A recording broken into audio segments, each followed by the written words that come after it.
Calling case number 251-403-576, State of Utah versus Tyler James Robinson. Counsel, please enter your appearances.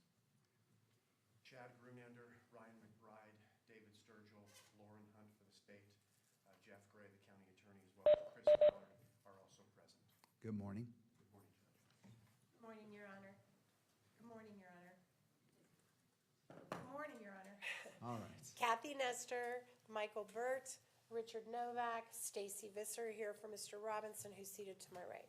Good morning, counsel. Good morning, Mr. Robinson. And for the record, the court also recognizes the presence of victim representative, Ms. Erica Kirk. Good morning.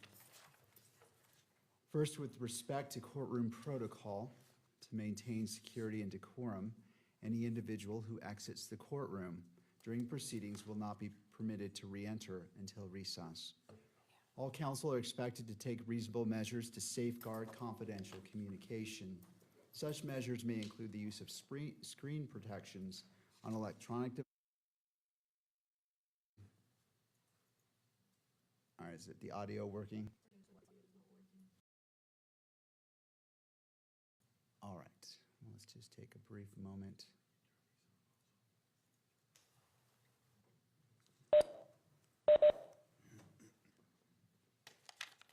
And just let me know when it appears to be working.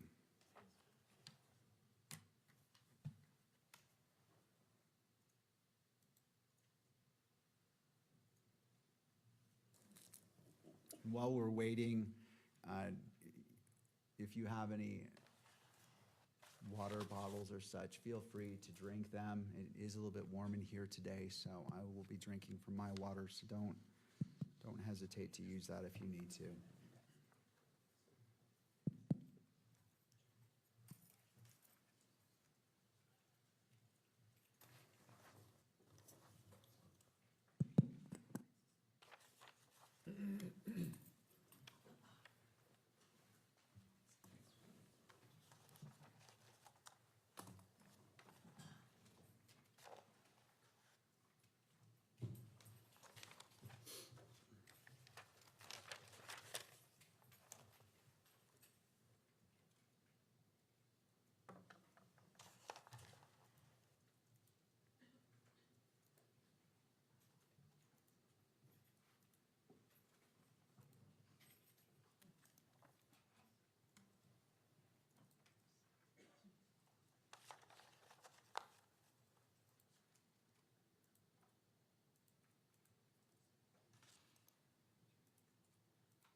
Is it working? Can you send them a link to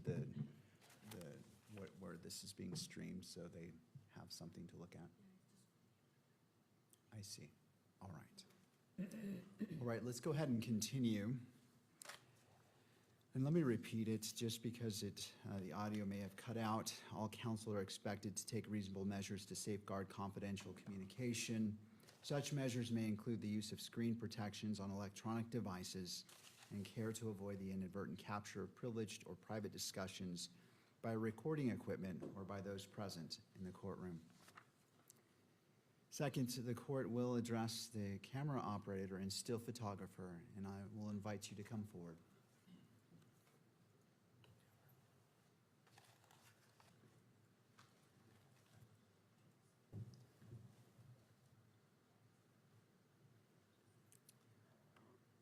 The purpose of this is to ensure clarity regarding the expectations governing today's proceedings. Could you both state your name for the record? Yes, Trent Nelson with the Salt Lake Tribune as the pool still photographer. John Wilson from KSL Television, video photographer. Good morning to you both. Have you reviewed the court's standing decorum order? Yes, Your Honor. Yes. Do you understand the requirements set forth in that order as they apply to your activities today? Yes. Yes. Do you require additional time to review the order or to adjust equipment to ensure compliance? No. Do you anticipate any difficulty complying with the order or with the court's instructions? No. All right. Well, thank you. I appreciate your Thank you. cooperation today.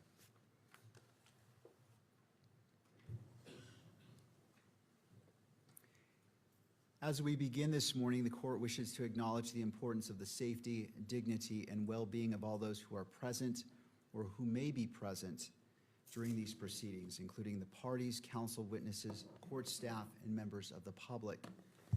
The court is also mindful of its solemn obligation to protect and uphold the constitutional rights of both Mr. Robinson and Ms. Kirk. In furtherance of those important interests, all persons attending these proceedings are reminded that portable electronic devices are not permitted in the courtroom or on the fourth floor. The court also expects every person in attendance will be treated with the dignity and respect to which they are entitled.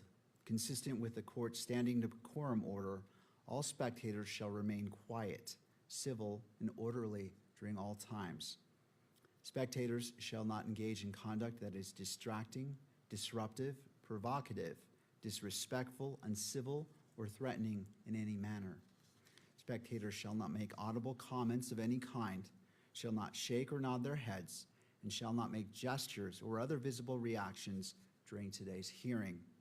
Spectators shall also not wear or display pins, buttons, signs, clothing, photographs, or other items expressing support for or opposing to any person connected with this case, or expressing any position concerning the status of this case as a capital offense.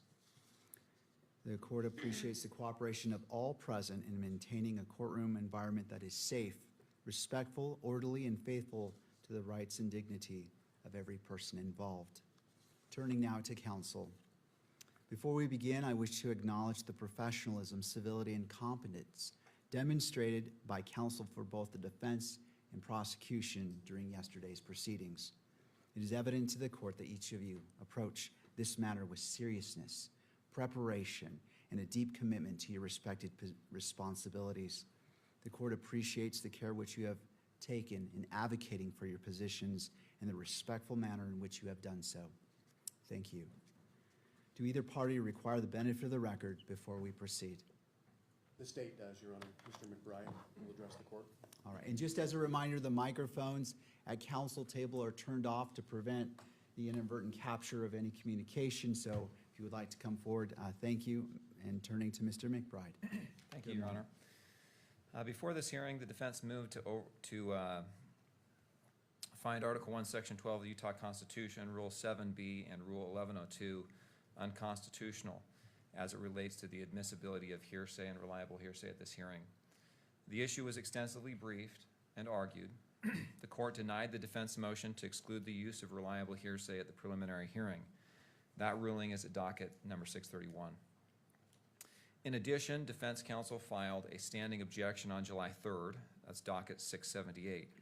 The standing objection reasserted the arguments made in defendant's previous motion. Defendant continues to make these same objections throughout the testimony of each witness. I believe both the state and the court and everyone present knows that the defense objects to the use of hearsay or reliable hearsay at this hearing. On the point of preserving the objection, that has been done. Defense counsel has filed their motion, they filed their standing objection. Throughout the proceeding, they have continued to make objections. At this point, further objection is unnecessary to preserve the record and causes undue and unnecessary delay. This is needless delay, and we'd ask the court to acknowledge and the record to reflect the standing objection. And we also ask the court to give an instruction that continuing objections on this ground are unnecessary. Of course, if it relates to some other ground or is some item that's particular to a particular statement, that objection may be appropriate. But at this point, we feel that the repeated objections that have been made and already been ruled upon are unnecessary and cause undue delay. Thank you, Mr. McBride. To defense.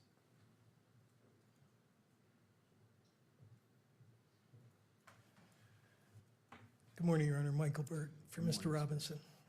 We have no objection to that procedure. As long as the court makes a ruling that the objections are preserved, we do think it would expedite matters if we didn't have to repeat the standing objection. There may be particular objections that are not covered by the standing objection we've made, and so we ask permission to be allowed to make those objections as needed. Thank you, Mr. Burt. Thank you to both sides. I appreciate the presentation and your argument about this. The court takes no position in regards to whether the objection is made again and again or not. I leave that to the parties.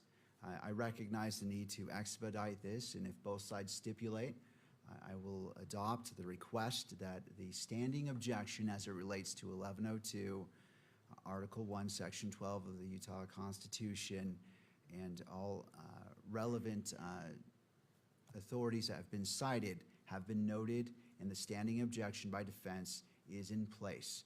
However, if defense feels the need to do that in order to protect the constitutional rights of Mr. Robinson, the court will not prevent that, nor stand in its way. This court is not is acting in the role of a magistrate and will allow the parties to move forward as necessary. But as noted, I will make that note that the standing objection has been noted for all of the yesterday's proceedings and will be in place throughout the rest of the preliminary hearing.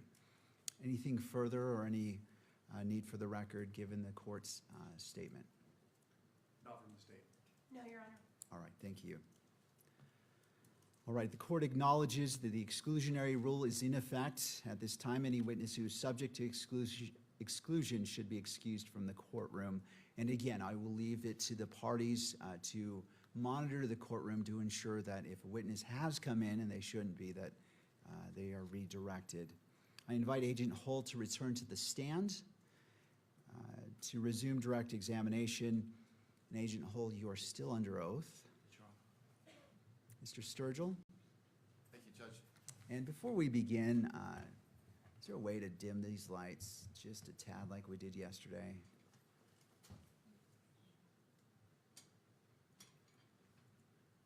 Perfect, thank you.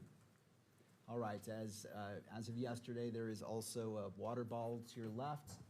And if you wouldn't mind just making sure that microphone is directly in front of you, we want to make sure that the record picks up your testimony today. Mr. Sturgill, you're a witness. Thank you, Judge. Agent Hull, we're going to return to what has been marked State's Exhibit 12.1. There was reference to it yesterday. And I'd like to ask you again, have you reviewed that exhibit? Yes. And if you wouldn't mind, just briefly remind us what that exhibit consists of. The exhibit is a compilation or a running of a summary of videos from UVU campus security footage that was obtained. Okay. Your Honor, excuse me, we can't hear the witness. And that's what I hear. So let's go ahead and Yeah. stop. I'm not hearing it, so I'm going to have you repeat. Let's test it. Go ahead. Check. All right, I believe that. Thank you. Mr. Sturgill, if you wouldn't mind restarting. I so can do that, Judge. Thank you. Maybe bring the mic from the base a little bit closer to you. I don't know if that will help. All right, let's go ahead and go back to what's been marked as State's Exhibit 12.1. I'd asked you a moment ago if you'd reviewed that exhibit. Yes, I have. Okay. And would you just remind us what that exhibit consists of? It's a compilation of videos that were part of the overall footage that was obtained from the Utah Valley University as part of the investigation. And does that compilation video,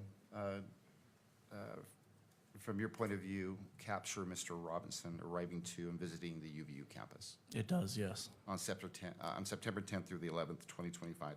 Correct. Okay. And again, I asked you this question yesterday, but did you prepare that video compilation? I did not. Okay. Do you know who did? The Utah County Attorney's Office. Does that video, and I'm referring to 12.1 exhibit, State's Exhibit 12.1, does it include all of the footage collected by the SBI from UVU? It does not, no. Does that video, again, 12.1, include all of the footage you collected from UVU that captures who you believe is Mr. Robinson walking around campus? Not all of the footage, no. You reviewed this compilation with Mr. Olson, correct? Correct. And in its entirety? Yes. And he actually, and then you collected an 1102 statement from him. I did, yes. And I believe that has actually been admitted into evidence as State's Exhibit 12.3. Did Mr. Olson refer to that exhibit, 12.1, in his statement? He did, yes. Okay. 12.3. I'm going to put on your monitor State's Exhibit 12.3, and I'd ask that you scroll down towards the very bottom. And I would ask that you read from the statement specifically what Mr. Olson said about State's Exhibit 12.1. And I want to narrow your focus, so I'm going to draw your attention about 3/4 down the page. There's a sentence that begins on the left margin, "I have reviewed." Do you see that? I do, yes. Okay, would you please read that sentence? I have reviewed State's Exhibit 12.1, and the recordings are true and accurate, including timestamps, dates, and camera labels. The only changes are some zooms and red highlights, which were not part of the original recording. Would you Have like me to- you, I'm sorry? Sorry, I didn't know if you wanted me to continue. No, that's good enough. Have you had a chance, well, you reviewed the raw footage yourself, is that correct? Correct. And does that comport with your viewpoint of that exhibit? It does, yes. Have you had a chance to review what's been marked as State's Exhibit 12.4? Yes, Okay, and when did you review that exhibit? this morning, And who did you review that exhibit with? with Kimberly Durfler. Okay, was there any conversation about that exhibit? No, I was just shown the video. Okay. Nobody asked you questions or suggested anything to you? They did not know.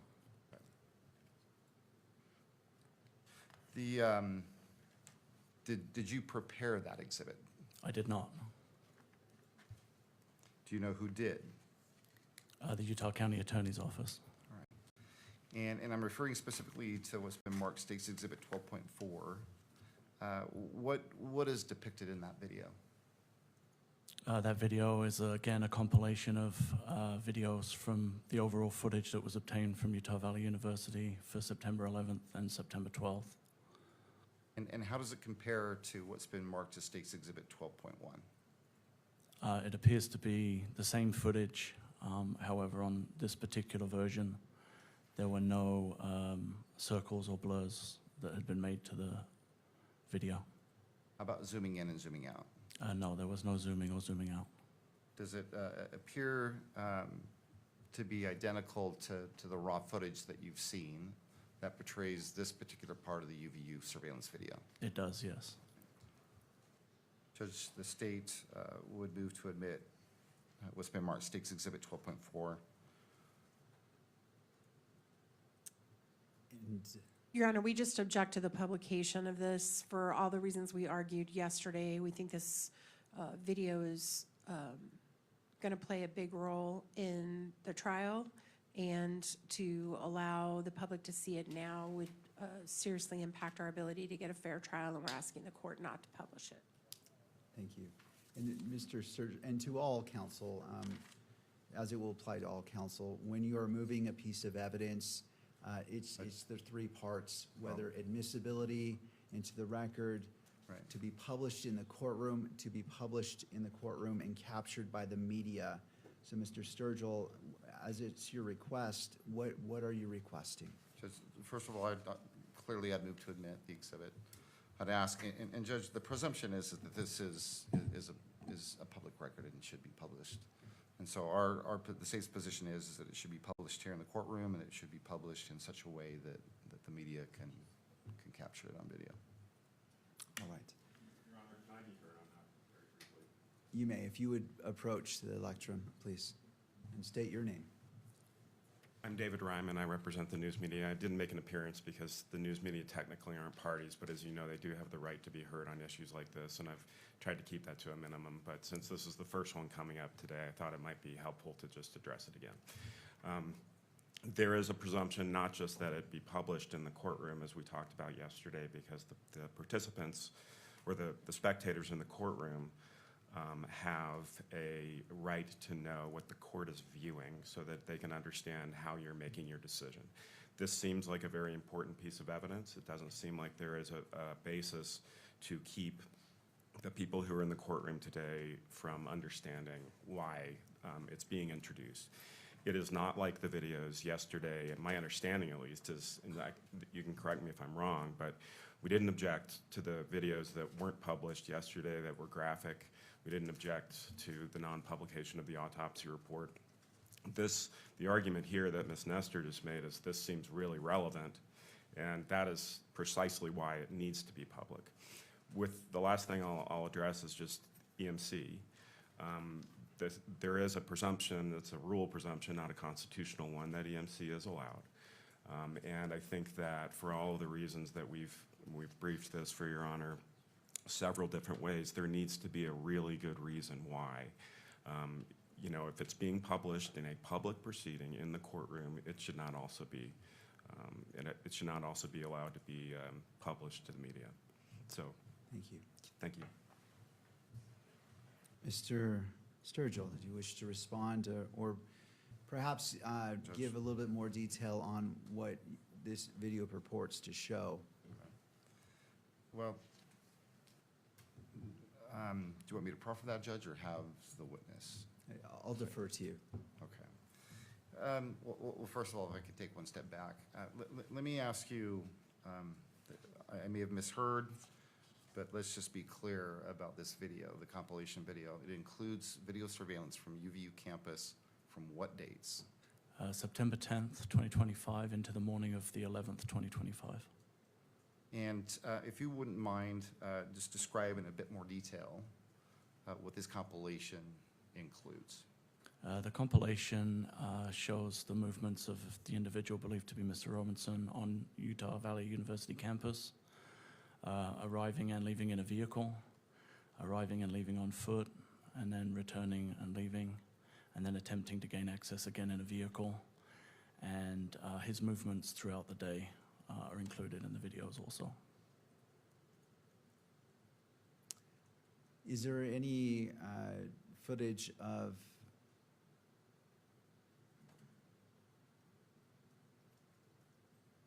the alleged shooting? There is not, Judge. Okay, I just want to clarify that. Ms. Nestor, given that additional information and anything further from defense? Mr. Burt's he's the one who's been litigating all of the First Amendment issues, if he could address Mr. Ryman's argument. Yes, Mr. Burt, if you wouldn't mind coming forward.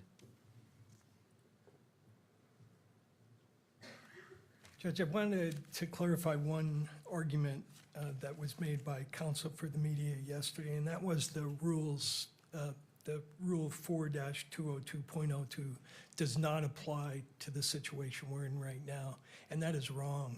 The rule says that this rule applies to the judicial branch, and 4-202.02J says the judge may regulate or deny access to exhibits to ensure a fair trial.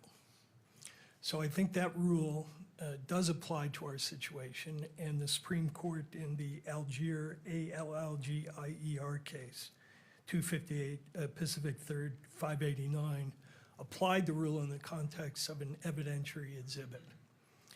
And I know the court has not mentioned, since counsel made that argument, this particular rule, but I think it does apply here.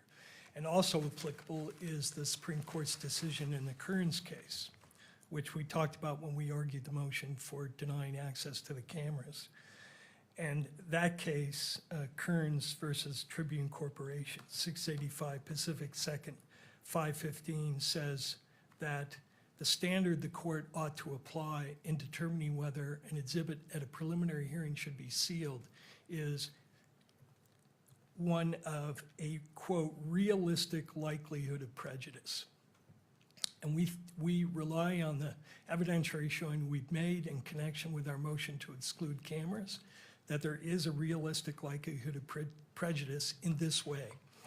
The court knows and has access to the media coverage up to the time when we litigated the motion concerning closing this hearing to the cameras. And the court knows that one feature of the media coverage has been a very pro-prosecution bias of every story that has been published on this account.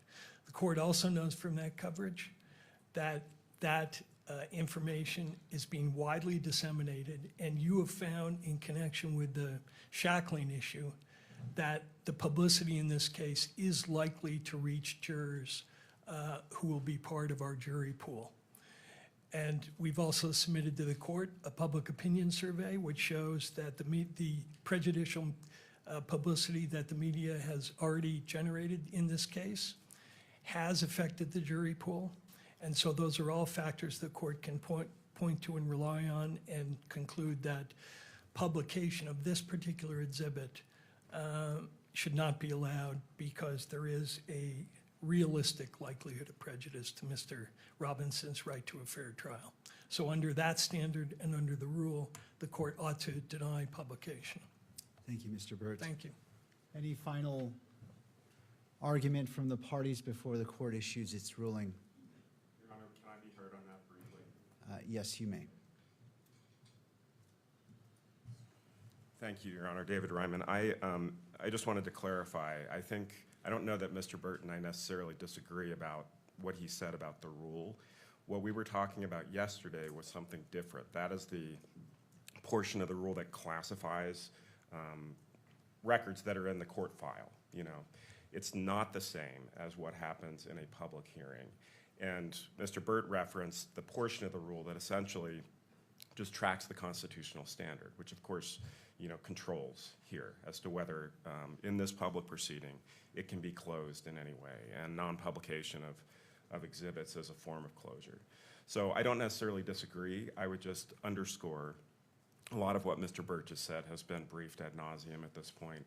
Their position that publicity is incompatible with a fair trial. The Allgaier case he mentioned, you know, I know that case. I litigated that case. It involved a confession that the court found public because you have so many other tools to seat a fair and impartial jury.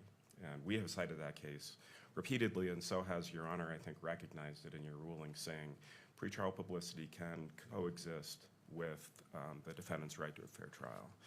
So the last thing I'll say is just that the constitutional standard that I think we're all agreeing applies here is weighty and difficult to overcome. And it is never satisfied, as we've explained, by just generalized assertions that there's a lot of publicity out there. It's got to be something really specific, and they just haven't made that showing. And I certainly don't think that a video that apparently just shows the defendant walking around the UVU campus qualifies. Thank you. Anything further? Judge from the state, no, but I think I'd like to be crystal clear. You asked if there's any portion of this video that captures, and I believe you asked of the actual shooting. There's no video of that. There is video, however, and you've heard testimony related to this, where the shooter goes to the top of the low-C building, goes out to the edge of the building, low crawls, and then leaves after what we assume is the shot being fired. That's as close as it gets. I don't know if that makes a difference, Judge. I just wanted to make the record clear, and I want to be crystal clear with Your Honor. Thank you, I appreciate that clarification as it is guiding for this court and making its ruling. I turn to Utah, well, let me pull this up.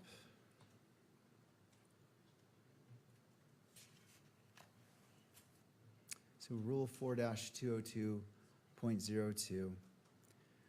I go down to, well, first it says statement of the rule. 1, presumption of public court records. Court records are public unless otherwise classified by this rule. 2, public court records. Public court records include but are not limited to, and I'm going to go down to 2J, exhibits. But the judge may regulate or deny access to ensure the integrity of the exhibit, a fair trial, or interests favoring closure. And the court recognizes the importance of the constitutional rights of Mr. Robinson being upheld and protected. At the same time, the court also recognizes the importance of transparency and a proper balance to ensure that the constitutional rights of all parties are upheld. As it relates to this exhibit, I believe it's 12.4. 12.4, yes. Based off the representation of what is in that, the court differentiates this exhibit from the exhibits from yesterday, namely Exhibit 7, Exhibit 8, and Exhibit 9, as those are different in nature, and those go to issues relating to Utah Constitution, Article 1, Section 28, as it relates to the Declaration of Rights of Crime Victims. And the court also recognizes Utah Rule of Evidence 1102, as that is the foundation that's being laid for the admission of this exhibit. Having taken in consideration all factors, the court rules that Exhibit 12.4 is admitted into evidence and shall be played in the courtroom and may be broadcast by the media. And we can proceed. Thank you, Judge. Agent Hall, before we actually watch State's Exhibit 12.4, I have just a few questions. Yesterday, you testified at the very beginning of your investigation that you focused on the video that captured the shooter on the top of the Low C building. Is that correct? Yes. I believe you also testified that you began by working your way, and this is what I remember you saying, so correct me if I'm wrong, but you in essence testified that you began with that video and you started working your way backward and forward with the UVU surveillance video in an effort to trace the shooter's steps on campus. Is that right? Correct. Okay. Would you mind explaining just in a little bit more detail what you meant by that, tracking forward and backward on that video? Yeah, we had a known when the shooting occurred, and as the officer testified, there was a video of an individual on the roof at the time of the shooting. And so the philosophy that we applied was to take what we knew and then work that forward through the timeline and backwards through the timeline to try and establish where the individual had gone from the rooftop or how the individual had come to be on the rooftop. And did that, for lack of a better term, did that bear fruit? It did, Did you yes. actually see from, at least in part, where he came from and where that shooter went? Yes, more so where he came from. It was very limited after the fact. You testified yesterday that in reference, I believe, to what's marked State's Exhibit 21, that you believe Mr. Robinson visited campus at least 4 times on the 10th and the 11th. Correct. And I think you reaffirmed that today. Did you do the same, attempt that is, to track Mr. Robinson through UVU surveillance video during each of those 4 visits? Yes. Or those other 3 visits, I guess? Yes, on each occasion, we attempted to follow the movements of the individual throughout campus. And did you in fact see Mr. Robinson on campus in surveillance video that is not included in State's Exhibit 12.4? Yes, there is additional footage of him on campus, yes. Okay. I'm going to have displayed on your monitor.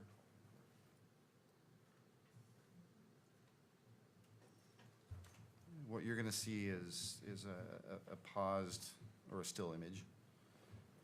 And I'm going to ask if you recognize what, you see that now, Agent Hall? I do, yes. Okay. Do you recognize what's displayed on your monitor? Yes, it's footage from the university that was provided to us, particularly of the parking structure. Okay. Does it appear to be State's Exhibit 12.4? It does, yes. So I'm going to go ahead and I'm going to have this video run. And if you don't mind, as it's running, I'm probably going to be asking you some questions. And so this video has no audio, is that right? No, there's no audio on the cameras. Okay. Let's go ahead and start the video. Your Honor, it's just not up on the screen yet. Let's go ahead and put it on all screens. No, I appreciate. It is, so it is admitted and may be published to the screens. And just want to make sure it's on your screen, Agent. All right. All right, Mr. Sturgill, you may proceed. Appreciate that, Judge. Thank you. Go ahead. Okay, what are we seeing here, Agent Hall? That's the vehicle that is believed to belong to Mr. Robinson arriving in the parking garage on campus. At what time in the morning? What time of the day? It's approximately 8:30 in the morning on September 10th, 2025. And what leads you to believe that this particular vehicle belongs to Mr. Robinson? Information that was provided regards to driver's license and Department of Motor Vehicle records. The vehicle fits the description of a vehicle owned by Mr. Robinson. Is there anything unique about that vehicle that stands out to you? The shape of the vehicle is very distinct, but predominantly the wheels were very distinctive on this version of the vehicle. Now what do we see? The driver of the vehicle exits the vehicle and then walks on foot to exit the parking garage. It's the individual in the red T-shirt and the shorts and the shoes. And do you believe you recognize who that person is? Yes, Who is that? I believe that's Tyler Robinson.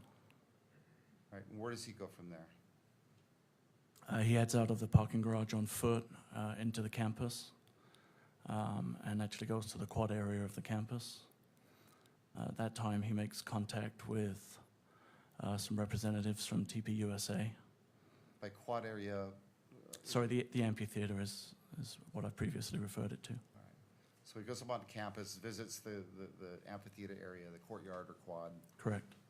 And then what do we see here now? He returns on foot back to the same vehicle. And what time is he returning back to the vehicle? It's about 9:25 a.m.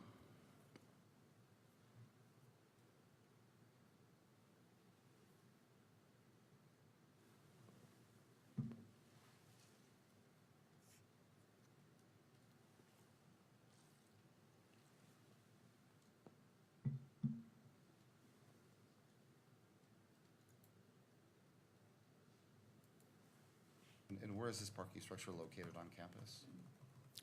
It's just off of Campus Drive. It's a short walk from the amphitheater.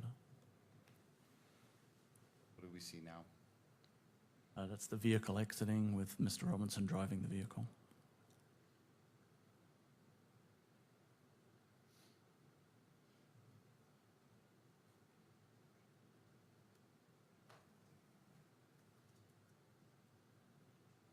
Now what do we see? This is Mr. Robinson returning to the campus on foot from the neighborhood to the northeast. You can see he's wearing the same clothing as in the previous video. And he's carrying a blue backpack. Describe the clothing. It's a maroon colored t-shirt with gray or olive colored shorts and then Converse shoes.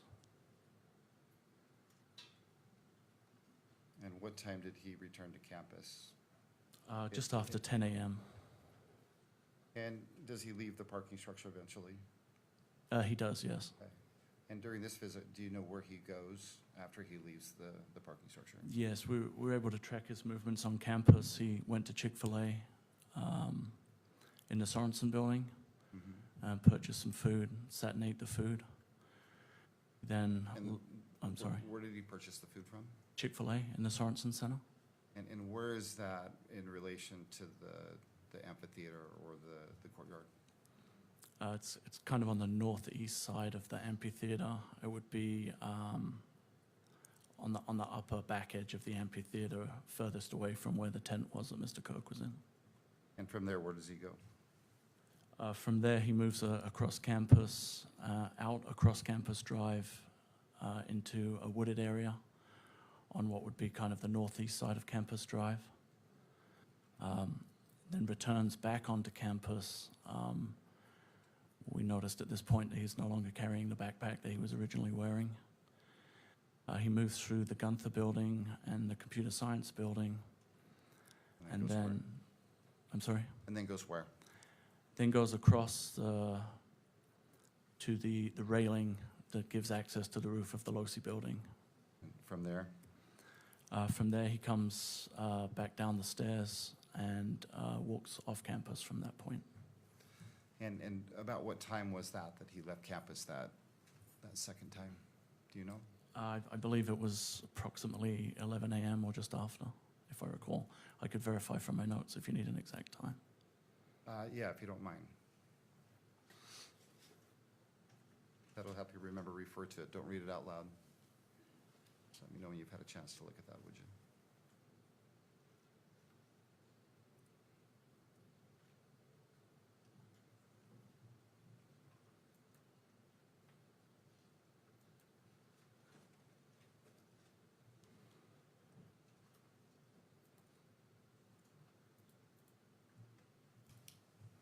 Were you able to refresh your memory as far as the time? I was, yes. And what time was it? It was just prior to 11 a.m. when he walked off campus. And before we go any further, the parking structure that he left initially, where is that parking structure in relation to the LDS Institute building? I'm sorry, in relation to? The LDS Institute building on campus? I think it would be just to the north of the LDS Institute building, if I recall. Do you recall whether it was adjacent to the LDS Institute? Yes, it is. Okay. All right. What do we see displayed here now? Go ahead. This is a video of Mr. Robinson returning back to campus the same way that he did previously on foot. And this takes just a moment.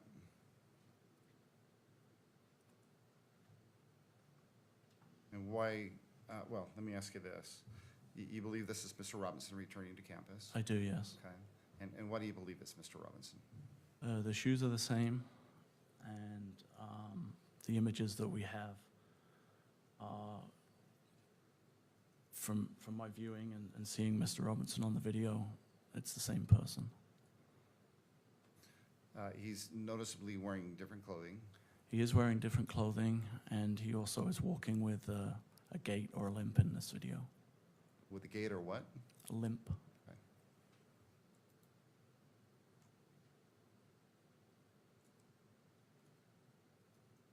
Now what do we see? So this is Mr. Robinson coming up the stairs of the parking structure. Again, he seems to be having issues walking.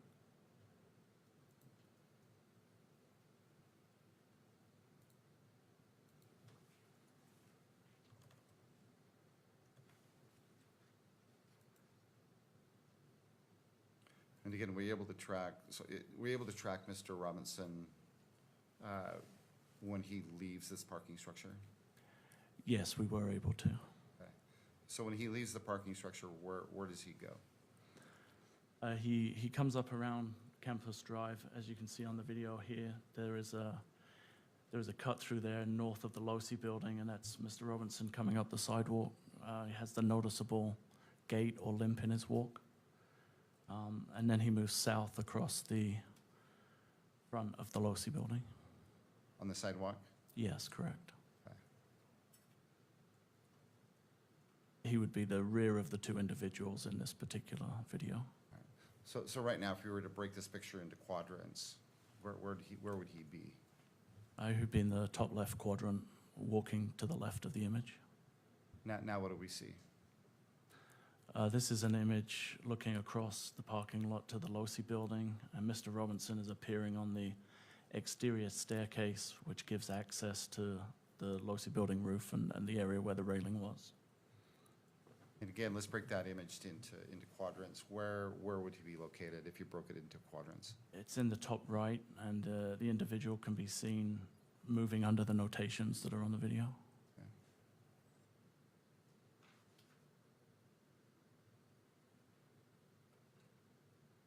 And what time is this?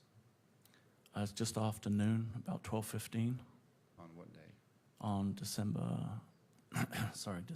September 10th, 2025. What just happened, or what did we just see happen? The individual actually kind of rolls over the railing onto the roof of the Losi building. All right. And again, in the top left corner, the individual is now seen running across the rooftop of the Losi building to what would be the southwest corner of the building, crouching down and then crawling to the corner of the building. And this is at what time? Around 12:23. I think the timestamp on the video is 12:22. On the 10th. On September 10th, yes, So 2025. we're clear, this is the roof of the Losi building. Correct. Can you still see that individual? Yes, you can, laying prone.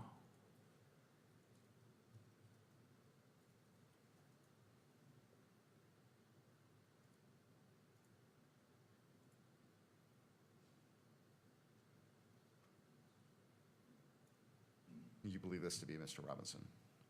I'm sorry? You believe this to be Mr. Robinson? I do, yes. And how long is he out there on the edge of the building?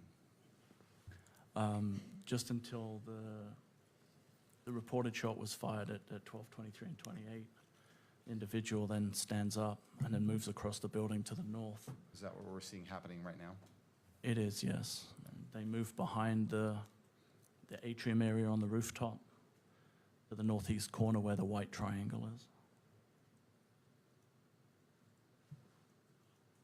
Do you see Mr. Robinson now? I do, yes. He's just arriving at the corner of the building, almost the top center of the image.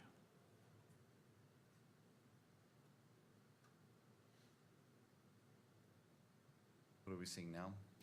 And Mr. Robinson lowering and jumping off of the roof of the Losi building onto the grass area, and then moving away towards Campus Drive. And he appears to be carrying some kind of an object in his hand at this time.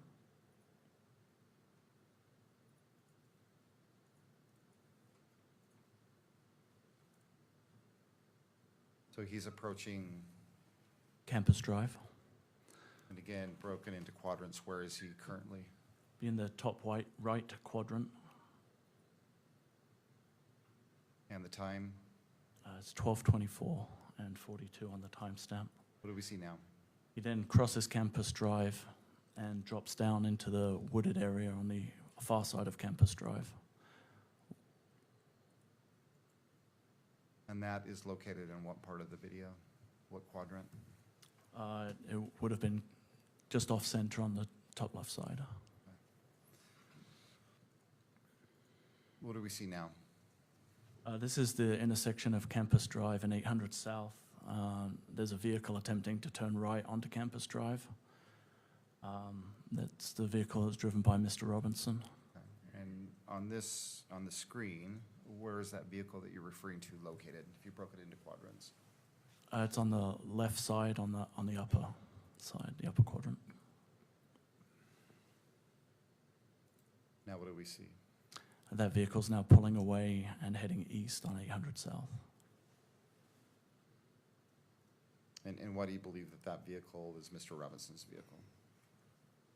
When that vehicle was stopped, it actually made contact with an officer who was doing security detail. Okay, and do you know who that officer is? or Officer was? Goforth, Okay, and do you know which department he works for? Spanish Fork Police.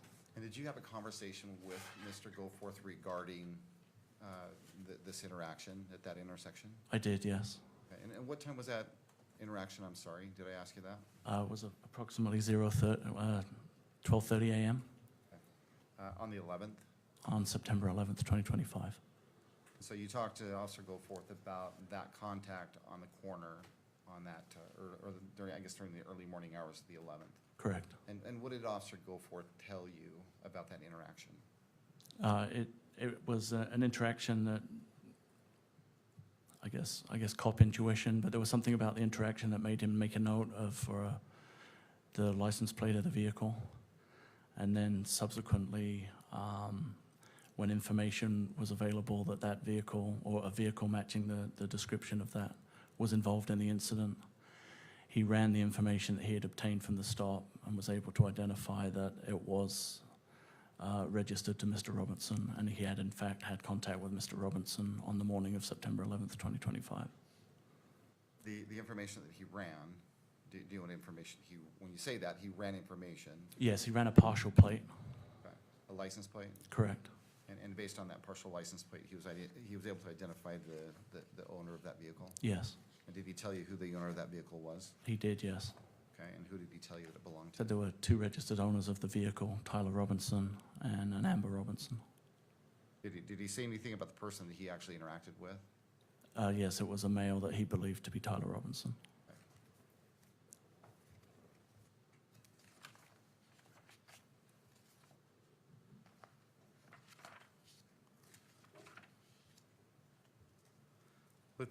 Let's return again to what's been marked State's Exhibit 12.1.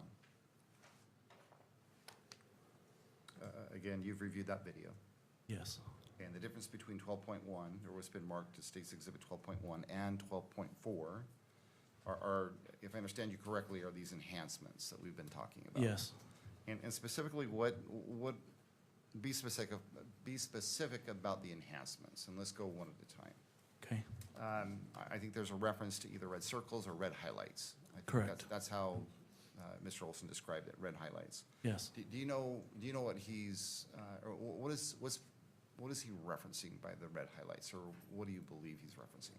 I believe he's referring to red ovals or circles that were placed over the image to identify specific individuals of note. And these red circles, are they permanent red circles? Are they temporary? I'm Different. I would assume they are temporary. I'm not very technological, but I believe they would be overlaid over the image. That is a bad question. What I mean by that is do they appear and disappear quickly, or do they linger or last for a period of time? They're there for a notable period, but I believe they come off the video. But All right. And other than, well, and you said that the circles, what do the circles do? they identify an area or a person of interest within the video. And other than do that, do the circles or the highlights, do they do anything with regards to the video itself, as far as its accuracy? Not to my knowledge, no. I think the next enhancement that has been mentioned, that we've talked about, is there's some blurring. Yes. Do you know what that, tell us what that is. What blurring do you see in what's been marked as State's Exhibit 12.1 that you now don't see in 12.4? If I recall, there were some individuals in the parking garage footage and their faces were blurred. Excuse me. Is anything other than faces being blurred? Not that I recall, no.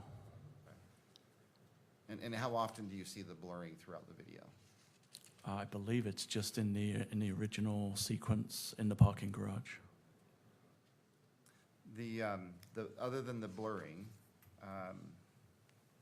does the blurring, other than obviously blur out part of the image, does it change or impact the accuracy in your mind of that part of the compilation video? Not to my knowledge, no. And then the last thing is, I believe, is there's some zooming in and zooming out that's in 12.1 that has been removed Yes. from 12.4. What can you tell us about the zooming in and the zooming out? Predominantly, it's in the area that was referred to as viewing the Losi building rooftop. I believe it focuses on the area where Mr. Robinson comes up the stairs and onto the rooftop.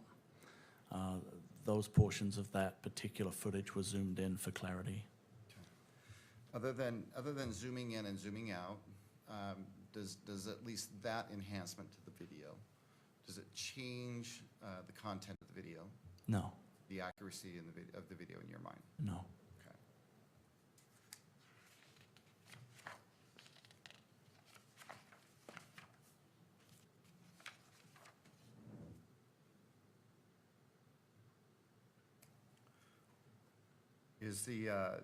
Are the enhancements in State's Exhibit, well, it's been marked as State's Exhibit 12.1, are they helpful in any way, or what do they add or take away from that video?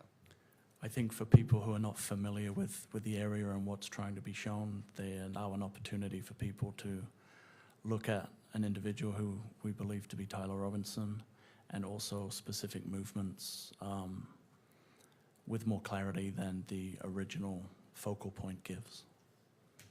So let's talk about the zooming in and the zooming out. It sounds like it's specific to the low-C rooftop, if I understand you correctly. Yes, Okay. And I think we've all watched that exhibit. correct. 4. And although you can see Mr. Robinson and his movements, is it fair to say that it's difficult to really see what's going on? That would be fair, yes. Okay. And the version that's in 12.1, does it facilitate at least that part of the video, seeing Mr. Robinson and tracking, I guess, his steps? I believe so, yes.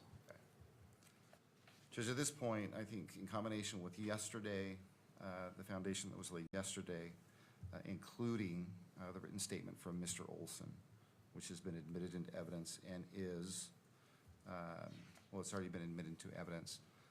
We believe there's enough foundation that at this point, we'd also ask the court to admit what's been marked State's Exhibit 12.1. We think it would be, well, beneficial for Your Honor to view it. Ms. Nestor. Thank you, Your Honor. We renew our authenticity objection, and we also object to for admission purposes. And then we also object to the publication for the same reasons, the fair trial issues that we raised with the unaltered version that was just submitted. And Judge, sorry, I neglected to mention the other two. Again, Judge, we believe that the presumption is that this is a public record, that it should be not only admitted, but it should be published here in the courtroom, and it should be published in such a way that the media can have access to it. All right, I do have a question in just directing your attention to the Utah Rule of Evidence 403, to the last phrase, the last 4 words in that. Do you wish to address that? Judge, I'm going to have to look at 403 specifically for those last 4 words, unless you want to share that with me. I can read that. Or Okay, go ahead and read needlessly that. presenting cumulative evidence. So the court may, let me just read the whole rule for completeness. The court may exclude relevant evidence if its probative value is substantially outweighed by a danger of one or more of the following: unfair prejudice, confusing the issue, misleading the jury, undue delay, wasting time, or needlessly presenting cumulative evidence. I'm not looking at anything else other than that last portion. I recognize there is no jury. I am the magistrate. I am the fact finder, but just addressing that last point of Rule 403. Right. Judge, well, I don't believe that the evidence is cumulative. I think that each of the 2 videos, although they portray basically the same footage, there's characteristics of the one that has been enhanced that I think makes it easier for Your Honor to truly see what's going on, and for the public to see what's going on. I mean, we've displayed 12.4 on the video, and unless you have very, very, very good vision or you've zoomed in on that monitor, you really can't see what Agent Hull has just described. The character of 12.1 is it simply, it enhances that at least important parts of that exhibit, and it just makes it easier to see, not only by Your Honor, but also by the public. And specifically as it relates to the zooming in and the zooming out. Okay. Anything further from the parties as it relates to 12.1? All right, well, I will admit 12.1 into evidence, but as it relates to playing it in the courtroom or on the television, well, for the media, I find that it is, well, as the fact finder, I will look at the evidence and weigh it as a magistrate is required to do, but I do not find it is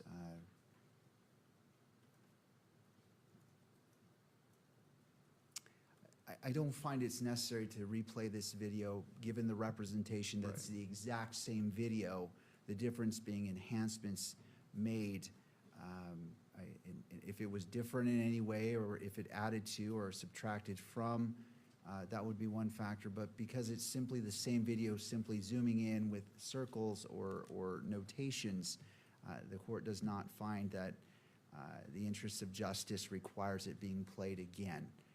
But it is received into evidence and will be reviewed by myself in determining a probable cause determination. And I appreciate that, Judge. And just so we're clear, State's Exhibit 12.1 has been admitted. It is received into evidence, yes. And your intent is to review it in its entirety, but not here in the courtroom. Yes. Can I make one suggestion, Judge? Or maybe Sure. one request? I believe the most important part of the most helpful part of this video is the zooming in and the zooming out. And that is a portion that, if you want, we could isolate that and only play that portion of the video, if you'd be willing to publish that portion of the video. And that's really the thrust of why we are trying to introduce that exhibit, because I see. we believe that it's helpful to see it up close. And unfortunately, because of the way it's formatted and the way it's been recorded, there's no way any of us can zoom in and zoom out on this video to get a better look at what's going on. And that's the reason why we did what we did, but we had to memorialize it and save it, and then present it in that way, rather than just present it in its raw form and then have the ability to zoom in and out, if that helps Your Honor understand why we're doing what we're doing. All right, Ms. Nestor, to the second request of not playing the whole video in its entirety, but simply the portion with the zooming in, how long is that, Mr. Sturgill? I think it's a couple of minutes. All right, Ms. Nestor. We object to the prejudice of that, Your Honor, and ask the court to stand by your previous ruling on that. All right, thank you, I appreciate both parties. What I will do is review this video in court, and it will be displayed to the monitors at council table and to the court's monitor on any portion that you wish to play for me to look at, so all parties can see the court review. But I do not find that it is necessary for its publication, because this is the exact same video. I recognize it's zooming, but in balancing constitutional rights, there is nothing on this video from what's been represented that the public hasn't already seen. It's simply zooming in, and I don't find that that is necessary, or and so in balancing the constitutional rights of all parties, I'll view it on the monitor. Council's free to view it with me as I'm looking at it, but it will not be broadcast in the courtroom or by the video camera. Great, I appreciate that, Judge. I respect that. I think there's a natural break where we can start. And what I'm going to ask is just we simply play the You will have this entire exhibit in evidence, though. Thank you. Is that right? Yes, Okay. I will. All right, whenever you're ready. Council, as it relates to your monitors, just as a caution, if you don't want it to be wished to be picked up, and I'm not saying it will, I know there are camera operators being diligent in ensuring they're complying by the rules, but in abundance of caution, this is just your moment to take care of your screens if you feel the need to do so. So if I could just have one moment, hold on, Kimberly. Not sure where the power button is on this.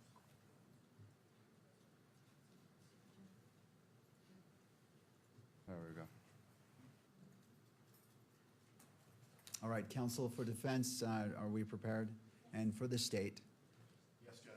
All right, thank you. Having heard from both counsel, I'll go ahead and review it on my screens. It is not being displayed in the monitor in the courtroom. And you may present 12.1, the portion you wish for me to view.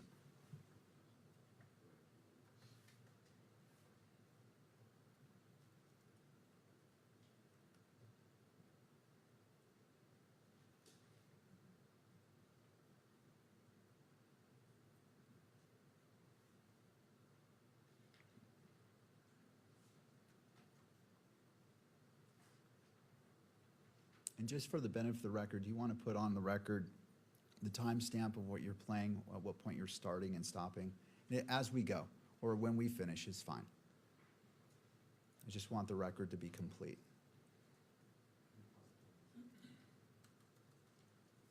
Just the difficulty in doing that is because we've zoomed in, it's removed the timestamp on it. And Well, so- you can just give me the count The on the count video? on the bottom. There's a timer at the bottom of the total length of the video, so that's fine. I'm just trying to create a record of what exactly I'm looking at.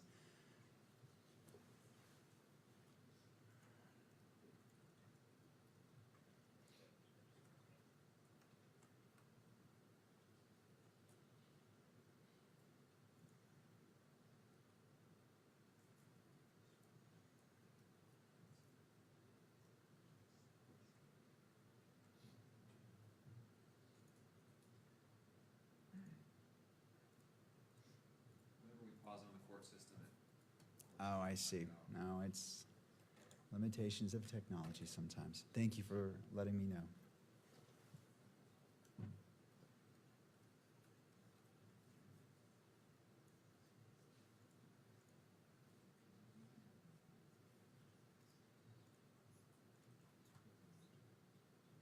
So the count on the video is just before 6-minute mark, Judge. All right. And just so the record's clear, this is State's Exhibit 12.1. Thank you. I have it on my screen. So it looks like it's been paused at 6 minutes and 9 seconds. Agent Hall, can you see it? Yes. Okay, well, let's just, I'm good with playing it.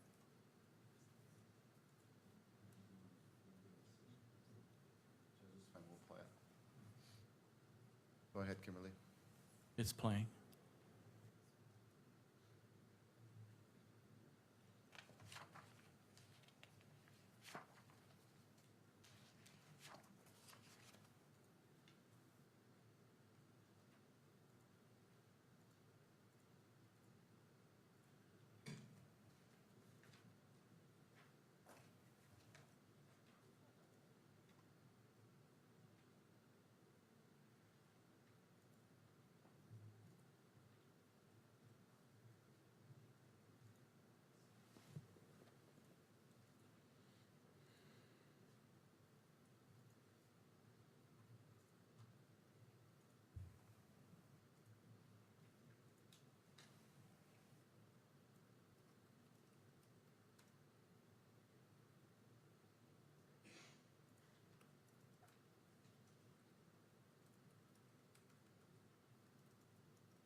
All right, and it's been paused, it looks like, at 6 minutes and 23 seconds. I'm sorry. Judge, at 8:23, we stopped the video. Oh, at 8:23, okay. 8:23. That's the count on the video itself. Thank you. Okay. All right. Thank you, Mr. Sturgill. Agent Hull, you were able to watch that zoomed-in version, is that Yes, sir. right? Okay, and was there anything that stood out watching that zoomed version? For me, on the zoomed version, it's apparent that Mr. Robinson, the individual jumping off the roof, is carrying an item. Okay. And you can see clear the clothing that he's wearing? Strike that. Mr. Sturgill, do you want to respond to the No, objection? Judge, it is leading. I'll go ahead and sustain the objection, and that you may move forward. Is it easier to see? Well, strike that, Judge. I'll let the video speak for itself. Judge, I have nothing further with Agent Hall. All right. Ms. Nestor, I- One moment, Your Honor, if Of I may have course. the court's indulgence.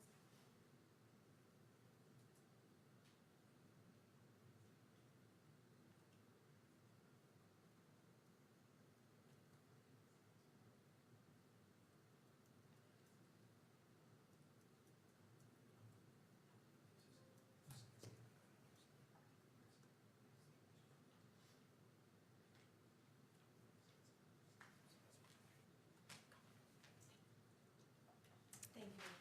Do you want to take your, and I was just going to suggest that. It seems like right now is a good time to take our morning break. It is 10:15. Let's come back at 10:30, and we'll resume with cross-examination of Agent Hull. Court is now in recess.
We'll go ahead and pick up where we left off. I note that the parties for each side are present in the courtroom, and we are picking up with cross-examination of Agent Hull. Ms. Nestor, your witness. May it please the court, thank you. Good afternoon, Agent Hall. Good You morning. and I have met before, but just to remind you, my name's Kathy Nestor. I'm one of the attorneys representing Mr. Robinson. So, when did you leave the SBI? The State Bureau of Investigation? Yes, March of this year, March of this year? yes. So you were involved in this investigation from September to March, basically? Yes. And your new position at Post, what is your new position? I'm an investigative sergeant. So you investigate potential wrongdoing of police officers? Correct. Okay. So when you were first brought into this case in September, is it my understanding from your testimony that you were not engaged in any way with this event prior to getting a call after the shooting? Is that correct? Correct.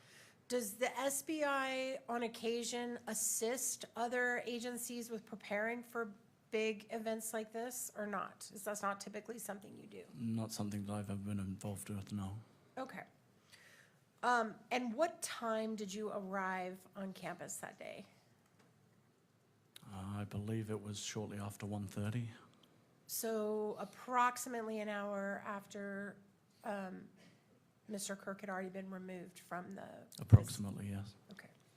And were you involved in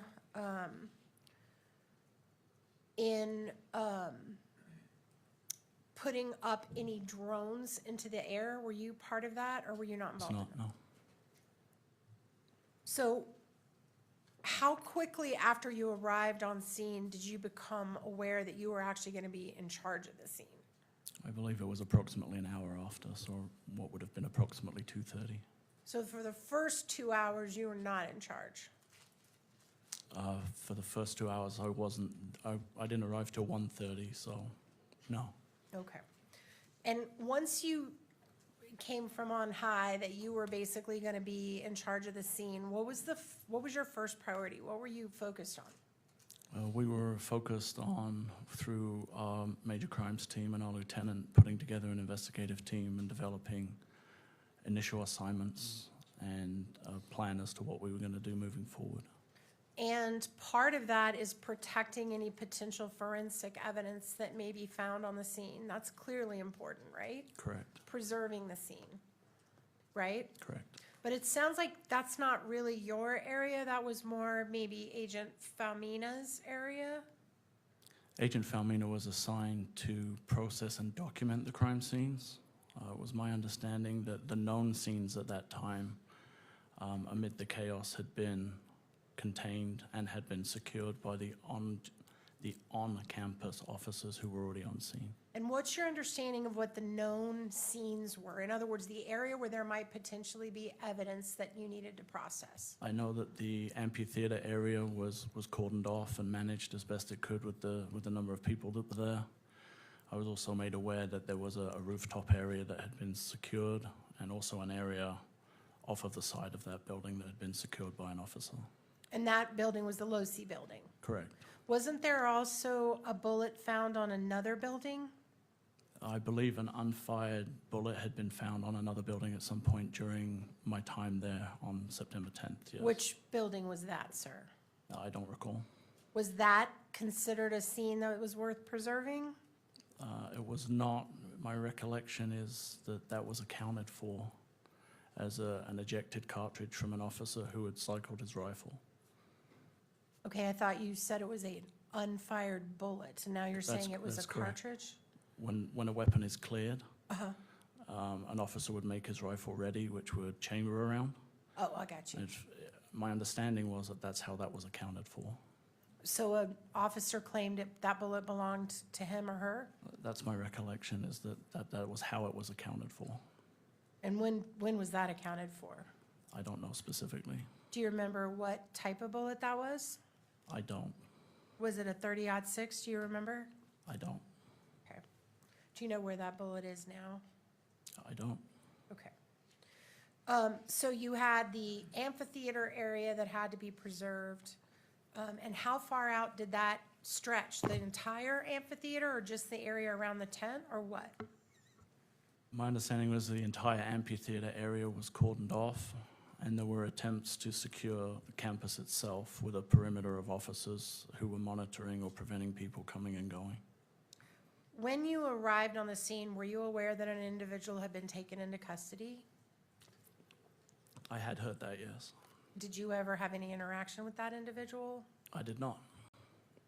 And were you advised at any point that that person was no longer a person of interest? Information was passed down that the individual was not considered to be a suspect in the shooting. And when was that, time-wise? I don't recall specifically, but I know I was on campus when I had heard.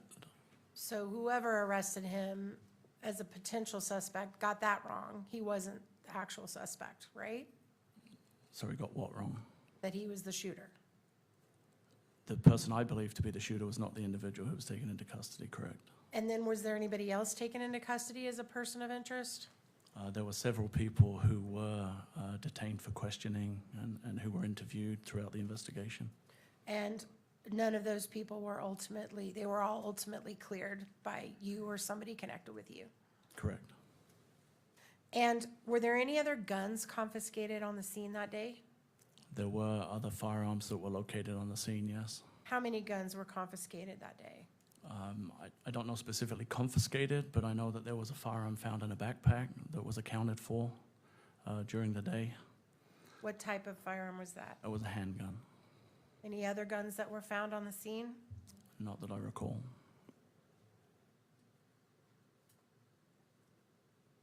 Do you recall an individual named Noah Gonzalez being interviewed?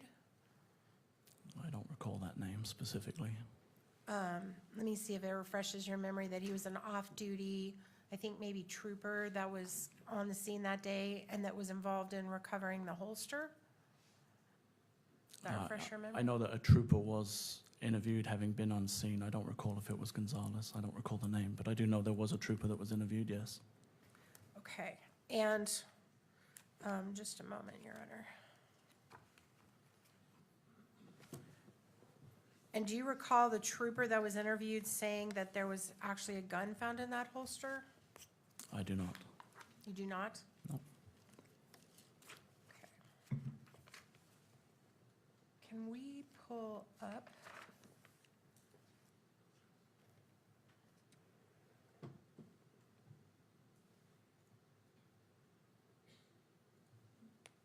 Exhibit Hole 13 and just show it only to the witness for right now?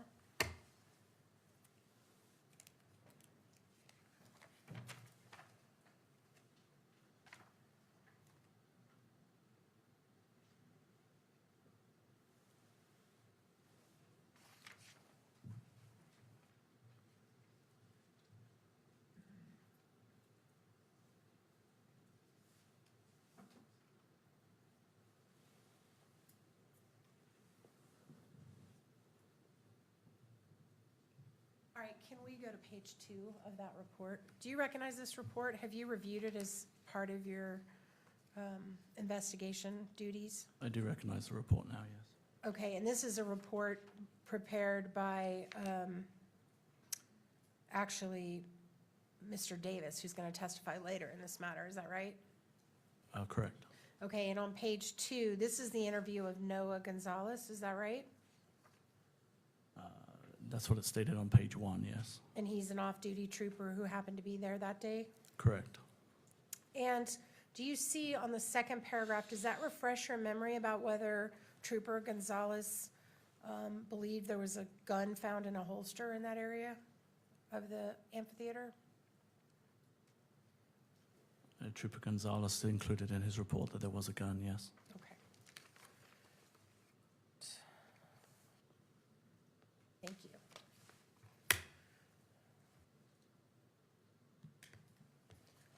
Okay. When did you first personally go up to the roof of the Losi building? Do you remember the time of that?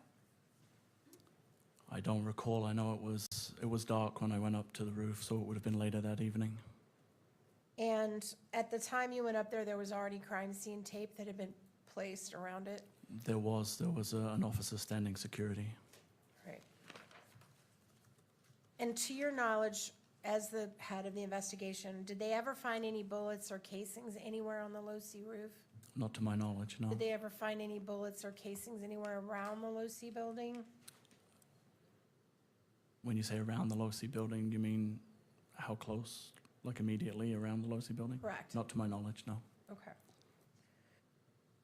And then you've been talking a lot about a timeline here that seemed, you talked about it when you were watching the video, but you also talked about the fact that you developed a timeline, is that right? Correct.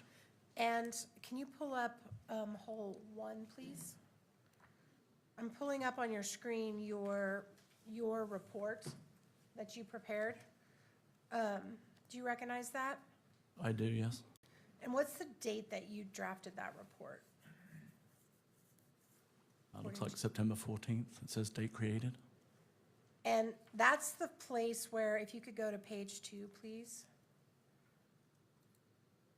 Do you see down at the bottom where you summarize Sergeant Bricker's report listing the timeline? Yes. Okay, and so it was actually Sergeant Bricker that prepared the timeline, is that right? He prepared a timeline. And you incorporated that into your report?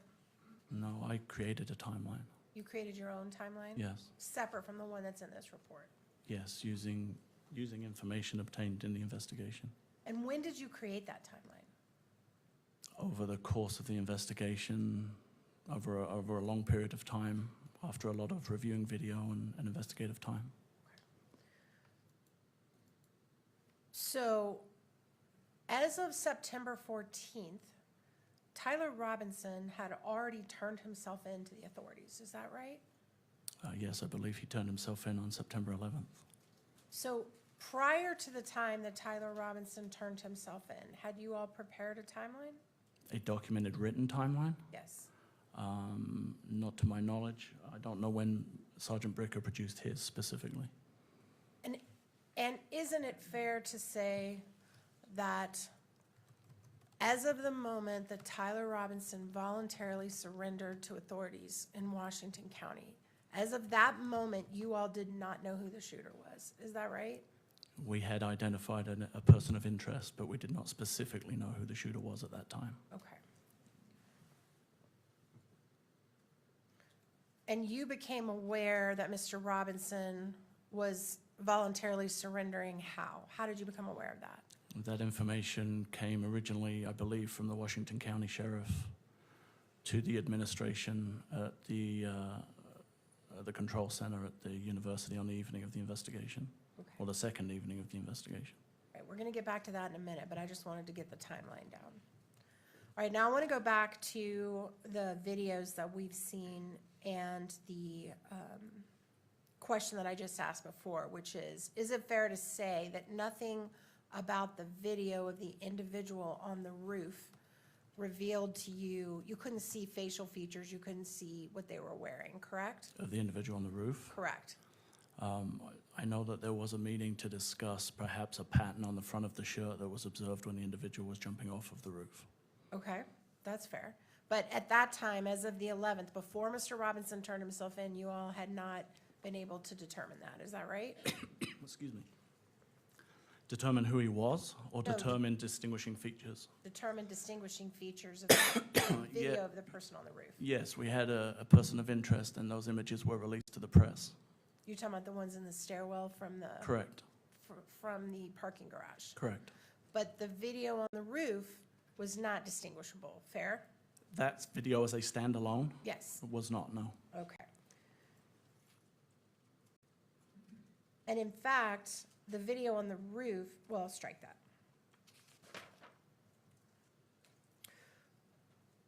Is it true that you had some spectators that you interviewed that had gotten a photograph a few seconds before the shooting of someone on the roof?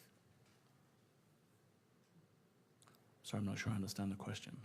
Did you, at some point in your investigation, collect from two young men who were present at the event, a video that they had taken of someone on the roof about 10 seconds before the shooting. Yes, a video, yes, not photographs. A video was collected from an individual who had a video And ultimately, some screenshots were taken out of that video, is that right? by, By you? not by me, no. Okay.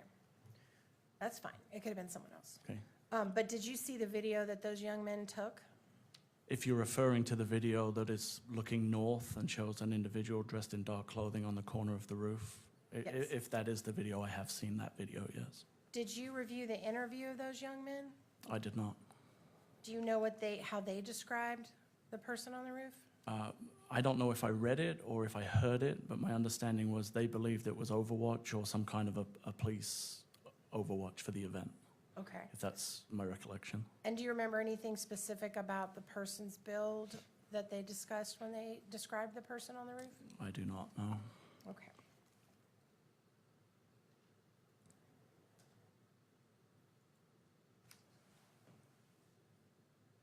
There is a portion of the video after the individual jumped off the roof, which we all saw here, where the individual crosses, I believe it's Campus Drive. Is that right? Correct?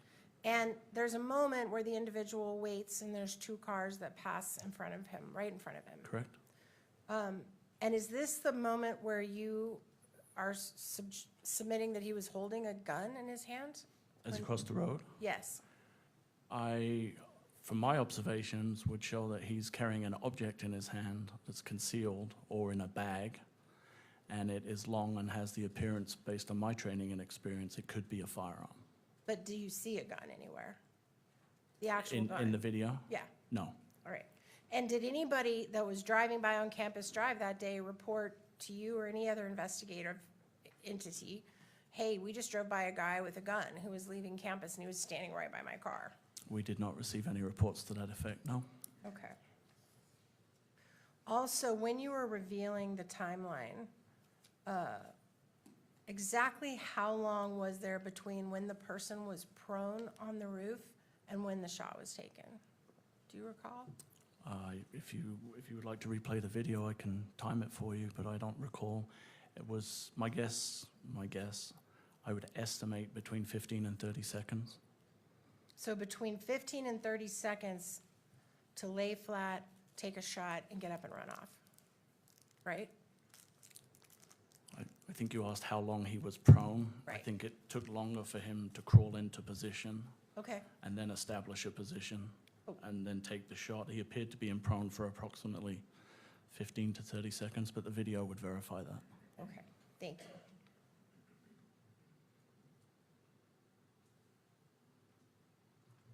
All right.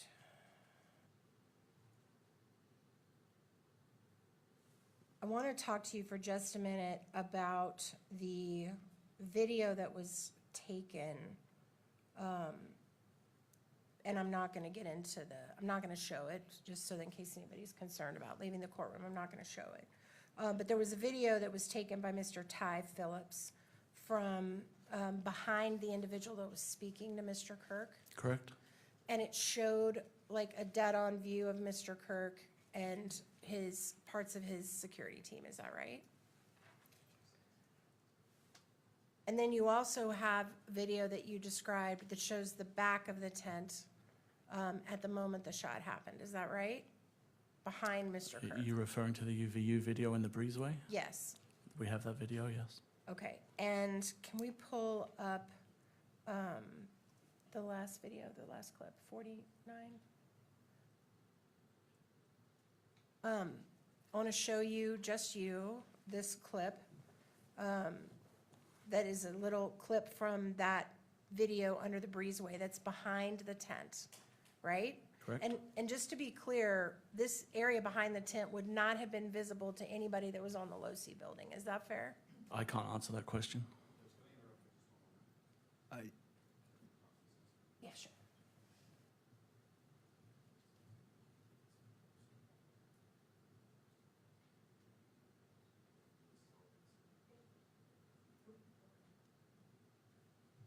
And Ms. Nestor, as you're playing this, are you just being cognizant if the sound is on or not. I don't want the sound. Please. Okay, I just wanted not to have- Thank you for bringing clarify. that. Thank you. All right. No sound. I just want only the witness to look at it. So can you just watch this clip for just a minute? This one little clip of behind the breezeway at the time of the shot. That's fine. And so just as a reminder to all the parties, if it's on your monitor, please be cognizant of that. It will not be displayed on the main monitor. Ms. Nestor, you may proceed. Thank you. Is it playing?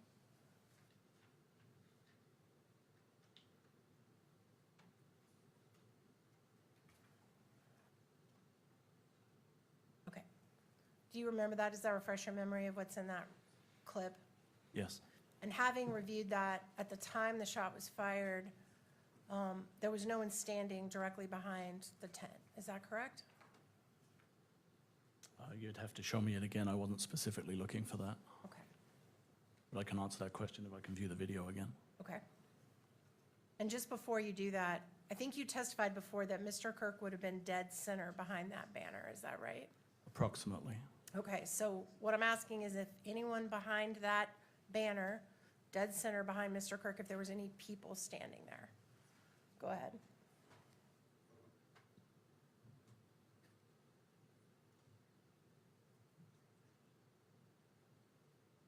So there's a videographer on the right side of the tent, and then I can only see as far as the video allows me to, so I can't speak to whether there's anybody out of frame who could have been behind the tent.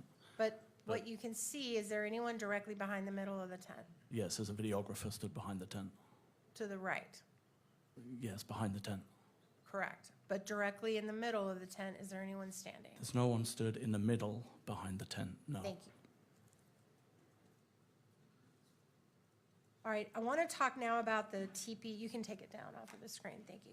I want to talk now about the TP USA video that you got. That was the angle that was taken from behind Mr. Kirk while he was talking, looking out at the audience during, when the shot was fired. Do you remember that video? The visual impulse videos? Yes. Yes. All right, is it true that Visual Impulse provided 4 videos? Yeah, I believe there were 4 total videos that encompassed everything that they provided to us, yes. But the one that you showed, that's only one of the 4 that they provided to you? That one that was shown had a Bates number. It was an item that was provided by Utah County Attorney's Office. Okay, but were there more that you haven't seen in this courtroom, in this prelim, that you got from? There's the original footage. Okay. But were there other angles that are not shown here in this prelim? Yes. Okay, that's what I was trying to get to. Thank you.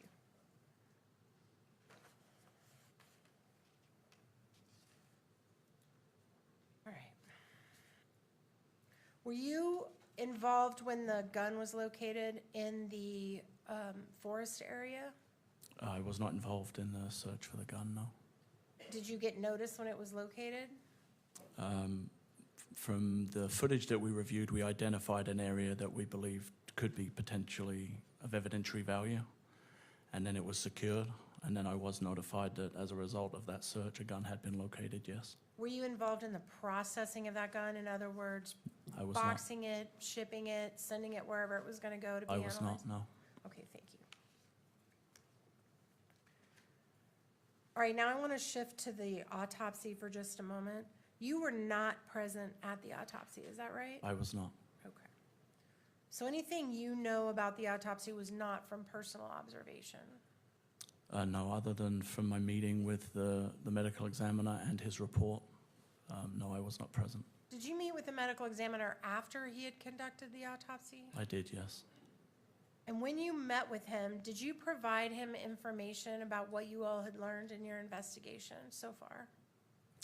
We didn't have any reason to provide any investigative information to him. The purpose of the meeting was to establish what information he could provide to us. Well, in fact, on the front page of the medical examiner's report, he talks about the investigation and information he learned. Did he learn that from you, or did he learn it from someone else? It would be my recollection that he did not learn that from us, but I couldn't speak to how he did learn about it. Okay, so you didn't share with him your conclusions about what happened or how Mr. Kirk was injured or anything like that? That's my recollection. Okay, thank you. And isn't it also true that fingerprints that were taken from Mr. Kirk and autopsy photos were provided to you on a CD? Yes. Was there anything else provided to you from the autopsy other than that? Other than the CD and the report? Yes. Not to me, no. Okay. You did mention not to you. Were you aware of anything else from the autopsy going to anyone else? I believe standard practice is anything of evidentiary value that the medical examiner collects is transferred through a chain of custody. And are you aware of anything that was transferred after Mr. Kirk's autopsy? I'm aware that there were items transferred for evidence, yes. What items? I believe some fragments of a bullet casing. I know Mr. Kirk's personal items to be returned to the family. That's all I can recall off the top of my head. Do you know how many fragments from the bullets? I don't. Now, I'd like to talk a little bit about the Ring camera that you obtained, and you interviewed a woman named Ms. Noble, is that right? To get that Ring camera that we watched with the car on the outside? We interviewed her to verify the authenticity of the video, yes. And were you involved in that interview? With Miss Noble? Yes. And do you recall what they told you about what they remember seeing in and around that car that night? I don't recall. I just know we were there to verify the video. I didn't conduct an interview with Miss Noble at that time. Okay. Can we please bring up whole... Sorry, just a moment.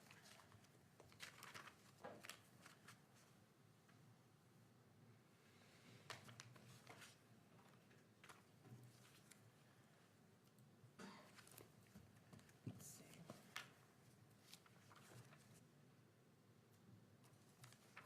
Whole 48.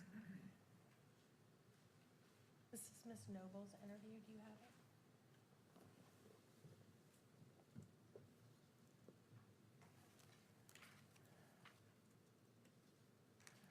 All right, do you remember that, looking at that interview, does that refresh your recollection? I remember reading the report at some point, yes. And do you remember that the Nobles told you that the driver of the vehicle was bald?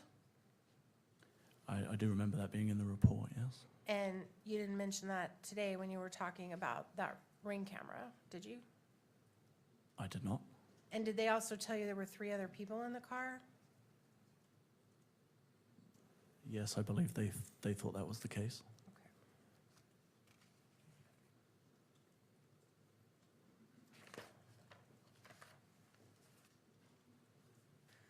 I want to go back, if I can, to the scene itself, the preservation of the actual scene where Mr. Kirk passed. Did you all have canine dogs at any point that sniffed that area? I don't know specifically that area, but I do know that canines were present, or a canine was present on the day. But you don't know what task the canine was given? My understanding was that it may have been used in an effort to track an individual that had jumped off the roof, but I don't know for certain. And obviously that didn't produce any results, or we would have heard about that, right? Yeah, not that I was made aware of. Okay.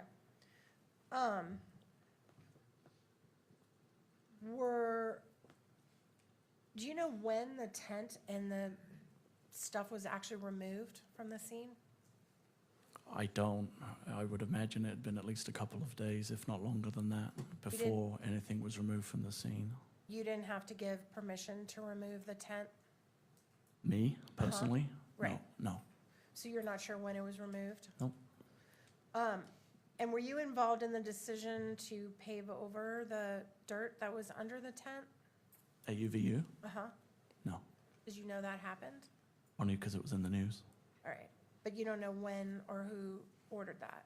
Nope.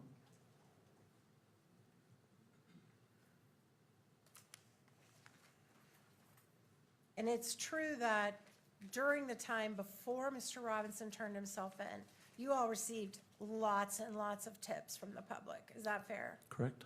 You received tips of death threats that Mr. Kirk had received the day before the shooting. Is that right? I'm sorry, did we receive threats that Mr. Kirk had received before the event, or? Let me clarify. That Thank was you. a confusing question. as you were going through tips that the public was giving you, did you receive tips about online death threats that had been made against Mr. Kirk prior to his death? There was a huge variety of tips and information and suggestions that were being provided by the public. Okay, and a lot of those, some of those filtered through you, right?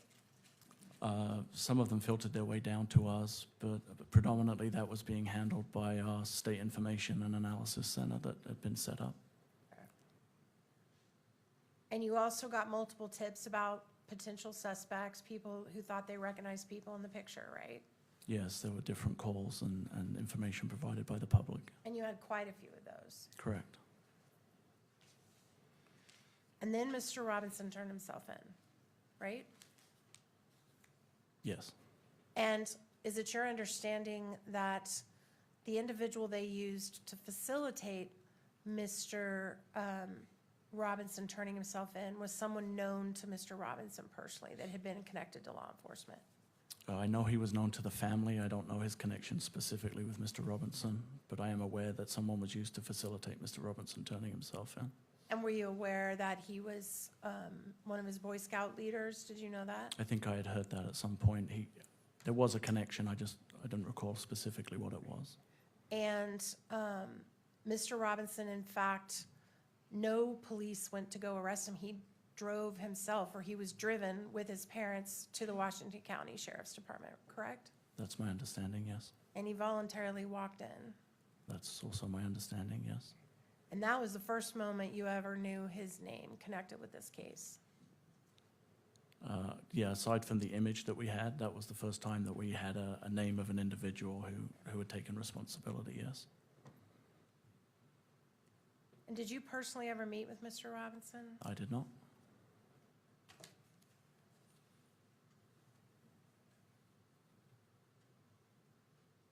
And as far as you know, Mr. Robinson did what he said he was going to do. He told the police he was coming peacefully, he was coming with his parents, and that's exactly what happened. I don't know any of the specifics of how he was arranged to turn himself in terms of what you've described. I just know that it was being facilitated with the sheriff's office. Okay. Court's indulgence for just a moment, Your Honor. Yes.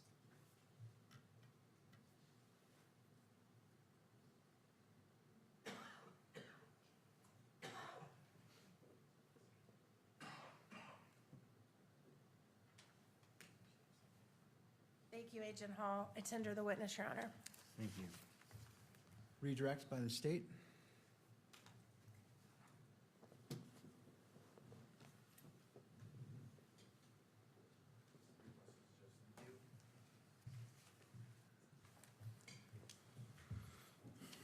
Just going to go back to a few things that Ms. Nestor asked you about. First of all, the unfired bullet that you referred to. It's your understanding that that bullet was accounted for? That's my recollection, yes. Okay, and it possibly belonged to an officer that could have maybe been clearing his weapon. Yes, that's what I recall being told about that particular item, yes.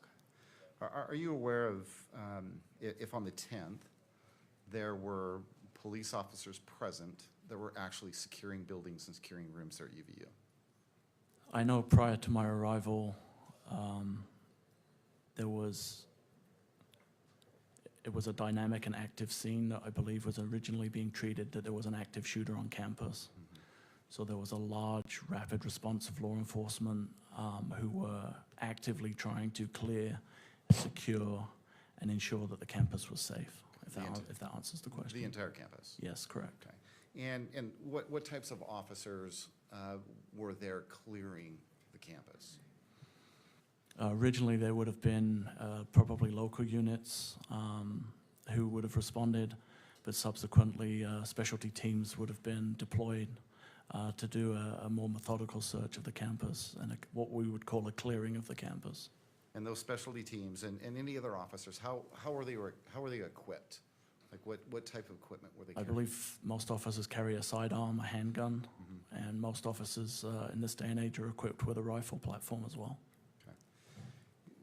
When you said that it was possible that that round was from an officer clearing his weapon, what exactly do you mean by that? Our standard practice in our department is to carry a rifle cruiser ready, I'm which is, sorry? we carry our rifles in a situation which is called cruiser ready. What does that mean? It means we don't have a round chambered. So if an officer deployed with his rifle, he would chamber a round. Once he had done whatever task it was that he was doing in order to put that weapon back, he would eject the magazine and eject the round. Sometimes in doing so, rounds are dropped or not accounted for.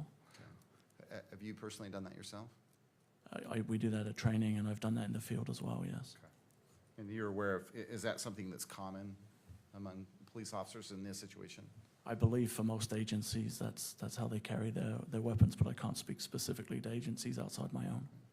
Do you have any idea how many officers were dedicated or sent out to clear the campus?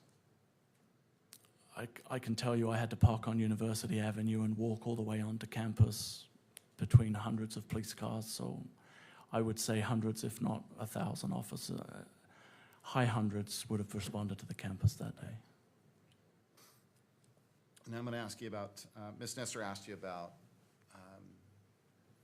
your observation of seeing Mr. Robinson with something in his hand. And I think she was asking you about Mr. Robinson just prior to crossing Campus Drive, following the shooting. Do you remember that question?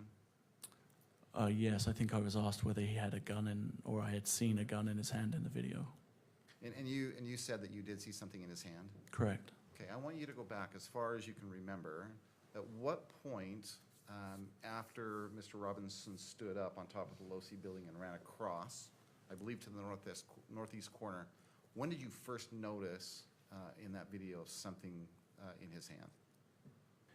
The first time you can clearly notice he has something in his hand, without a doubt, is when he's on the white triangular portion on the northeast corner of the Losi building preparing to jump. It is very apparent he has an item in his hand. Okay, and that's based on your observation of the videos? Correct. Okay. And is it easier to see in that enhanced video? The zoomed version of the video makes it a lot clearer to see, yes. Okay. And then after he drops down off of the roof of the Losi building, is there any time between that point in time and making his way to Campus Drive that you believe you see, again, something in his hand? As Mr. Robinson lands on the grass, it's almost like he either drops it or goes into a crouched position, and then when he returns up from that, it is again clear that there is some kind of an item in his hand, yes. Okay. Can you be more specific or describe in more detail It what appears, that item might it be? appears to be black, and it appears to be longer. Okay, anything else about that item? No. Okay.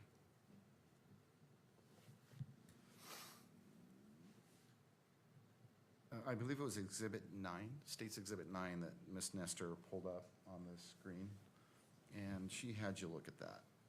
And I believe what you looked at was beginning a still image, but then a few moments or a few seconds of that video. And that's the UVU tunnel video, is that right? The breezeway underneath the Hall of Flags, yes. And the view is from behind, where I believe you testified that Mr. Kirk was on the other side of what appears to be a banner. Sure. In that tunnel view. Yes. And on the other side of that banner is the tent and then the rest of the courtyard. Is that fair to Correct. say? Do you remember seeing the banner Yes. in the video? Okay, and You're referring to the back of the pop-up tent? correct, yes. Okay, yes. Okay. And do you remember, what do you remember about that banner? It has some kind of an emblem on it, and it forms the back portion of the pop-up tent. Is it opaque? Is it transparent? How would No, you describe can't see through it. It's white, Right. and you cannot see through it, no. And how much of the tunnel does that banner, I guess if it's opaque, obstruct? I couldn't say. I'm assuming it's a 20 by 20 gazebo, so it would block out the area of the back of the tent that you can see. You would not be able to see through it. You would not be able to see through it from the audience side of the amphitheater. And what about the tunnel side of that banner? Can you see through the tunnel side in the opposite direction? You cannot, no. Can you see Mr. Kirk on the other side of that banner? You can't, no. Okay.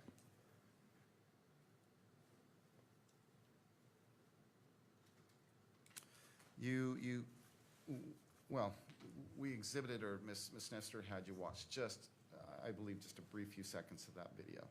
That exhibit is actually much longer than what we just looked at, or what Ms. Nestor had you look at, is that right? Correct. And leading up, and again, I'm referring to that view, that tunnel view of that surveillance camera, leading up to the shot, what's going on behind that banner? There are representatives, I believe, of TPUSA, but there are representatives of TPUSA, there are law enforcement representatives. I don't know if there's any student body, but essentially people are moving to and fro behind that area. A couple of individuals are retrieving items from a vehicle, but there's consistent movement behind and in that area. Okay. Directly behind the banner? Correct. Ms. Nestor asked you about the wooded area that Mr. Robinson entered. Well, Ms. Nestor brought that up, and I believe your testimony has been, between today and yesterday, that you witnessed Mr. Robinson enter a wooded area on at least 2 occasions. Is that fair to say? Yes, on his second visit to the campus and on the visit where the incident took place. At least on those 2 occasions, did the wooded area that he entered, were they different parts of the wooded area, or was it the same parts of the? They appeared to be the same. You're aware that a rifle was eventually discovered? Yes. And was it your understanding that that rifle was discovered in a wooded area? It was in the wooded area where we believe Mr. Robinson entered the wooded area, yes. And that rifle was discovered on the 10th? Yes. Ms. Nestor asked you about a variety of tips including threats to Mr. Kirk, I think before the event? Yes. And did you follow up on those tips? After tips have been put through a process and been analyzed and screened, anything that appeared to have relevance to either the investigation or a credible threat was managed by the various entities involved, yes. Okay. So managed by law enforcement, so. Correct. Did you personally follow up on any of the tips? I don't think I personally did, but I worked closely with people who did. The point is, I guess, is that those tips were followed up on. Is that fair to say? To the best of our ability, yes. Okay. And then Ms. Nestor also asked you about tips, I believe, of people reporting to police that they felt like they knew who the shooter was. Yes. Okay. So identities of possible shooters. Correct. Did law enforcement follow up on those tips as well? They did.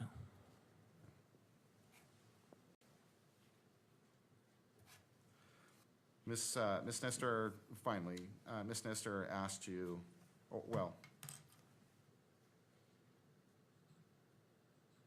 she asked you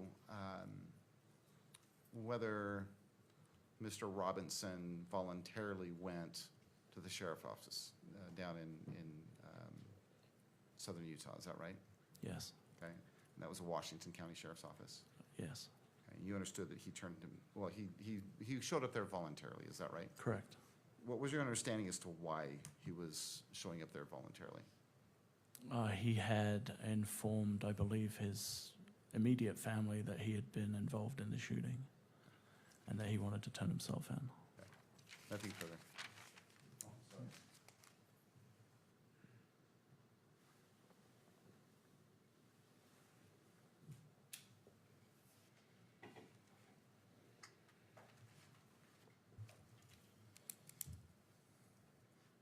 In the video that we've already talked about, the video where Mr. Robinson stands up and runs across the top of the Losi building, do you notice whether at that point, after he stood up until you see him last, at least in that part of the video, do you notice whether he's walking or running with a limp? He is not. From the time he left after going over the railing, when we see him on the video move out to the position. Correct. And then leave the position, there is no longer a visible limp or gait. Thank you. Ms. Nestor? No follow-up, Your Honor. All right. May Agent Hull be excused? Yes, Your Honor. All right, Agent Hull, thank you. Thank you, Your Honor. We have just a minute to meet if, okay. All right, let's take a 5-minute break and allowing parties to confer. Court is in a brief recess.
Session. We left off with Agent Hull was excused, and we are proceeding. Mr. McBride. Yes, Your Honor. We intend to call Jennifer Falmuina, but before I do that, I'd move the admission of State's Exhibit 5.1, if I can approach the bench. Yes. Thank you. Your Honor, there will be an objection, and we want to be heard on the objections. And I didn't know this was coming now. It could be a lengthy call. All right. Let me just, do you wish to identify what State's Exhibit 5.1 is? Yes, Your Honor. Exhibit 5.1 is a self-authenticating 1102 statement issued by David Engelhardt from Turning Point USA. All right. And yeah, again, I say it's a self-authenticating document. As you can see there, it's got the admonition on page 1. The body of the 1102 statement is there on pages 1 and 2. I would say number 4 is kind of the foundational statement, paragraph 4, but the self-authentication portion is the notary acknowledgement on page 3. All right. Turning to Mr. Novak. Thank you, Your Honor. Thank you, Mr. McBride. So the court, obviously, because the court can decide how much of this we discuss in open court, how much we discuss at the bar, so to speak, sidebar. There's initially a fundamental relevance problem with this 1102. There are also there are other issues, but I think that just to help the court parse the evidentiary issues, we should start with the relevance.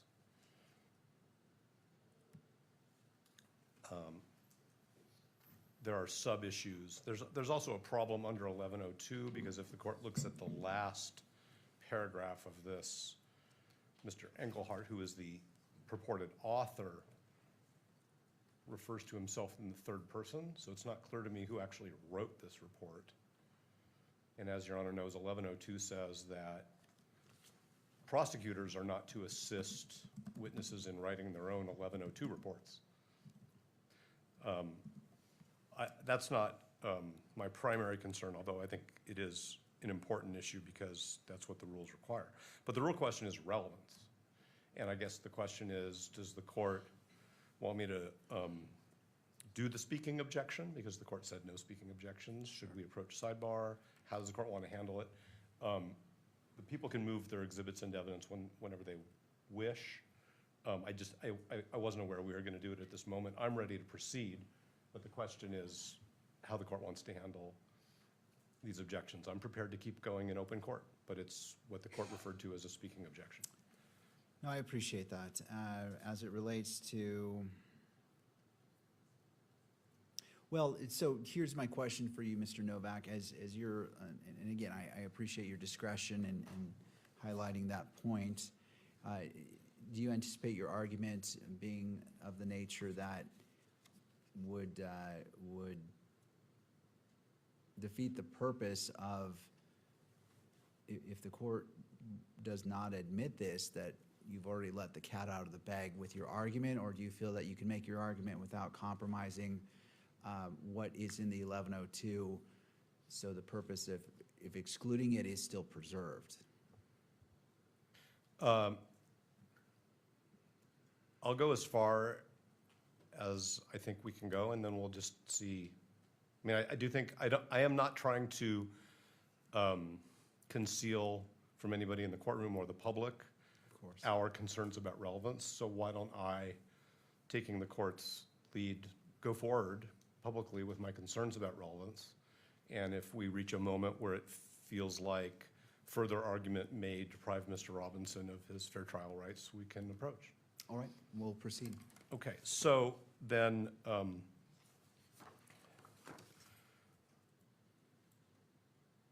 what I'm going to do is I'm going to point out that this proposed exhibit, which is the 1102 statement of Mr. Engelhardt, is basically 4 paragraphs.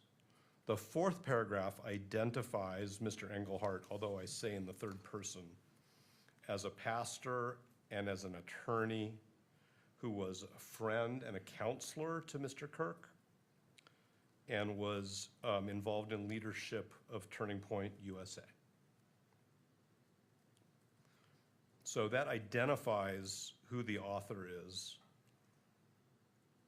Beyond that, it's not really relevant to any of the issues before this court. Paragraphs 1, 2, and 3, paragraph 1 talks about Turning Point USA's status with the Internal Revenue Service,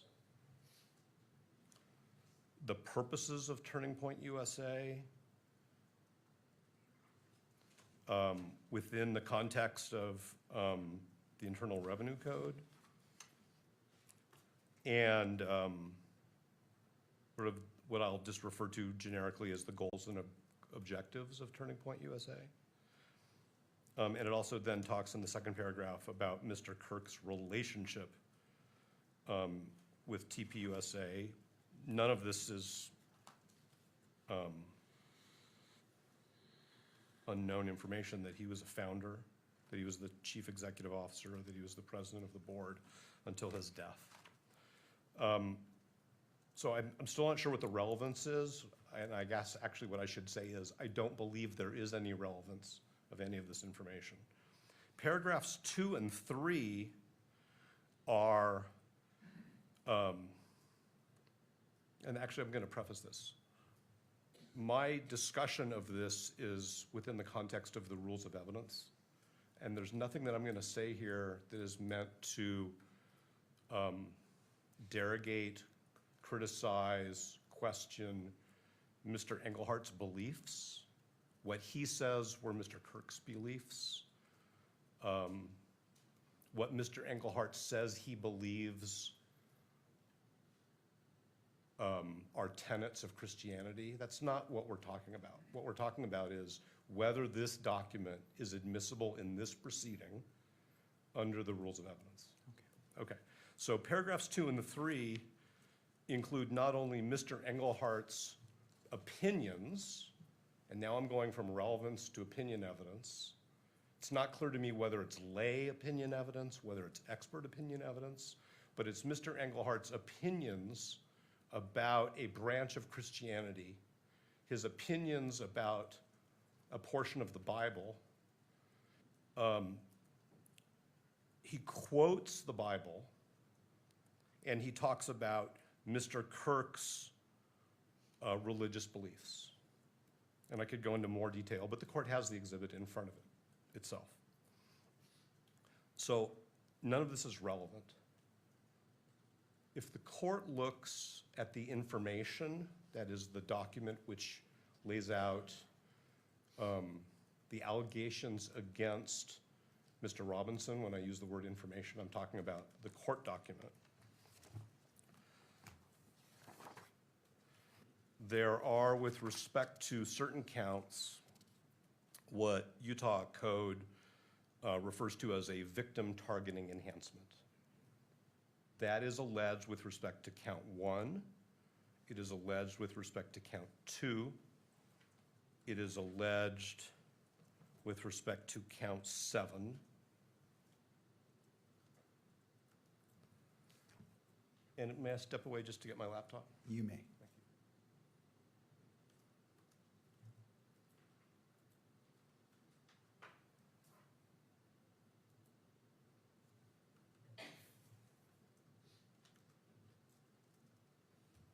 And as the court knows, but I want the record to be clear, when I refer to the what the information calls the victim targeting enhancement, that's Utah Code Section 76-3-203.14, which the code calls the victim targeting penalty enhancement. The information alleges and this is, I'm emphasizing this, that Mr. Robinson intentionally selected Mr. Kirk because of Mr. Robinson's belief or perception regarding Mr. Kirk's political expression. And I'm going to focus, if I may, the court's attention on two things. One is, whose state of mind are we talking about when, or whose state of mind is the statute talking about? And what aspect of the victim targeting enhancement is being invoked here? The latter is the state invoking Mr. Kirk's political expression, and now I'm quoting the statute, as the personal attribute that the state alleges is the gateway to this penalty enhancement. And if the court will bear with me, because there's a reason why we have these hearings in public, there are various categories for alleging, I should say, there are various categories of personal attributes, that's the phrase the legislature uses, which authorize the pursuit of a penalty enhancement. And those personal attributes are listed in the statute A through R. I'm not going to read all of them because the court knows the law, but political expression is subsection K. That is separate and distinct from the personal attribute that the legislature calls religion, which is subsection M. So what we have is an allegation that the personal attribute,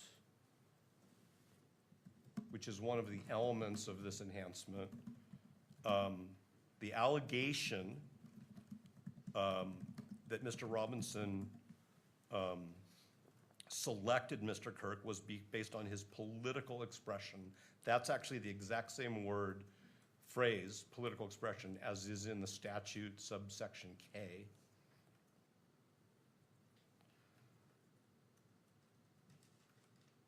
The 1102 statement is predominantly about what Mr. Engelhardt describes as traditional Orthodox Christian values that he believes in, that he believes Mr. Kirk believed in. And I understand in today's world that there is a crossover between religion and politics. I think we can all acknowledge that. But the legislature and the information here are focused on political expression. So I'm concerned that the 1102 statement of Mr. Engelhardt goes far beyond the scope of what would be admissible if the state has it to prove that Mr. Robinson targeted Mr. Kirk because of Mr. Robinson's belief or perception concerning Mr. Kirk's political expression. The second element of this is that the victim targeting enhancement focuses on the allegation of what is in Mr. Robinson's state of mind, not what is in Mr. Kirk's views or deeply held beliefs, sincere religious beliefs. And so the evidence that the state needs to present is not what Mr. Kirk believed or said or what TPUSA stood for. It's what was in Mr. Robinson's head, if anything, about selecting Mr. Kirk because of Mr. Kirk's political expression, because that's the information. So why TPUSA exists, what its founding beliefs are, what its leaders' beliefs are, what Mr. Engelhardt believes Christianity is or is not relevant. And that's why we think it should not be received into evidence. There's a second level here which is Mr. Englehart's statements about what is in the Bible, specifically Matthew chapter 9. And so I would just ask this court the hypothetical question. If the state asked the court to take judicial notice of a portion of the Bible in order to prove this enhancement, because I can't see where else it fits into this case, I think, if I may, the answer would be no, it's not relevant. So instead, what we have is the state trying to use the affidavit of Mr. Engelhardt pursuant to 1102 to get the court to essentially receive into evidence the same information. It doesn't really matter here, in this proceeding, what the book of Matthew says. It doesn't matter what Mr. Engelhardt thinks, and again, I say this with all due respect to Mr. Engelhardt, who I've never met, the book of Matthew means, or how one reconciles the book of Matthew as he sees it with other views on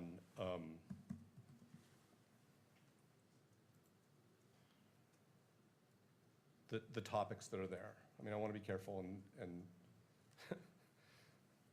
not suggest what other views are, because I shouldn't be testifying about different perspectives within the sort of the heading of religion. But it doesn't really matter for this proceeding what Mr. Engelhardt's views are, what Mr. Kirk's religious views were, what religious views TPUSA endorses, seeks to encourage others to adopt.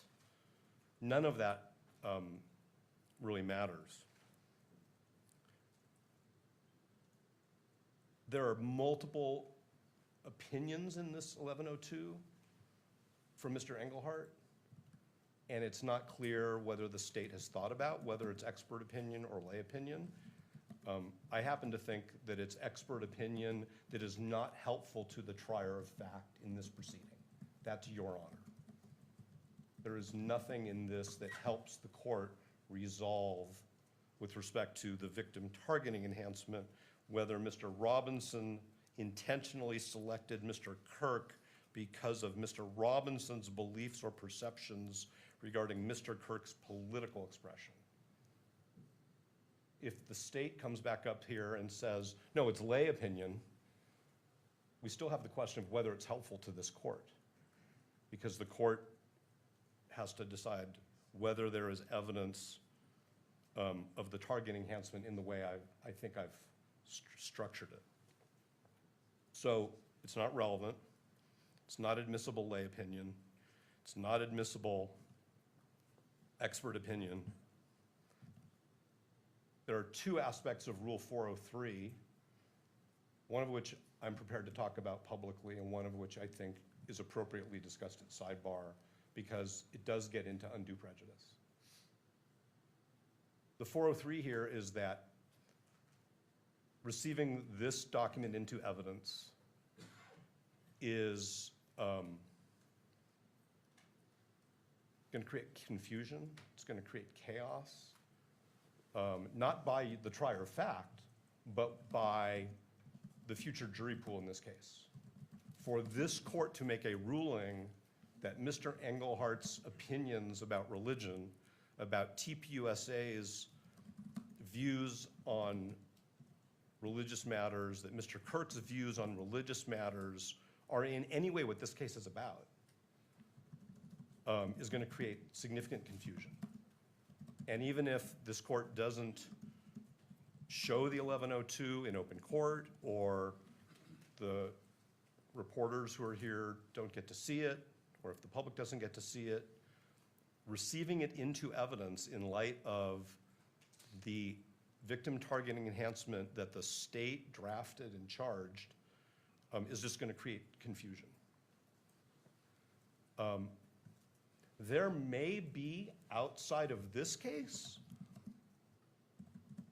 litigation where TPUSA's purposes and its mission and its adherence to its mission are important, and Mr. Englehart's opinions about that may be important in some other context, in litigation, in public discussions. It's not important here. And when I say important, I'm saying it's not relevant. So there's a 403 issue with respect to confusion. There's a constitutional concern that this type of evidence being sanctioned by the court is going to suggest to the jury pool that this is a case about religion. This is not a case about religion. The state doesn't even allege this is a case about religion. The state alleges one enhancement based on Mr. Robinson's perceptions of Mr. Kirk's political expression. So I'm very concerned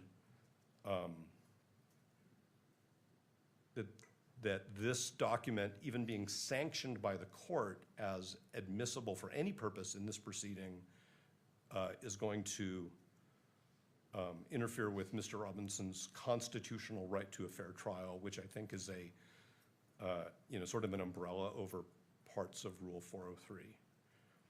If at the time, if there is a trial, if Mr. Robinson is bound over, and if there is a trial, and if the state wants to proffer Mr. Engelhardt for some specific evidentiary purpose that I'm missing, then we can engage in that. But it seems to me that it's, again, a mixture of lay and expert opinion, which at this stage is more prejudicial than probative. The other part of the 403 issue we can discuss at sidebar whenever the court's ready. Thank you, Mr. Novak. Turning to the state. And so just to give an overview, what I'm intending to do is address what Mr. Novak has presented, the state respond. I may have some questions limited to what's been presented now. Of course, that doesn't preclude addressing the second portion of that in whatever means is necessary to protect constitutional rights. But we're just focused on this portion right now. Understood. Thank you. Mr. McBride.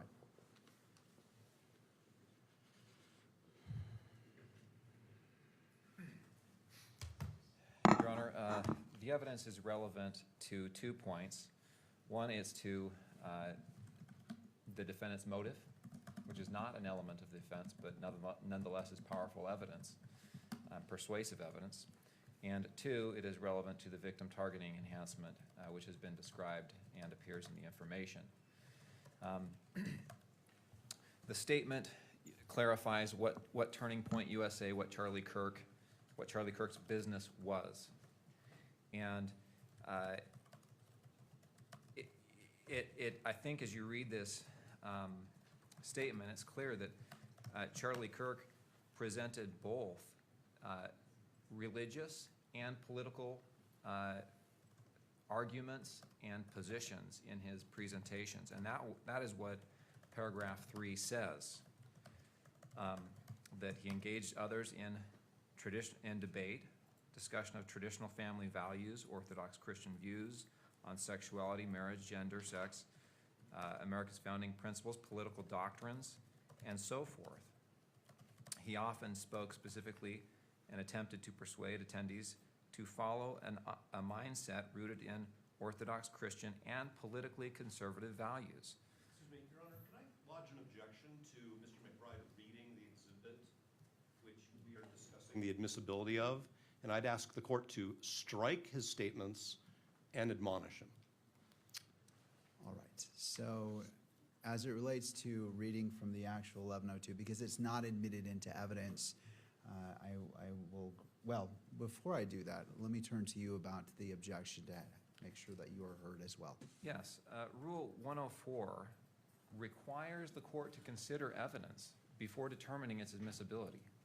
How can you determine whether an exhibit is admissible without knowing what is contained in that exhibit? That's what I'm putting in front of Your Honor, is explaining this is why the exhibit is admissible, because it contains this language that is relevant and probative. I don't know how I can make an argument that something's relevant and probative without saying This is what the exhibit says. Well, Mr. Novak, and I want to make sure I do see you have a microphone. Go ahead. Your Honor is not a jury. Your Honor can look at the exhibit and determine for itself whether it's relevant, whether it meets other criteria for admissibility. It's not necessary for Mr. McBride to read aloud in open court an exhibit which the court has available to it. I'm not saying that the court shouldn't read it. I'm saying that it's not admissible. I understand that the court has two roles, one under 104 and one as the magistrate, but that doesn't require Mr. McBride to read in open court the exhibit which we are discussing the admissibility of, especially where I have just expressed our concern that the exhibit has a tendency to confuse the issues in this case and create fair trial risks for Mr. Robinson. All right, thank you, Mr. Novak. Any final thoughts before I rule on this specific issue about reading from the 1102 by Mr. McBride? Yes, Your Honor. I have to be able to argue here. I have to be able to refer to the exhibits. I can't do my job as an attorney without being able to refer to the exhibits. If the court doesn't want this to be in public, then we've got to close this proceeding, but I have to be able to argue the exhibits. I don't know how I can make an argument without actually pointing to the language of the exhibits, unless I want to say, you know what I mean, or referring to line 13. It's just so cumbersome to do, Your Honor. And I think my job and my duty to my client, which is the state of Utah, and to their right to fairness, requires me to make a good and powerful argument, and that requires me to refer to the exhibit. And I'll submit it with that. All right. Thank you to both of you. In looking at this, typically in court, when evidence is being taken, until it's admitted, it doesn't come in. For example, if there's a witness on the stand and one is trying to get a piece of evidence in, that witness cannot read from the document and prior to it being admitted into evidence. And so the court applies that same principle here. However, the difference is, in noting Mr. Novak was drawing points from this specifically, he mentioned Matthew, I believe, chapter 19, and talking about certain points in here specifically. There is room for it to be mentioned in argument in order for the court to fully consider what's before it. I'm going to sustain Mr. Novak's objection and simply say, if you want to talk about it conceptually, talk about the points, you certainly may, but simply reading from it exactly, saying, and I understand, I don't want to constrain either party from being able to make their full argument, but quoting from it in open court, I fear does risk issues to the constitutional rights of the parties. If the parties prefer to go into a closed evidentiary hearing on this issue in order to be unrestrained, and it appears Mr. Novak has requested that for a second portion of his argument, we certainly can do so, because I do not want to put out evidence that is not admitted in open court until the appropriate time, until the court has gone through its decision-making process on whether it should be admitted or not. So to the parties, if you feel you can move forward on this first portion of it, I'm happy to entertain that argument. If the parties feel at this point, at this juncture, that a closed evidentiary hearing is needed in order to fully explore all the issues, I will leave it to the parties, because I don't know your arguments, and I don't want to say, constrain you from saying, well, I don't know what you're going to say, but I can't read your minds, and the court will stay in its lane to ensure that it's in the proper judicial role. So the objection has been sustained to Mr. McBride. In regards to your response, the rebuttal to the argument by Mr. Novak, what is your request? Yes, Your Honor. I do not believe it's necessary to close this hearing. I would argue against closing the hearing on the admissibility of this exhibit. However, the court needs to rule on that issue before I launch into the fullness of my argument, because I do not want to be admonished for discussing an item that I'm asking to be admitted into evidence in public. So I would ask the court to make a ruling on the closure of the argument about the admissibility of this hearing so that I can make that argument unconstrained. And after that time, after the court rules on that, I will make my full argument. All right, well, what I'm trying to do is, you've heard the reasoning of the court. I don't want to constrain you. If you're saying, as you stated, that you want to best represent your client, and every attorney should be doing that, that is your duty, I don't want, if you feel that closing this hearing to the public is necessary in order for you to fulfill your duty, the court will entertain that. But I can't have it both ways. If you want me to close the hearing in order for you to be fully, be able to argue freely as you feel you need to, I will entertain that. But I don't want to say, well, I'm not going to close the hearing, and then suddenly the issue is, well, I wasn't able to make a full argument. And so do you need a closed hearing to make a full argument to best represent your client? I think defense counsel is asking to close the hearing so that the argument can be made without the public seeing it. I do not want to close the hearing. I do not believe it's necessary to close the hearing. That's not my motion. I do, however, want to make a full argument that requires me to rely on the evidence and quote the evidence as I have done.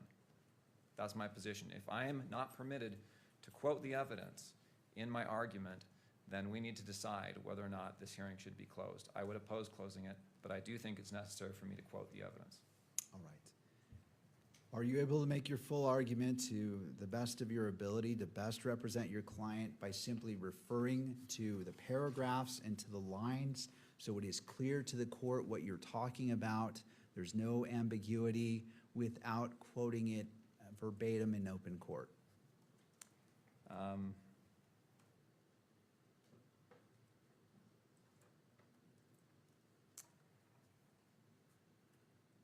No, I don't think so. All right. Your Honor, if you're going to make a closure ruling, I'd like to be heard before you do. All right, I'll hear from you as well. If you would like to come forward, again, just, Mr. Reimer, just stating your full name for the record, for the clarity of the record. Sure, thank you, Your Honor. David Ryman again for the news media. We have briefed this issue a couple different times so far. Sometimes there is a misconception that I think is running, particularly through what Mr. Novak argued, that suppression hearings, because the evidence may be suppressed or excluded, or in limine hearings, need to be closed unless the evidence is deemed admissible. That is the opposite of the law. That has been settled since the United States Supreme Court decided Waller versus Georgia. You can see it in Kern's Tribune, which dealt with a preliminary hearing and access to a preliminary hearing where, as you know, and as we've heard repeatedly today, all kinds of evidence is presented at the preliminary hearing that may not be admissible at trial. And so the universe of the public's right of access to proceedings is not limited just to what eventually gets admitted at trial, which, you know, if there even is a trial. And that's been, we've cited the court to, you know, numerous cases on this, and I don't have the brief in front of me, and the docket is huge, and I can find it for you if you'd like. But I just wanted to correct the misimpression that the public is not entitled to hear argument and to see evidence just because it may not be admissible.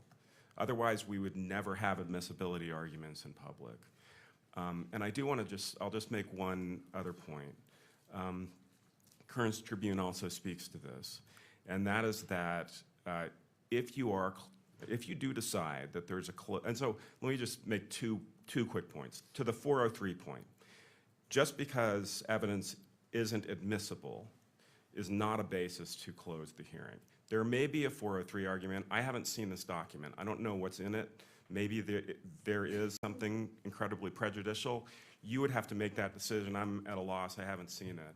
I'm happy to take a look at it and give you substantive argument, but it's the same high constitutional standard that you have to satisfy in order to close it. And then the last thing is just on the scope of any closure. Kern's Tribune speaks, and I know the court is aware of this. If you are going to close it, it needs to be as minimal as possible. And it's my experience, at least, that most of the argument about things in this context can occur in open court. And if you want to have, a closed session or a sidebar, or however, you have also done it in chambers, I just ask that it be as limited as possible. Thank you. Thank you. All right, Mr. Novak, it appears like, would you like to respond to that before, and then I'll return to Mr. McBride for any final thoughts, and the court will make its ruling. Well, I just wanted to mention the Utah Supreme Court decision in State versus Archuleta, 857 P. 2nd 234, where this state's Supreme Court reminds us that the First Amendment right of access is qualified, and that what needs to be carefully judged in light of the qualified right of access with respect to preliminary hearing exhibits, that was the issue in State versus Archuleta, is the defendant's right to a fair trial. So we're in this slightly twilight zone situation where counsel for the media is saying, even if the court has decided that the exhibits are not going to be made available for copying and inspection, and the court may decide that this exhibit is either not admissible or admissible for the court's eyes only, counsel for the media is counseling that the court permit Mr. McBride to read the exhibit verbatim in open court. And that basically defeats all of those principles. So I don't think that's the correct path. Counsel for the media is correct that the court's sealing or closure should be narrowly tailored. And the 403 issue, which we are prepared only to discuss because of the sequencing of things in this case, in this proceeding, we're only prepared to discuss at sidebar, has to do with potential future evidence that the court may receive in this hearing, or it may not. So I'm not going to, in open court, if the court wants to defer this entire exhibit and discussion of it until later in the proceeding, then it may be that that part of the 403 argument doesn't need to be at sidebar, and I think we're all assuming that sidebar proceedings in this preliminary hearing are going to be part of the sealed transcript until some later point in time. In other words, it's not sidebar just for the moment, it's because the transcript's going to be sealed. So it very well may be that taking this issue up at a later point in time in this proceeding eliminates the need, from our perspective, for that 403 issue to be discussed at sidebar, or at what counsel for the media says in a closed proceeding. However, I agree with the court that Mr. McBride can't have his cake and eat it too. If he wants to make his argument and he thinks that his argument requires that he read an exhibit in court, which we in good faith are saying is not admissible, then we need to have a closed proceeding. I'm not asking for a closed proceeding. I was asking the court to caution Mr. McBride not to read into evidence exhibits that are not received into evidence, because that's the same as Mr. McBride testifying. All right, thank you.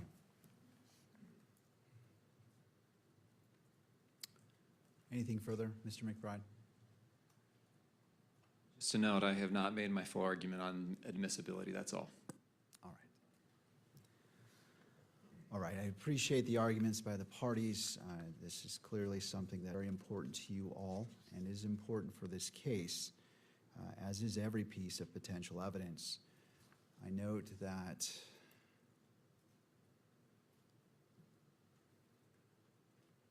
Mr. Novak indicated that receiving this could create confusion for future potential jurors. And that he mentioned that it could suggest to a potential jury pool that this case is about religion. However, what is happening at a preliminary hearing is far different than what happens at a jury trial.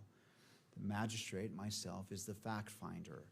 And whether something becomes admissible at trial is far different than what is admissible at a preliminary hearing. The purposes are different, the standards are different, and different steps need to be followed. Something could become admissible at a jury trial, but given the nature of a jury trial, more steps are necessary.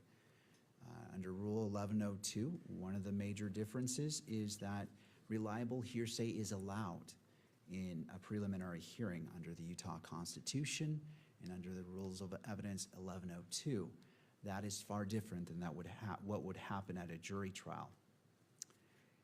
Taking this into consideration, I look to the information, going to the very beginning, whether this is relevant. And as noted by counsel, looking to count 1, which is squarely before the court, to determine probable cause at the end of this proceeding. And the court is not weighing in whether it will reach that or not. It's not predetermining anything. But what is before this court under count 1, aggravated murder, which is a capital offense, victim targeting enhancement in violation of Utah Code Annotated 76-3-203.14 sub 2, Tyler James Robinson intentionally selected Charlie Kirk because of Tyler James Robinson's belief or perception regarding Charlie Kirk's political expression. And so, if that was not here, this enhancement, and it also goes to count 2, felony discharge of a firearm causing serious bodily injury.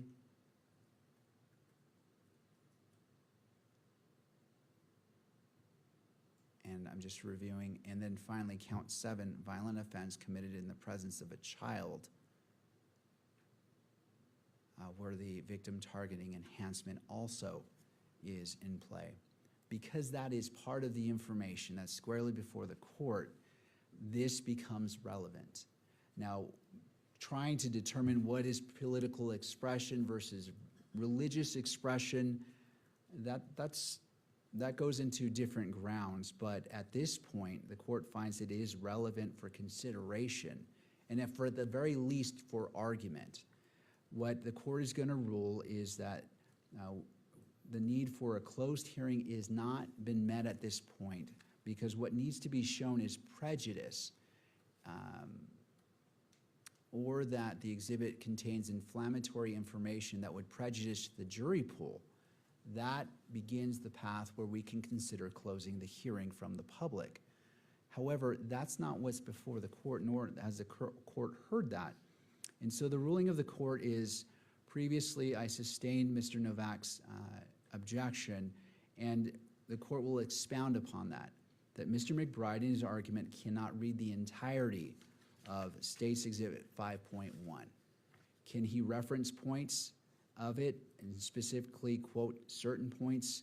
The court rules that he can, just as Mr. Novak pulled from this, and it was broad, but he quoted Matthew chapter 19. He stated that this came from the Bible. He talked about the going from paragraph 1 where he quoted, or at least drew from, about the Internal Revenue Service and the type of business. And so there is grounds for that to occur in order for the court to consider the argument fully and making the determination whether it is relevant and should be admissible. Therefore, the court rules that Mr. McBride can continue in his arguments in order that the court can make its determination whether State's Exhibit 5.1 is admissible or not.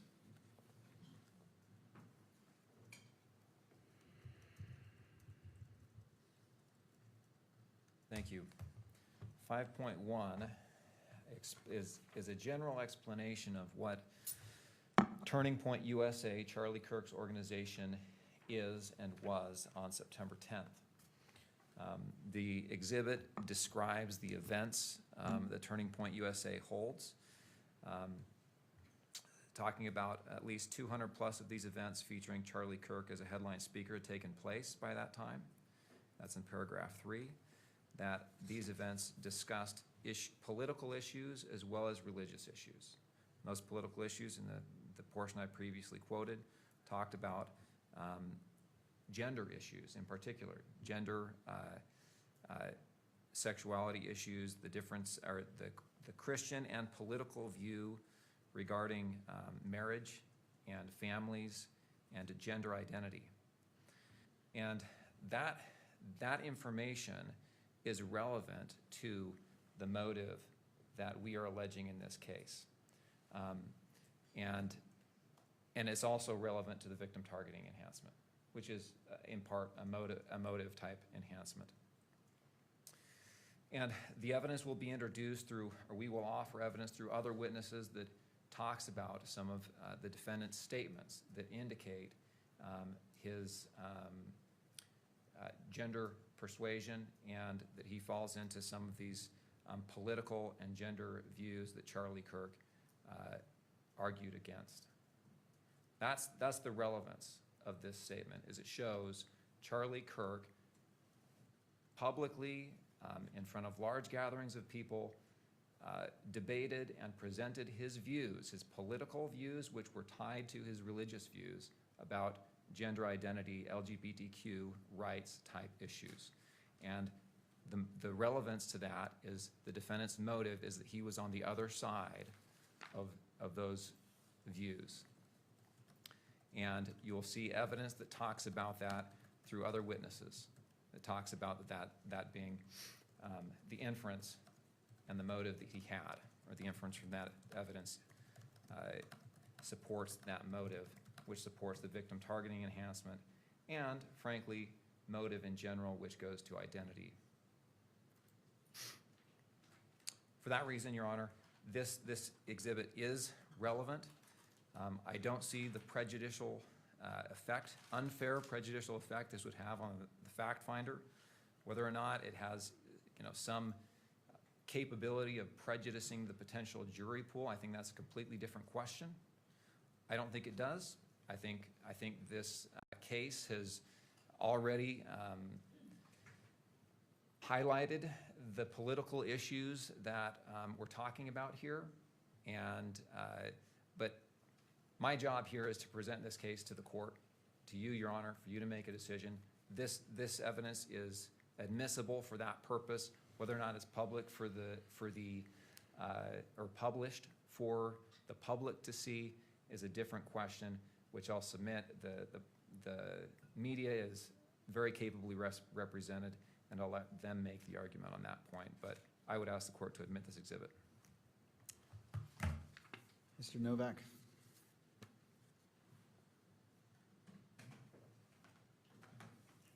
Thank you, Your Honor. For the state to argue that this exhibit says anything about Mr. Robinson's state of mind should be rejected out of hand. This exhibit does not say anything about Mr. Robinson's state of mind, and that's what motive is, and that's what the victim targeting enhancement adopted by the legislature focuses on, is the defendant's perception. If Mr.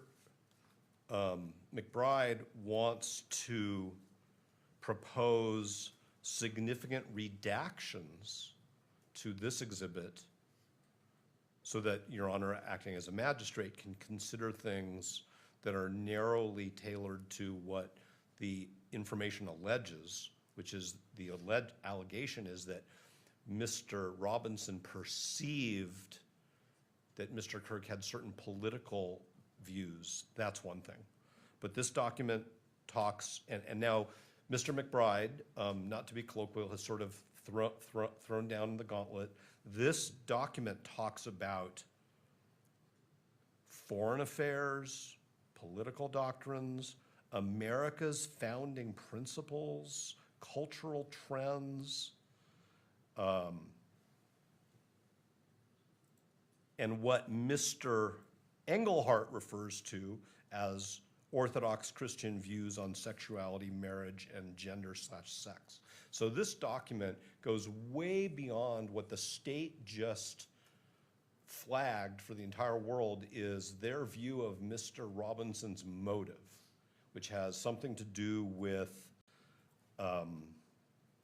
gender identity, gender ideology, and sexuality. That's what Mr. McBride has just said this case is all about. This document goes way beyond that, and that's why it's not admissible.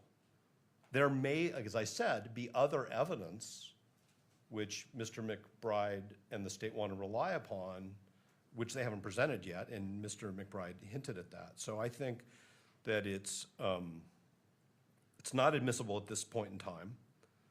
I don't think it's relevant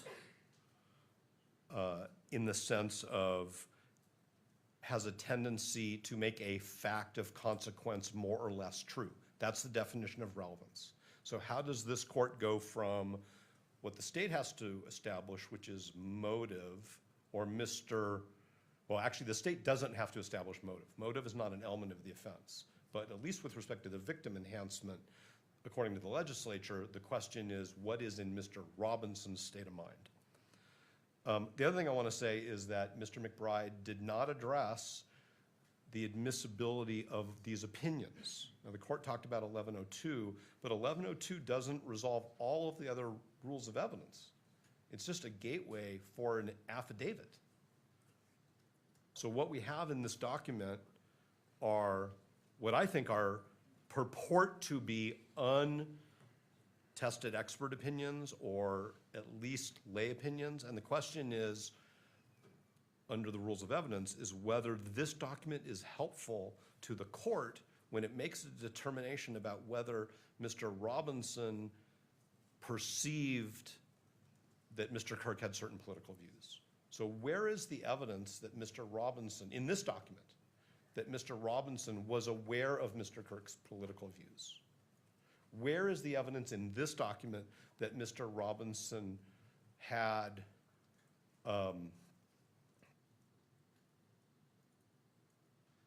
disagreement with Mr. Kirk's political expression? None of that appears in this document. There may be other evidence of that we'll have to see, but there's nothing in this document which connects up with Mr. Robinson's state of mind, which is the question in the enhancement. And Mr. Engelhardt cannot, of course, express any opinion about Mr. Robinson's state of mind because he doesn't know him, and because that would be improper opinion evidence under any rule of law. So for a document to be received into evidence that quotes one very narrow piece of religious doctrine, and that involves Mr. Engelhardt's interpretation of what that means. I mean, Mr. Engelhardt at the top of page 2 is basically telling this court what he thinks Chapter 19 means. How could that possibly be admissible in this proceeding? And how could it possibly be admissible for the purpose of this court concluding what Mr. Kirk thought Chapter 19 of Matthew means? So it's not relevant. It's improper opinion evidence. It's definitely overbroad in terms of the evidence that the state is proffering to prove a very narrow point, and it actually doesn't get to that point, which is what was Mr. Robinson's state of mind. It also doesn't say anything that Mr. Kirk specifically said on September 10th that Mr. Robinson may or may not have heard, or anything that Mr. Kirk said before September 10th, specifically, that Mr. Robinson may or may not have heard. Nor has the state presented any evidence, and as an officer of the court, I would say I don't think the state can present any evidence that Mr. Robinson specifically heard Mr. Kirk say a specific thing at a specific time. There are some statements which I think that the state will say are admissions by Mr. Robinson, which reference Mr. Kirk, which we will get to later. But none of those reference specific statements by Mr. Robinson about specific statements by Mr. Kirk on any specific issue that would even make a piece of of this relevant. So I'm pretty sure that I've reached that point where anything more I say, I'm going to be repeating myself, and so I'm just going to stop unless the court has questions. I don't, thank you. Well, I do have a question as it relates to political expressions. Does religion or gender intersect with political expressions? I think that's a great question, but probably not a question to be answered by me in this proceeding. That's actually a really, really complicated question that the state wants the court to say is a simple yes. All right. Because I don't want to be the expert. I mean, the court's basically asking me to testify. I'm not trying to be flippant. The court is asking me to testify about where religion and politics intersect. And that's a fascinating question. The question here is whether this document, the way it's presented, the way it was written, is admissible under relevance and expert 701, 702 rules of evidence to prove what Mr. McBride says the state, what he acknowledges the state has to prove, which is that Mr. Robinson had a state of mind which was, let's just say, hostile to Mr. Kirk's political expression. And I don't think that this court should be deciding, based on the record before it, where, if at all, politics and religion intersect. I mean, if the court needs to resolve that issue, then the court also needs to resolve the question of which religious philosophy are we talking about? Well, Mr. Novak, I bring that up because you mentioned it. You said you cited directly to the enhancement. You said political expression, and then you went to the Bible itself. And so it appeared to the court that you put it into play. So I just wanted to get a little bit of guidance from your position. And so that's the reason for the question. No, I totally appreciate the question. I'm not suggesting, Your Honor, that there's a problem with the question. Any question that the court asks is a question that counsel should take seriously. The legislature separates in the statute religion and political expression. The state selected the victim targeting enhancement based on political expression only. Now the state wants to I didn't bring Matthew in. The state is bringing Matthew in through Mr. Engelhardt. I didn't bring the Bible to this courtroom, the state brought it. And that concerns me greatly because the state is turning this into a question of whether Mr. Robinson's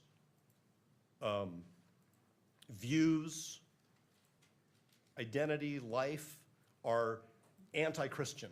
And that's a huge problem. And the state has created that problem. And this hearing is being broadcast to the entire jury pool. And that's what Mr. McBride just did, is he turned this case into whether Mr. Robinson's life is inconsistent with what Mr. Engelhardt calls Orthodox Christian views. I'm going to just stop right here because I think the court knows what the problem is. Thank you.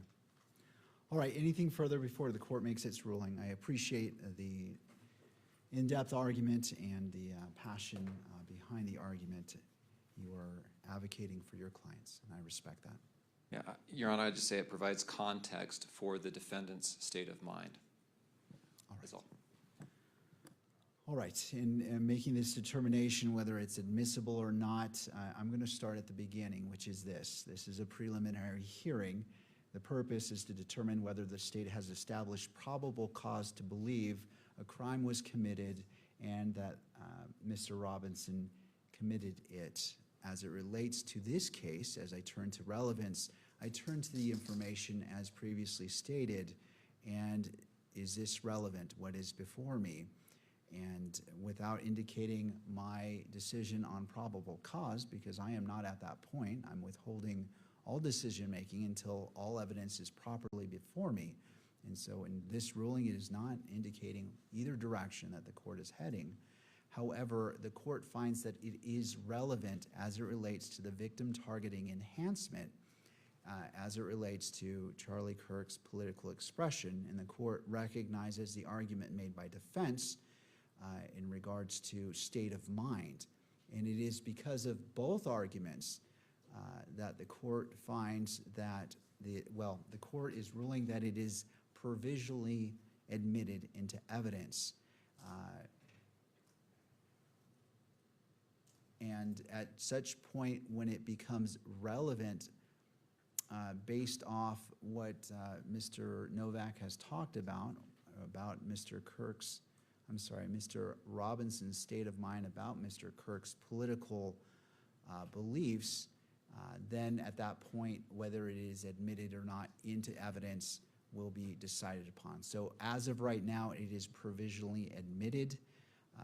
Because of that stance, it will not be published to the courtroom or media, but both parties can weigh in on that when this is brought up again, and the request for it to be fully admitted is made by either party. Then the court will re-examine whether it should be published at that time to those in the courtroom and to whether that is displayed or filmed by the camera. All right, let us proceed. Well, let us proceed to lunch because it is now 12:40. It seems like a natural place to stop. I believe everyone looks like they need a lunch break. So let's go ahead and break for lunch. Let's come back at 1:15. Well, I need to give you a full lunch here. I need to do my lawyer math and see what that would bring us to. So it's 12:40. Let's come back at 1:45 for lunch. All right. Any party need the benefit of the record before we break for lunch? Not from the state, Judge. No, Your Honor. All right. Court is in recess until 1:45.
Please be seated. Court is now in session, noting the presence of all counsel and all parties. All right, Mr. McBride, turning to the state. Yes, Your Honor. Just by way of preview, we are going to call Jen Falmuina, Sergeant with the SBI, but how we're going to proceed is we're going to call her for a very limited purpose. We're going to pause her testimony. Defense is not going to cross at that time, and we're going to call an FBI DNA analyst out of order. It's a defense witness, but that's to accommodate that witness's schedule. State calls Sergeant Jen Falmuina. I'd like to come forward and be sworn in.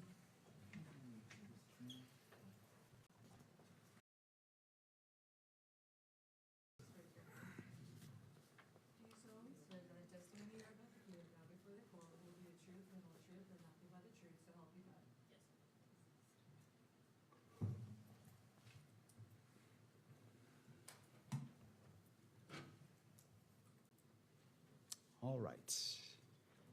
After you're situated, there should be a bottle of water to your left, maybe behind the monitor. And if you wouldn't mind just bringing that microphone just a little bit closer to you so it picks up your voice for the recording. Mr. McBride, your witness. Will you please state your name? Yes, Jennifer Famuina. Where do you work? I work for the Utah Department of Public Safety. What position do you hold there? I am currently a sergeant within the State Bureau of Investigation. What was your assignment September 10th, 2025? I was assigned to oversee the crime scenes as well as the physical evidence. And were you sergeant with the State Bureau of Investigation at that time as well? Yes. And do you have any kind of specialty in your assignment there? Yes, I do. I am currently overseeing, or I am the lead over our evidence response team within our division. That includes not only conducting training, but also attending training and whatnot. Okay. So if we hear ERT, it means Evidence Response Team. Yes. Were you called to the crime scene at Utah Valley University on September 10th of 2025? Yes, I was. And were there multiple scenes that you oversaw or helped to process? Yes. We've had some testimony about the rooftop of the Low C Center. Did you oversee or are you aware of evidence that was collected in that area? Yes, I am.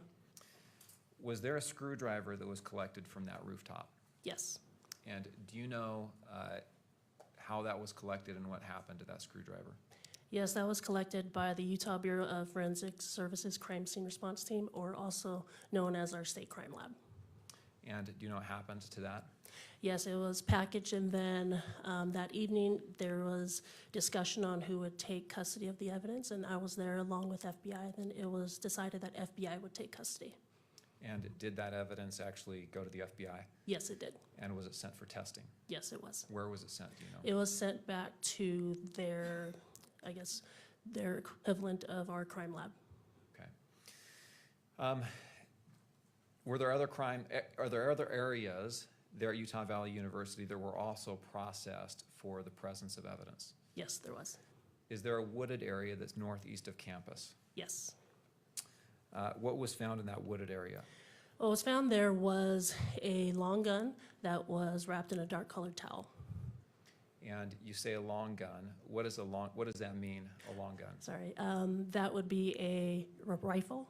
So for to be more specific, it was a Mauser 98 rifle. Do you know what caliber that was? It was retrofitted to a 30-06 barrel. And do you know what kind of action that had? Was that a semi-automatic, automatic, bolt action? It was a bolt action. What is a bolt action rifle? I'm not too familiar with guns, but I just know there's a bolt and you have to pull it back. Okay. And what was done with that weapon and that towel? That was documented in place, and then eventually pictures were taken. It was documented in place, and then afterwards we rendered that gun safe, and then packaged the gun as well as the towel. What was done with the towel after it was packaged? The towel was also provided to the FBI. And those two items, well, let me tie up that thread. The gun, what was done with the gun? The gun was packaged. It was taken to FBI custody, then eventually it was provided to the ATF lab. Okay, so the gun went to the ATF lab, is that correct? Yes, The towel went to the FBI lab, yes, and the screwdriver went to the FBI lab. yes, Did you receive reports back from testing that had been done on those items? yes, I did. I'd like to show you State's Exhibit 31.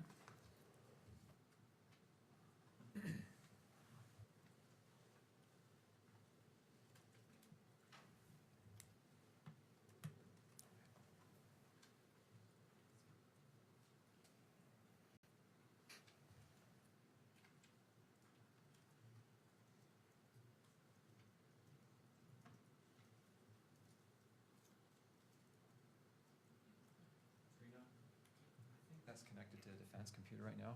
Is there any way to switch it?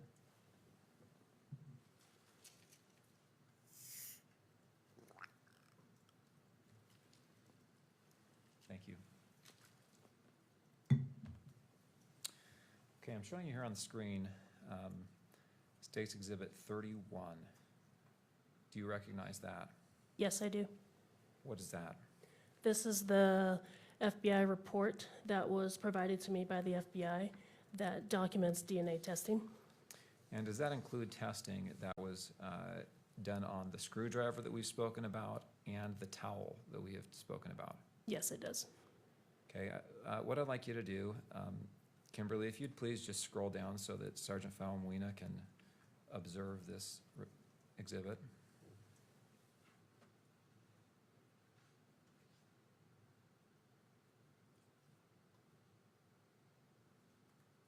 If I can have just a moment.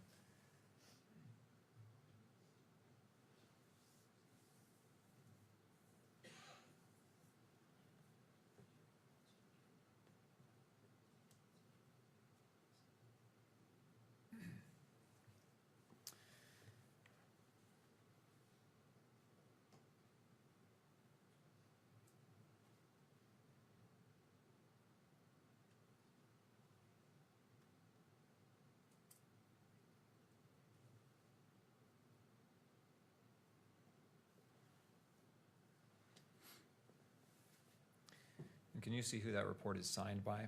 Yes. Who's that? Amanda Baker, I'm assuming is how you pronounce your last name. Is that, in fact, the report that you received documenting the testing results on these items and some other items from the Yes. FBI? Sorry, yes, And does it appear to be in an accurate condition as to how you received it? yes. I'd move the admission of State's Exhibit 31. Defense? No additional objections. All right, so I'll note the standing objection, and as it relates to admission, what is your request as to publication? I'd move this admission and its publication both to the court and to the public. All right. Anything further, Mr. Britt?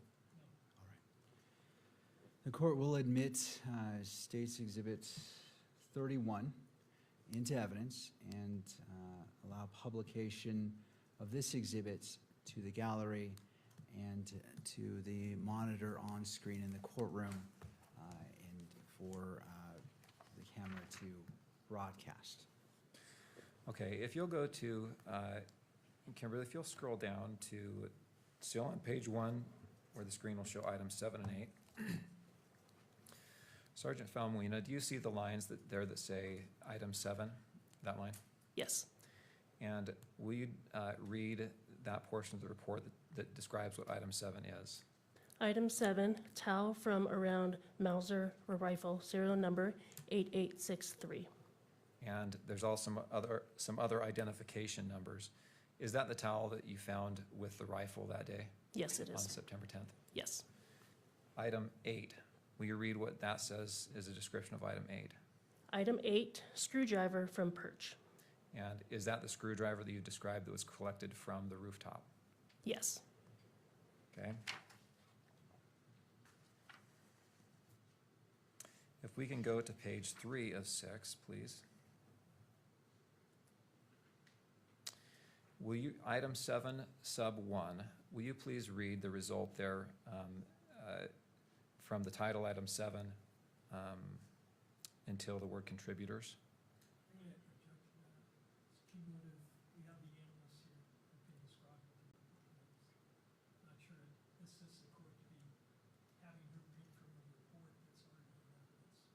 And would you mind repeating that, but with the microphone? I want to make sure that the record picks up your objection.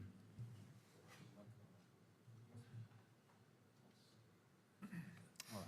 Either way, if you want to come up, that's fine, Mr. Burke. Judge, the objection is that her reading to the court what's in the report is cumulative, since we have the analysts here who will be testifying to what the report says and what it means. So you've got the report in evidence. We don't need this witness's reading the report to the court. So it's a 403 cumulative objection. Mr. McBride, do you wish to respond? My point is only to draw your attention, Your Honor, to the relevant results that will be discussed by the other expert, as well as the results of the items we've discussed, the towel and the screwdriver. That's all. All right, the court will overrule the objection and allow a brief overview of it, not going line by line, page by page. So if it is brief, I'll allow that. Thank you. So if you'll read item 7.1 to the word contributors at the top of that page, if you will. Yes. Male DNA was obtained from item 7 sub 1. Item 7 sub 1 was interpreted as originating from two individuals, one of whom is Twiggs. The DNA results from item 7 sub 1 and are 1.7 octillion times more likely if Twiggs and T. Robinson are contributors than if Twiggs and an unknown, unrelated person are contributors. Thank you. Let's skip down to item 8.1. Do you see that bolded and underlined line there? Yes. And this is relating to swabs of the handle area of the screwdriver. Is that right? Yes. Will you read those same two paragraphs there? Male DNA ending with contributors. Male DNA was obtained from item 8 sub 1. Item 8 sub 1 was interpreted as originating from two individuals, one of whom is Twiggs. The DNA results from item 8 sub 1 are 30 quintillion times more likely if Twiggs and T. Robinson are contributors than if Twiggs and an unknown, unrelated person are contributors. Okay, thank you. A couple of foundational questions before we finish for now. First off, do you know who Twiggs is? Yes. Who is Twiggs? Twiggs is Lance Twiggs. He was a roommate of Mr. Tyler Robinson. And do you know if Lance Twiggs's DNA was obtained for comparison in this test? Yes, it was. And how was that DNA obtained? It was obtained by law enforcement officers. And was that by a buccal swab? Yes. What is a buccal swab? A buccal swab is basically like a Q-tip or a swab that we'll just place in someone's mouth and just scrub the inside of their mouth to obtain the cells. And then that Q-tip is then packaged and sent to the lab for testing and comparison? Yes. And was the defendant, Tyler Robinson's DNA, also collected in the same manner? Yes, it was. Okay. Thank you. Nothing else. Right. Mr. Burke, cross-examination. I'd like to reserve the right to cross-examine after the witness completes their testimony after the following. Oh, would you mind grabbing the microphone? I just want to make sure what you say is on the record.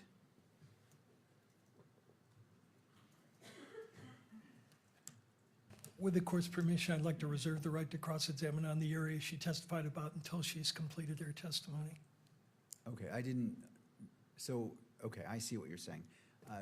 Any input, Mr. McBride?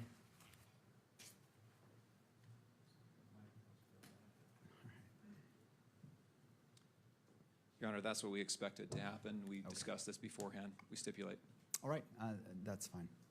And so should I have the sergeant step down, or? Yes. Okay. Sergeant, if you'd like to step down, you're still under oath, and so please don't discuss your testimony with anyone. And is she being asked to exit the courtroom, or what's the request of the party? Yes, to exit the courtroom at this Okay. time. All right, Agent, if you wouldn't mind exiting the courtroom, and then we'll come get you when we're ready for you. All right? Thank you. All right, Mr. Burt, turning to you. Your Honor, out of order, the defense would be calling Amanda Baker. All right, Ms. Baker,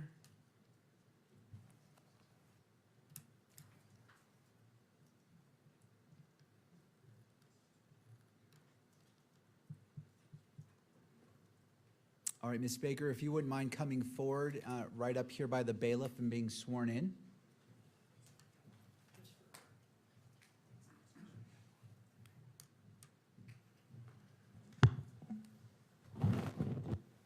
You do solemnly swear that the testimony you shall give in the case now pending before the court will be the truth, the whole truth, and nothing but the truth, so help you God. Yes, I do. All right, Ms. Baker, if you wouldn't mind being seated at the witness stand. Once you're situated, there should be a water bottle for you if you'd like behind the monitor. And after you're seated, if you wouldn't mind just pulling that microphone close to you so it picks up your voice, okay? Okay.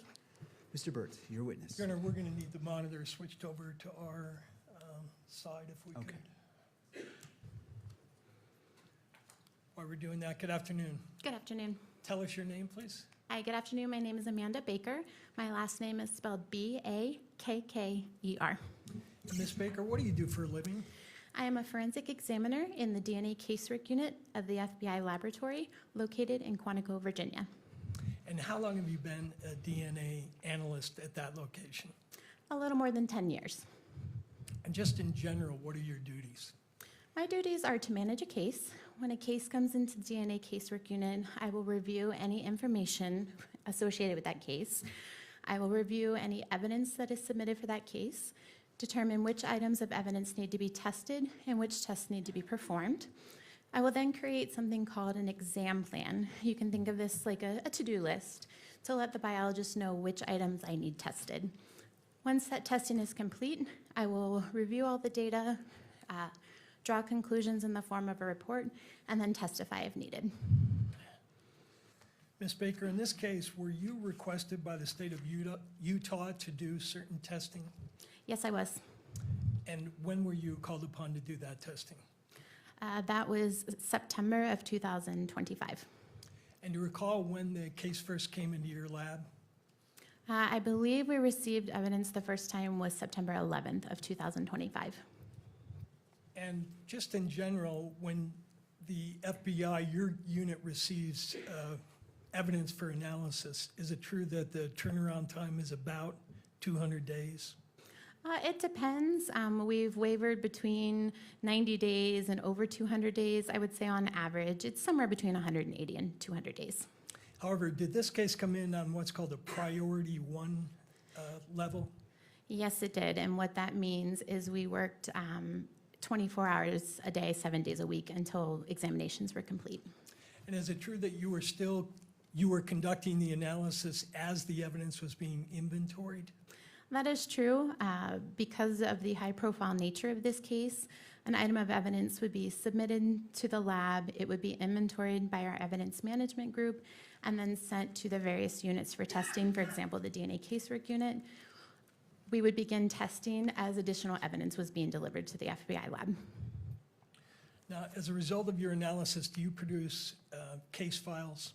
Yes, I do. And document your examination in other ways? Yes. Do you have your case file with you? Yes, I do. Okay. And in your case file, are there notes of conversations that you have with people that are relevant to your testing? Yes, that's called our communication log. Now, do you have your case file there in front of you? Yes, I do. I think the pages are numbered. So I'll ask you to go to page 22 of your case file notes.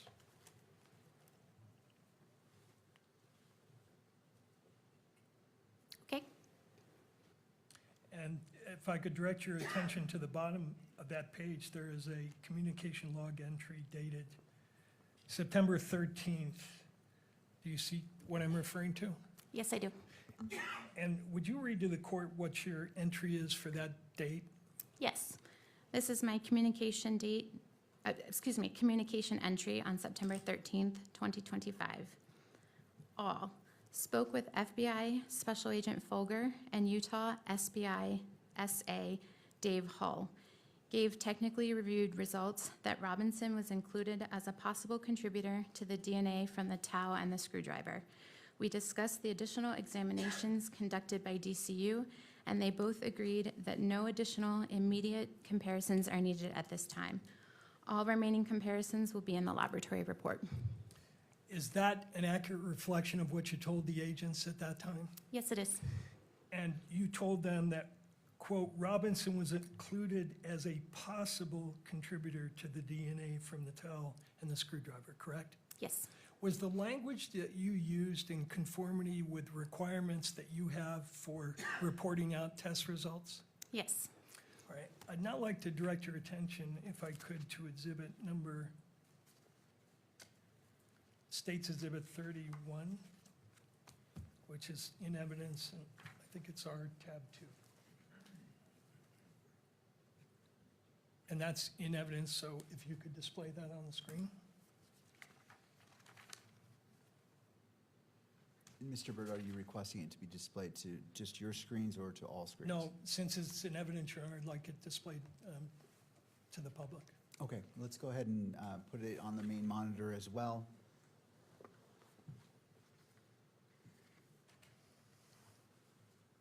Okay, could you go to page 6, please?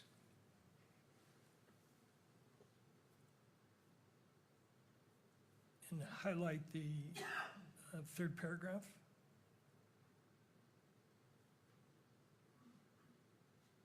This is your report dated September 15th, 2025, correct?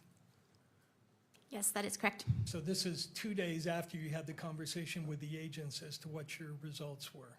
That is correct, yes. And in your report that you wrote 2 days later, you included this language that's highlighted there, correct? That is correct. This report conforms to the Department of Justice uniform language for testimony and reports for forensic DNA examinations. Correct? Yes. Okay. Now, I'd like you, if you could, to take a look at that standard that you referenced. And then I believe is that, and this will be just to the witness, not to the public. Okay. Calling up tab 7. Do you see that on your screen? Yes, I do. Do you recognize this document? Yes, I do. And tell the court what this is. This document is the approved standards for scientific testimony and reports for autosomal DNA testing. And is this the document that you were referencing in your report? One of them, yes. And is it a true and accurate statement of what the policy of the FBI is in regard to reporting DNA in a case of this type? Yes. I move that document into evidence, Your Honor. So is it just this page or all the pages? Because it says 1 of 6. Yes, so this would be the entire document. Mr. McBride? I don't see the relevance of this document. I object on relevance grounds. Mr. Burt? Your Honor, the document is referenced in her report, and it defines the parameters of what her opinion means. So I think it's very important for the court to understand the limitations of the opinions being expressed. And just for my understanding, when you say in her report, are you referring to State's Exhibit 31? That's correct. All right, Mr. McBride, any further thoughts? No, I'll submit it. All right, so State's Exhibit, well, I'm sorry, how am I labeling this exhibit for the defense? Your Honor, we have our exhibits organized by witness, and we Okay. would be submitting to the court electronic copies of these under named witnesses. So this would be Baker 7. All right, Defense Exhibit Baker 7 is admitted into evidence, and as it relates to publication, what is your request, Mr. Burt? Your Honor, I would ask that this be published since the report is published, and this is important to understanding the limitations of the report. And so published in the courtroom and on the monitor for the media? Yes, Okay. correct. Any thoughts? Mr. Burt? It will be admitted and published both in the courtroom and on the monitor for the video camera.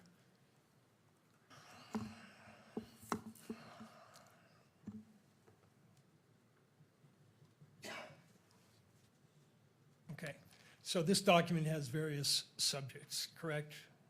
That is correct, yes. And it, in the beginning, tells you how to frame your testimony in terms of inclusions or exclusions, mixtures, sex determination, et cetera. Correct, yes. And then there's a section called Statements Not Approved for FBI Autosomal DNA Testimony in Our Laboratory Reports. That is correct, yes. Okay, so if we could go to page 5 for that statement.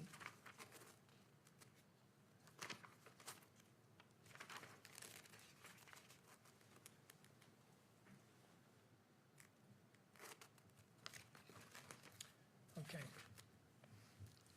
Under the topic absolute identification, is it the policy of the FBI when you're reporting out results that an examiner may not state or imply that a match provides an absolute identification of the individual from whom the biological material originated? That is correct. And you were following that policy in this case when you told the investigators that this was a possible match, correct? That is correct, yes. You never said it was an absolute identification of Mr. Robinson, did you? Correct, no, I did not. Now, the second guidance under that policy is an examiner shall not use the expressions reasonable degree of scientific certainty, reasonable scientific certainty, or similar assertions of reasonable certainty in either reports or testimony unless required to do so by a judge or applicable law. You're not, in your report, did not use any language that suggested you were giving an opinion to a reasonable degree of scientific certainty. That is correct, it was not. Okay? And then the next one, not that one, one more down. Not going to talk about race, ethnicity. That doesn't apply to this case, right? But 5.4 says, an examiner may not state or imply that forensic autosomal DNA examinations have a 0 error rate or are infallible. That is correct. And you followed that policy in this case, correct? Yes, I did. You're not in your report stating to the court that your testing has a 0 error rate, correct? Correct. You're not saying that the test is infallible. I am not, no. What is the source of error rates in DNA testing? I'm You can sorry. take that down. Can you clarify your question? Yeah, when it refers to don't state that there is a 0 error rate, what in general are the sources of error in DNA, in the kind of DNA testing that you do? Human error could be an error. Mhm.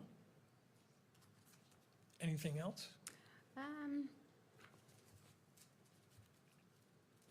Not that I can think of off the top of my head. One of the big things is potential human error. I guess you could also associate the DNA testing itself and how items are collected or how those items are tested. Now, to your knowledge, that policy statement that we just read in Exhibit 7, Baker 7, was based on a more general Department of Justice policy, correct? Correct, yes. And that policy is called the Department of Justice Uniform Language for Testimony and Reports for Forensic Autosomal DNA Examinations using probabilistic genotyping systems, correct? That is correct, yes. And could you display 8 for us, please, to the witness?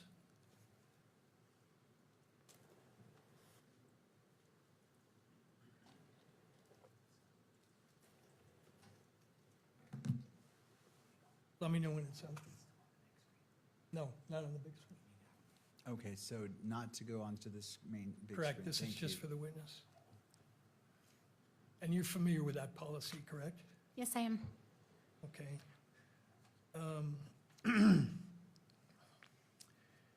And does it contain a statement that support for inclusion is an examiner's conclusion that there is evidentiary support for the inclusion of a known individual as a possible contributor to the DNA typing results obtained from an evidentiary sample?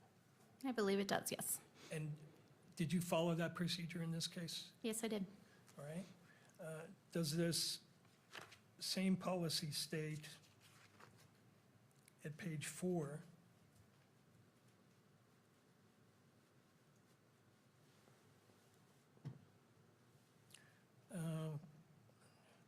fourth down. One more. No, next one.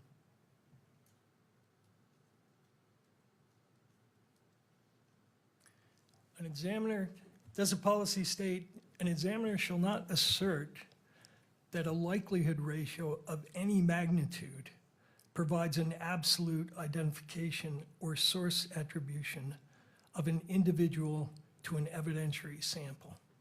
That is correct, yes. It does state that. And you followed that procedure in this case, did you not? Yes, I did.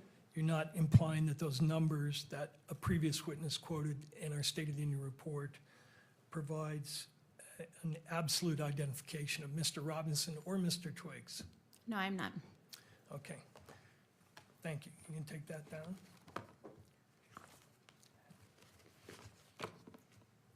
Are you also familiar with a concept called formal activity level? Yes, I am. Tell the court what that is.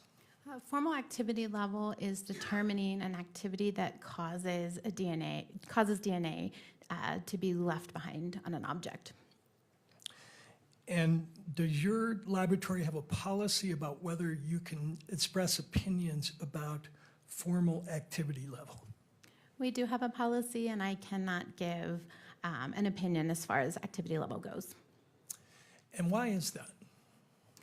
That is because DNA can be left behind on an object for numerous different reasons. So just because DNA is on an item doesn't necessarily mean that an individual touched it or utilized that item. So because of that, we do not opine on what activity may have occurred.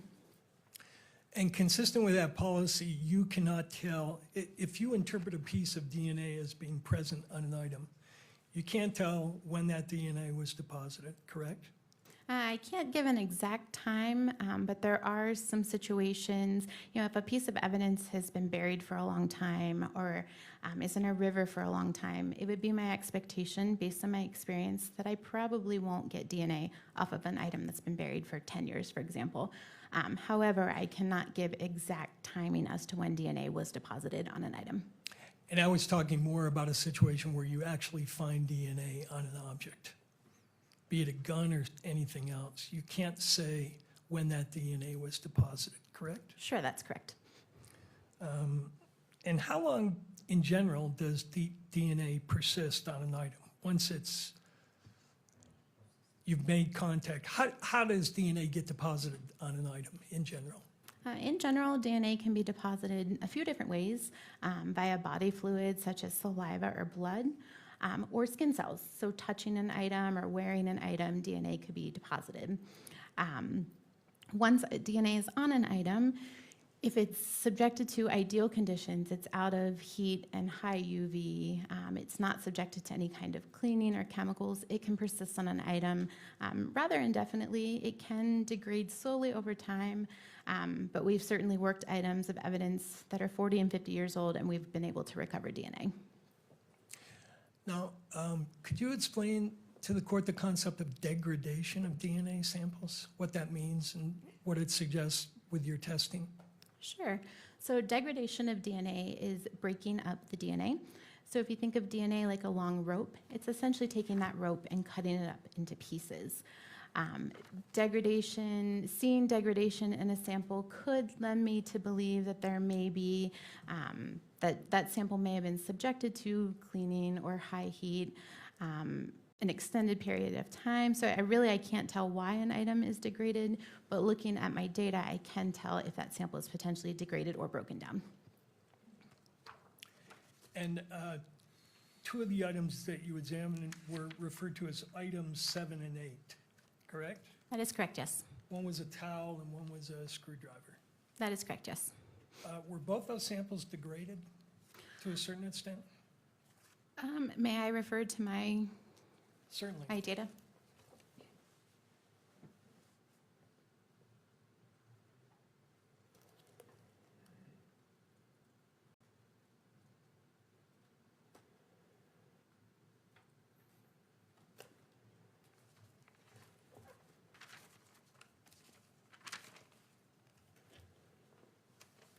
So item 8 was the screwdriver from the perch. I would say that there was some degradation. As I look at the DNA peaks or the DNA data, in an ideal world, if there's no degradation, I would expect all the peaks to be at the same height. Here I see a ski slope type effect, meaning that the data on the left is a little bit taller than the data on the right. As far as item 7,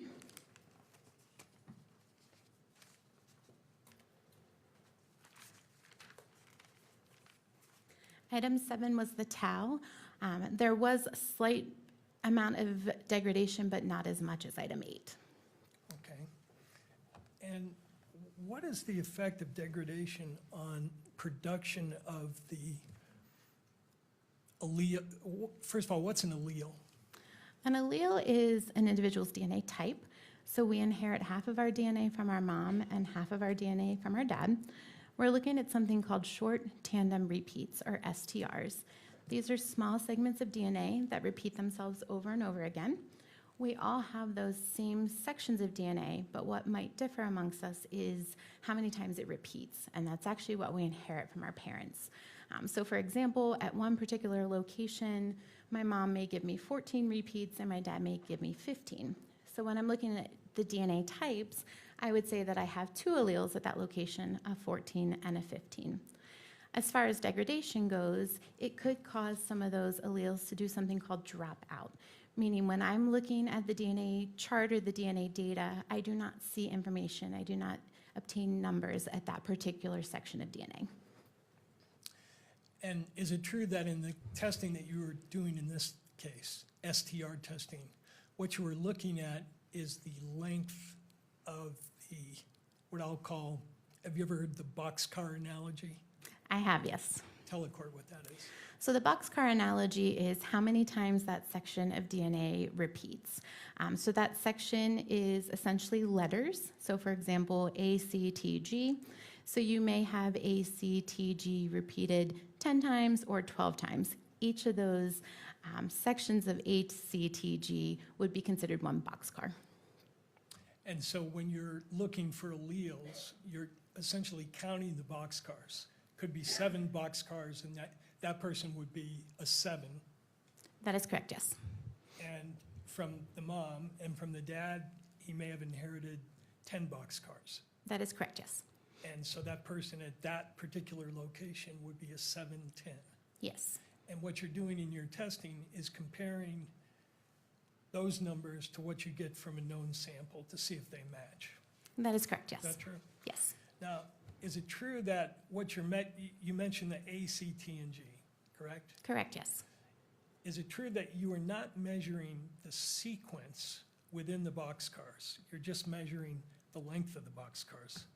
That is correct. So the sequence would be equivalent to letters in a word. What I'm looking at is the number of words versus the letters that make up that word. And we'll talk about this a little later, but people can vary not only in the length of the boxcars, but in the sequence within the boxcars, right? And that is correct, yes. And what your testing looks at is just the length? Correct, yes. Okay. Now, for the, and is it also true that you're looking across many different locations? Yes, so at the FBI laboratory, we use a kit called Global Filer, and this is looking at 21 different locations on a human's DNA, in addition to 3 sex-determining locations. That lets me know if an individual is biologically a male or a female. As between 2 individuals, 99% of their DNA is exactly the same, right? That is correct, and that makes sense. We're all humans. We all have arms, legs, and a head. Less than 1% of our DNA is what it differs amongst us, with the exception of identical twins. But with the within that 1%, you're looking at these length differences, correct? Correct, yes. And you're looking at what you called short tandem repeats. Yes. How many, you said you looked at 25 locations? We're looking at 21 and 3 sex type determining, so 24 total. What are the sex determining, they're called the locus, correct? Correct, so locus is that individual section of DNA. Right, and they typically have names or numbers associated with them, correct? Yes, they do. So what are the sex determining loci? So there is amylogenin, and that lets me know if an individual is male or female. And then there's two specific male sex-determining locations. One is Y-indel, and one is DYS 385. Those just let me know that those are specific to male individuals. Okay. And then for the other locations you're looking at, those, you're just looking for two types at each location, correct? Correct, yes. Okay. Now, for the samples that you looked at, the 7A and the 8A, did you get a full, what's called a full profile would be a profile where you have all 23 locations present? That is correct. So a full profile means I have DNA at every single location. It is above our threshold, and I'm seeing one or two pieces of information at each location. For item 7, I did develop a full profile. For item 8, you developed a full profile?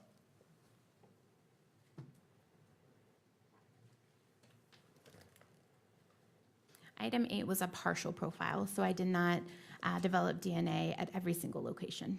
Okay, so what that means in your comparisons is you have certain information in the question sample that for whatever reason doesn't appear, correct? Correct, yes. So you can't make a comparison at those locations? That is correct. All right. What makes it not appear at certain locations? So it could be that there's degradation. So those larger locations could be broken up so that it wasn't detected during the DNA process. It could be a low-level amount of cellular material to begin with. So if I only have a few cells, I may not have enough to detect at every single location. Okay. And for the 8-1 sample, did you measure Mr. Robinson and Mr. Twiggs's DNA at the 23 locations? For item 8, I did not have a full profile, so I did not have data at all 23 locations to compare it to either Mr. Robinson or Mr. Twiggs. Right, but you had full profiles for Mr. Twiggs and for Mr. Robinson, right? For their known sample? Yes. Yes, so for their known sample, that was a sample that was taken directly from those individuals, and I did develop a full DNA profile. Okay. And just to illustrate how this works, is one of the loci that you looked at called the DYS 391 loci? Yes, it is. And what type was Mr. Robinson at that loci?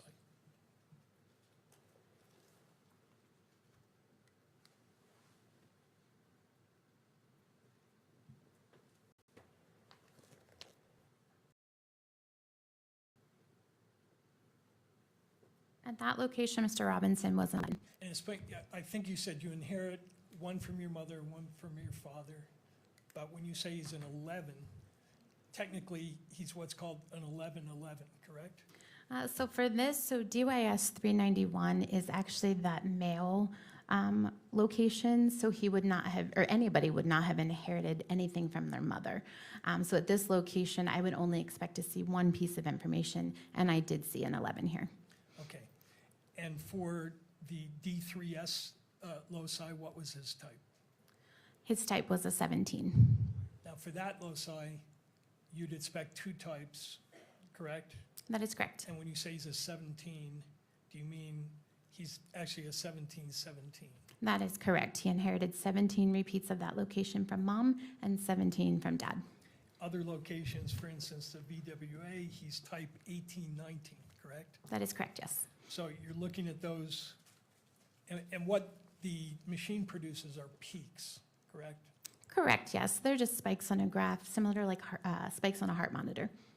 And you said for 8A, you had certain locations where the test sample didn't have any results. That is correct. So at the TPOX location, Mr. Robinson is a type 8-9, correct? That is correct. Mr. Twiggs is a type 8-11. That is correct. But when you looked at the sample, 8A, it didn't have any of those types. That is correct, so I could not compare at that location. Now, are there certain rules for when you exclude someone? In other words, when you're comparing two samples, are there rules which say, here's where I would conclude that he could not possibly have contributed this sample? Yes, Your field has a lot of literature written about it, correct? that is correct, yes. And do you generally like to keep up with that literature? I do, yes.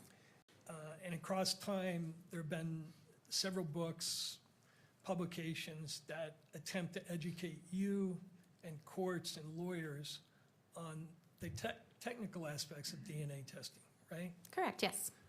One of the books, the early one, DNA Technology and Forensic Science by the National Research Council. I'm familiar with that, yes. That's an authoritative book that was really one of the first books on DNA testing, Yes, all right? And then by the same organization, National Research Council, the Evaluation of Forensic DNA Evidence, correct, yes. published in 1996. So you're familiar with that as well. Yes, I am. And then there's an author, I believe, who did his research work at the FBI, named Dr. John Butler. Yes, I'm familiar with him. And you have studied his work both in your training and your continuing education. That is correct, yes. And he's got 3 current textbooks on the topic that we're talking about, right? I'm not familiar with how many textbooks he has. I know at least the one.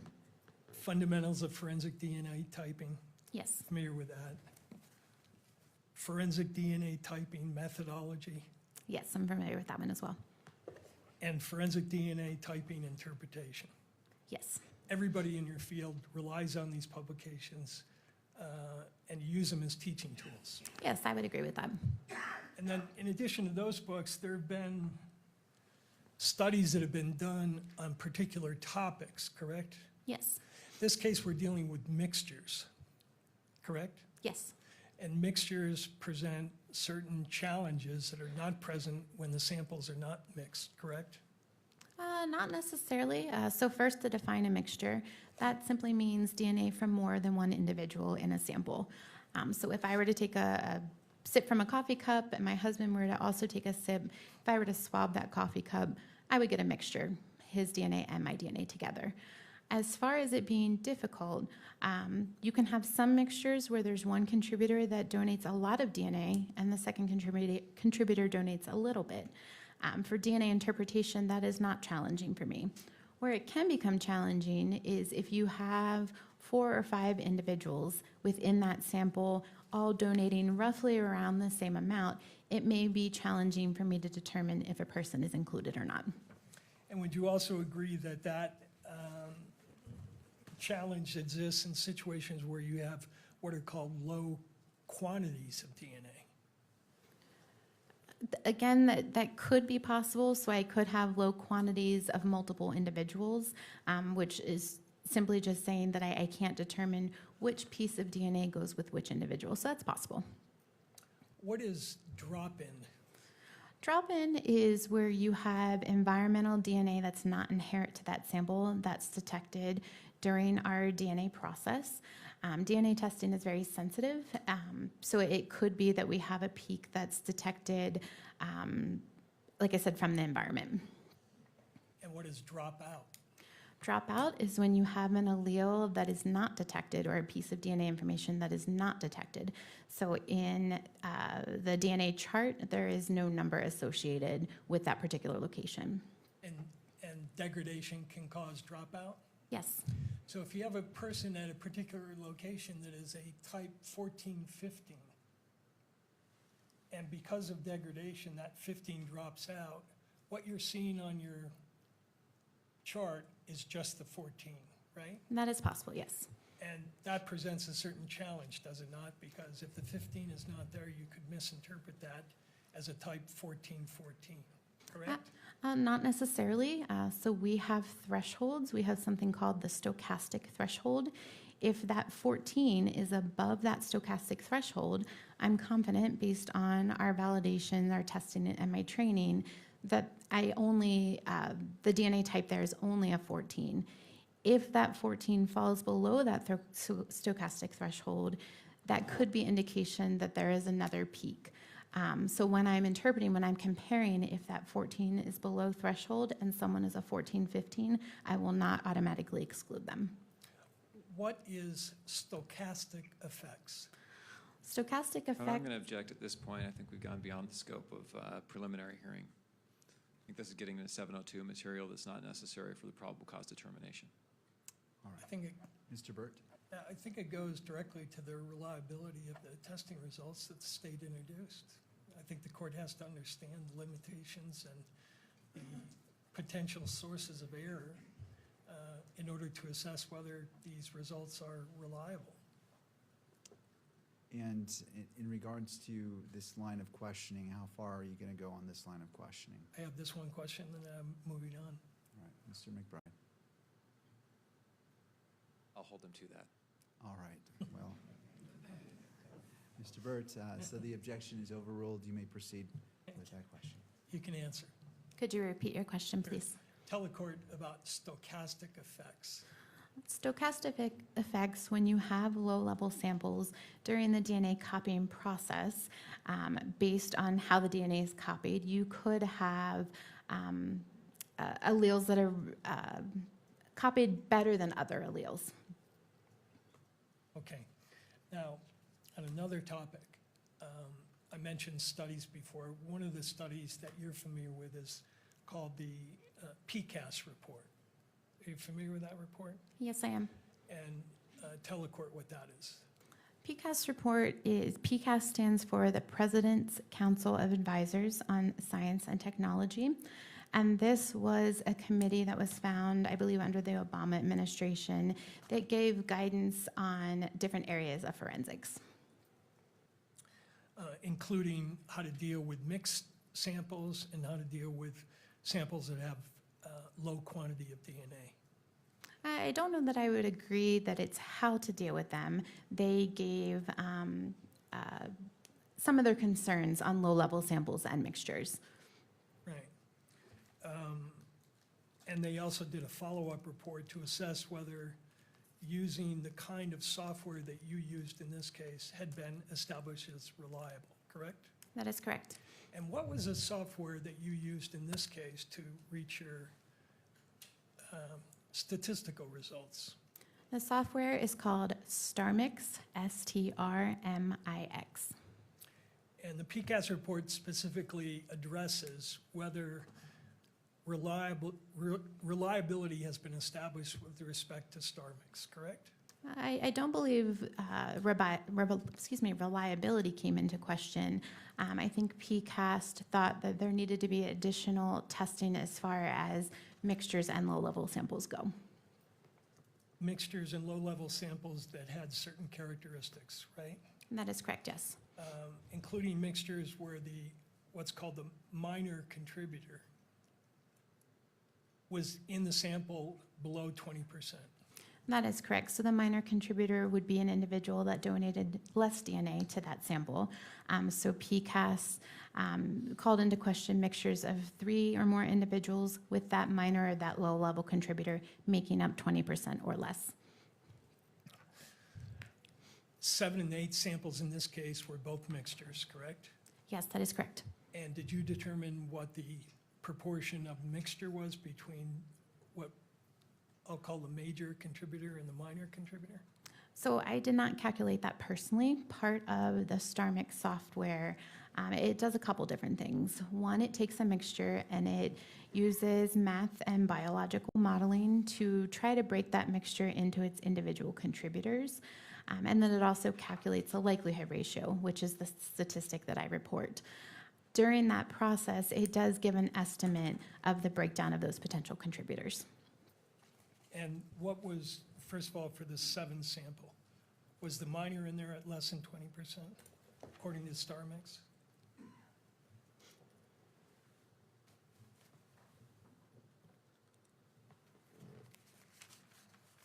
Yes, it was. For one of the runs, when I compared to Mr. Robinson conditioning on Mr. Twiggs, it was a 5% to 95%. And how about for the other sample?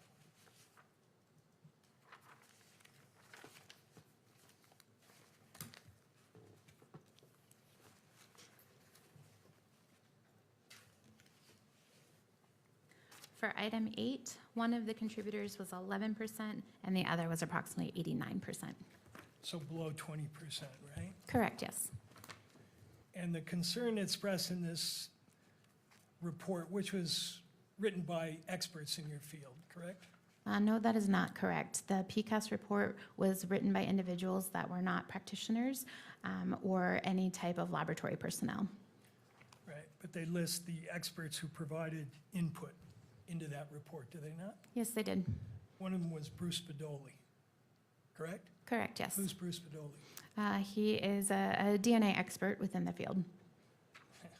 Well, he was the head of your unit for a number of years before you came on board, wasn't he? He was, yes. And he's written extensively on forensic DNA testing, has he not? He has, yes. The report also lists Eric Gilkerson, correct? That name does not, I do not recall that name. Forensic examiner for the Federal Bureau of Investigation Laboratory. I don't recognize that name. How about Bruce McVicker, forensic examiner, Federal Bureau of Objection, Investigation? Your Honor. I'm going to renew my objection. I think this is beyond the scope of determining probable cause. The standards that apply here are that the court weighs the evidence in the light most favorable to the state and avoids credibility and balancing the evidence of the stage. I think we're far into 702 territory at this point. Mr. Burton. I'm not sure I understand the objection into 702 territory. 702 deals with reliability of evidence. That's what the court is here to determine. So again, it's directly relevant to reliability. This report criticizes, for the specific samples she's using here, the reliability of this testing. And her response was, oh, but they weren't experts. But the report indicates that there were experts who were consulted on this report. So I think it is relevant, and I think it goes to the issue of reliability, and it's the only question I have on this area as well. Anything further, Mr. McBride, or do you wish to respond to that? Just that 702 deals with admissibility. It does discuss reliability, but it's directly related to admissibility of the testimony trial of the Constitution. And under the robust case law in this area, the court does not weigh the evidence, draws the inferences in the favor most, in the light most favorable to the state. And I think we're beyond that point now. We're getting into the admissibility questions. All right. Anything further, Mr. Burt? No, Your Honor. All right. Well, as this is the last question, I'm going to overrule the objection, but as a reminder to all parties that this is a probable cause standard, and as it relates to, well, I will just leave it at that. Are you familiar with that analyst? No, I'm not. Okay. Just to close the loop on the PCAST report, what they said in the report was that published evidence supports the foundational validity of probabilistic genotyping with some programs of DNA mixtures of 3 individuals in which the minor contributor constitutes at least 20% of the intact DNA in the mixture, and in which the DNA amount exceeds the minimum required level for the method. Isn't that what they concluded? That sounds accurate, yes. And do you know why the level 20% raises reliability issues? I do not know.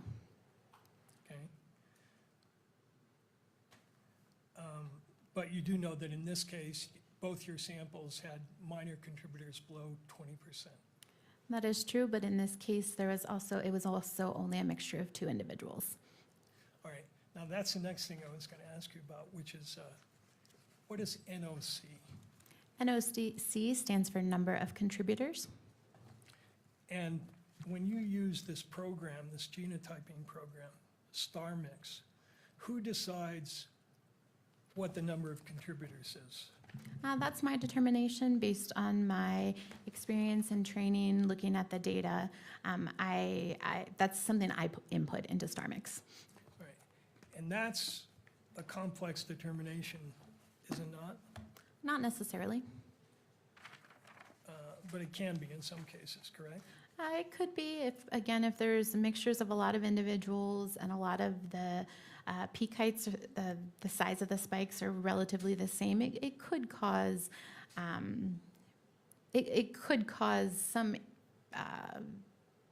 some trouble for me as an examiner. All right. One of the groups that studies your field is the National Institute of Standards and Technology, correct? That is correct, yes. They're in the Department of Commerce, I believe so, yes. federal agency. Yes.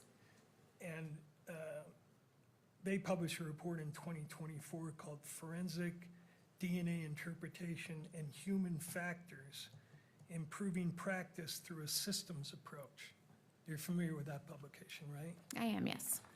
And was that a publication written by scientists? I don't recall exactly who the authors of that publication were. Okay. Just to make sure.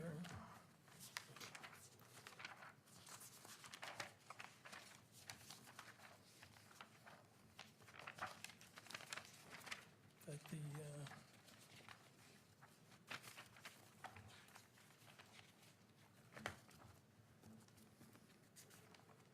it's a long report, right? Yes, it is. And you've read it. I've read highlights of it. Is it true that one of the things that they say in that report is they have a section on the complexity of number of contributor estimations? Objection. Are you, Same objection, Your Honor. This is beyond the scope of a preliminary hearing. Again, we're talking about expert reports, we're talking about scientific studies. These materials are all fine to consider at a 702 admissibility hearing. At this stage, where, again, the evidence is viewed in the light most favorable to the state, this is unhelpful to the court's determination, therefore irrelevant to this proceeding. Thank you, Mr. McBride. Mr. Burt. Your Honor, I think the report that the state put into evidence, as clarified by this witness, indicates that she reached the conclusion that Mr. Robinson and Mr. Twiggs were, quote, possible contributors to these two samples. And so the one thing the court has to weigh is what is the weight of that opinion given the science or lack thereof? And one of the important issues here is how she derived these statistical numbers. And as an offer of proof, I'll indicate to the court that the numbers derived from this software program, and that software program is dependent in large part on how many contributors the analyst puts into the input of the software. And the numbers can change if the number of contributors is changed. And in this case, as I'll show through the examination, this examiner originally thought there were 3 contributors. And I will show to the court why she changed her analysis, and will indicate through this publication that there has been criticism of the way in which she determined the number of contributors. So I think it's important for the court to assess whether you've got accurate numbers in front of you. The state put in these astronomical numbers and are asking the court to give weight to them.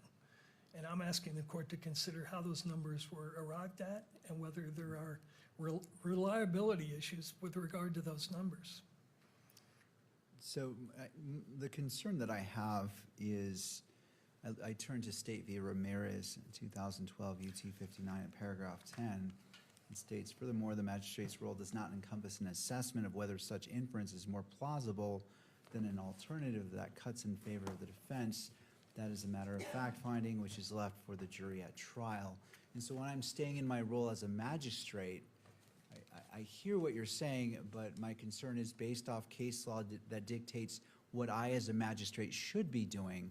If I want to stay in that lane, my fear is, as we go down further down this path, which again, is not precluding if this were to proceed, if there were a bind over, if there was a trial, that certainly that could be determined. But at this point, at this stage, how do you weigh this issue as I'm weighing State v. Ramirez in deciding whether we're going past the probable cause stage? Sure, and I think the answer to that is we have to take into account the ruling that you made in this case, which is the law of this case, which is when we objected to the hearsay aspect of these DNA reports and other reports, you ruled that you are the ultimate determiner of the reliability of the hearsay evidence being admitted. And you will recall that our argument was the statute was unconstitutional because it was dictating that you find certain evidence to be reliable without considering whether it was reliable. And your ruling, as I understood it, was no, you retain the ultimate determination of whether the evidence is reliable. And that's not a credibility issue. It's, is this reliable hearsay that the state is offering? And so issues that go to whether these numbers that the state is putting in front of you are reliable, I think go directly to the substance of your ruling, which is that your role here is to determine reliability of evidence. And I'm familiar with a case that the court cites, but I think that has more to do with weighing evidence and making credibility assessments, whereas I'm focused on what the court ruled, which is we have to look at reliability here, and that's my job as a magistrate. Mr. McBride, any final thoughts? Yes, under Rule 1102B4, this, the Exhibit 31 is considered reliable hearsay. In addition, credibility determinations are not proper for the court to make here for the whole reason that, you know, studies supporting this science, studies opposing this science, testimony from this expert or that expert about what is reliable, what is not, what's more reliable, what's less reliable, factors that affect all those determinations. Those are all very, very complex decisions. There will be probably multiple day hearings dealing with that. And a probable cause determination is just not the place to conduct that kind of thorough, in-depth, and searching analysis. Rather, the case law, the Constitution of Utah that says the only purpose of a preliminary hearing is determining probable cause, the case law, the rules that all say the court does not weigh the evidence at this stage, but leaves that for a finder of fact, the jury, in the end. That all supports cutting this line of questioning off at this point rather than going on for into greater depth, Your Honor. All right. Well, based off what's been presented before me, I'm going to sustain in part and deny in part the objection made. I'm going to allow this question to be asked, and so that is denying, but sustain in the sense that this would be the last question, and if Mr. Burt would chooses to, may go on to a different subject or a different line of questioning. Sure. Did that NIST report conclude that it remains unclear if visual inspection renders consistent number of contributor estimations across analysts over time? Can you repeat that? Yeah. Did the report, the NIST report that you referenced, conclude that it remains unclear if visual inspection renders consistent number of contributor estimations across analysts over time? I think that goes to the DNA evidence. Again, we never truly know the number of contributors in a forensic sample. So like I mentioned before, you could have DNA mixtures that are made up of 2, 3, 4 individuals. I have training, I have experience, I followed standard operating procedures. So I'm making the best determination based on the evidence, the DNA evidence that I have as far as number of contributors goes. Now, if I could, I'd like to return to your case notes, and could you display for the witness page 365 of tab number 4? And while he's doing that, by the way, it's true that if you change the number of contributors, you're going to get different numbers from the software program. It depends. So actually, each time you run the software, you will get a different number based on the math that the software system does. But there are studies and validations that show we don't expect that math to be greatly different, usually by a factor of 10. Changing the number of contributors, it depends. If you have a major contributor, someone who's made up most of that DNA profile, if I originally interpret something as 3, calculate a statistic, if that major contributor is the individual that I'm comparing to, if I change the number of contributors to 2, based on the studies and based on my own experience, it doesn't change the likelihood ratio of that major contributor by much. But it does change it, correct? Yes. And you just said, I think, that even when you put in the same parameters, you don't get the same answer if you run it through STR mix more than once, right? That is correct. Based on how StarMix utilizes math and distributions, you will never get the same answer twice, but it will be no more than a magnitude of 10. So that test is not reproducible in the sense that you can run it a sample or your assumptions in there 10 times, you could get 10 different answers. That is true. Again, all within the first time I run StarMix, I'm not going to get a likelihood ratio of 10, and the second time get 10 quadrillion. I might get 10 quadrillion the first time, 2 quadrillion the second time, but even if I run it 10 times, I'm still going to get around the same likelihood ratio value. Now, could you look at tab number 4, your case notes at page 365, if you could bring that up for the witness?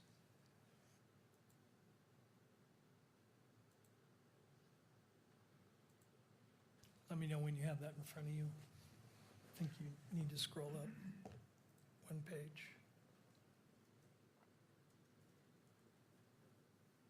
There we go.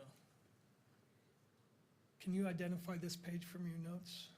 Yes, I can. These were notes that my technical reviewer made, and my technical reviewer, they will review all of my DNA evidence. They will draw their own conclusions as far as number of contributors and comparisons, then compare it back to my conclusions.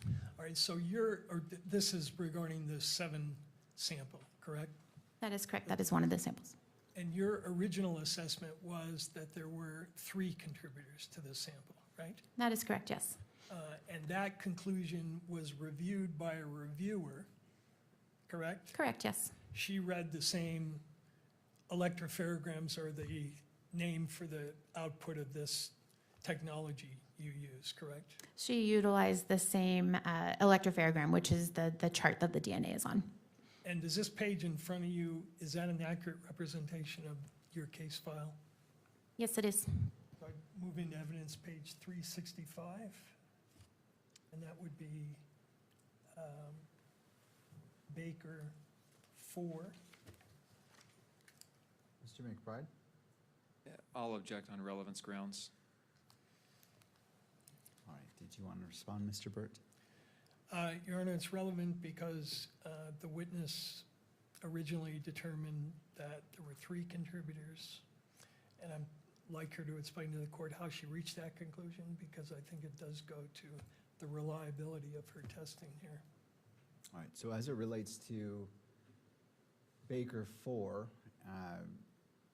and this is her personal notes from Ms. Baker as it relates to what I'm assuming is State's Exhibit 31, these notes were prepared as part of the report in State's Exhibit 31. I will find that it is Your Honor, relevant Your and Honor. that it is admitted into evidence as regards to publication. What is the request, Your Honor, Mr. Byrd? if I may clarify, I think the testimony was that this was not her notes. That these were the notes of her technical reviewer, is what I heard. Please correct me if I misheard that from both sides. I want to make I did. sure. I want to make sure, are these Ms. Baker's notes? Could I clarify that? Absolutely. Ms. Baker, these are notes in your case file, correct? These are notes in my case file, but they're not my notes. And the way your lab works, you're not the one that does all the different steps in the testing process, correct? That is correct. Other analysts have input that then all goes into the case file, which you have access to and rely upon in rendering your opinions. That is correct, yes. All right. And this particular page is a note written by your peer reviewer that you relied upon. Correct. After I made my interpretations and drew conclusions, my technical reviewer then reviews the data and draws their own conclusions. So this was created after I had already drew my own conclusions.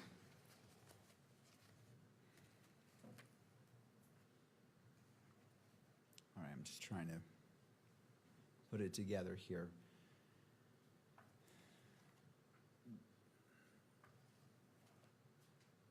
So the question I'm trying to get to, counsel, is, was this particular, I recognize it as it being prepared by someone else, but as it relates to State's Exhibit 31, was this relied upon in order for State's Exhibit 31 to be put together as the report? Because I'm trying to determine relevancy as it relates to that, and that's a crucial point I don't have the answer to just yet. Okay. Let me lay a more adequate foundation. The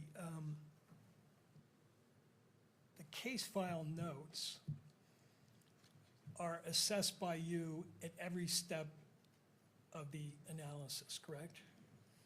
Not necessarily at every step. Before I issue a report, before I write a report, I review all of the case notes. So that will be any communication log entries, any documentation from the laboratory, the biologists that perform the DNA testing. I will review all of that, write a report, and then give that to a technical reviewer. They will draw their own conclusions to determine if they agree with me. If they do, they will sign off, and then my report and my case file will go for an administrative review to make sure that the laboratory number is correct on all the pages, that if there's any crossouts, there's dates and initials and so forth. Those two reviews have to be done before I can actually make it a final report and case file that gets submitted and sent to the field. And in this case, correct me if I'm wrong, but the sequence was you originally determined in sample 7, that there were 3 contributors. That conclusion got reviewed. Then you ran some further testing, and then you change your conclusion, correct? That is correct, yes. Right. And before you change your conclusion, you of course go back and look at what the reviewer said about her review. We would have a discussion. If I say a number of contributors was 3, he or she notated that it was 2. We had that discussion. She agreed with 3. So for that step of that process, because again, we're piecemealing this. Typically in a normal case, we will work all of the evidence. I will write a report. For this situation, I had DNA evidence coming to me throughout the day, throughout the night. So I had reviewers at different steps, which is not usual for a case. Usually I have one reviewer. So in this case, at that particular time, I had a reviewer. Then when I was submitted additional known samples and used those for comparisons, then I did have additional conclusions and additional reviewers. But you certainly took into account this notation on this page before you changed your conclusion, correct? I don't know that I would agree that I took into account. We had already had that conversation, and again, once I received additional known samples and additional information from the field, I then did amend my conclusion. And these notes are kept in the ordinary course of your business? Yes. And they're part of the case file that you rely upon in reaching your conclusions? They are kept with the case file after I draw my conclusions. So, Your Honor, I think there's a foundation for this. The state has offered all kinds of hearsay here, and certainly this is, there's no question about the reliability of the entries. All right. Anything further from the parties before I weigh in on, well, make my ruling on Baker 4? No. The court finds that it is relevant, and as it relates to State's Exhibit 31 and Baker 4 is admitted into evidence. In regards to publication, Mr. Burt, what is your request? That it be published All right, in the courtroom. in both the courtroom and to the cameras. All right. Any objection, Mr. McBride? All right, go ahead and publish that to all screens and may be captured by the media. So these notations at the top there, 7-1 mail, discuss 3 NOC and okay with 3. Could you translate that for us, what that means? Sure. So when my technical reviewer took a look at the DNA evidence, she determined that male DNA was present, and she concluded that she would have called it a number of contributor of 2. She compared it to my conclusions. I said number of contributor 3. So we had a discussion as to why she thought it was 2, why I thought it was 3. And she said she agreed with me calling it 3 based on her discussion. Okay, so was that an extended discussion you had with her, or just? No, this was a quick discussion, and this is not unusual. We have discussions like this during the technical process quite often. And the stamp on the bottom, approved by Tara Benson, is that the reviewer? Yes, it we're is. Talking about? All right, thank you. Now, I want to ask you to look at page 128 of that same exhibit.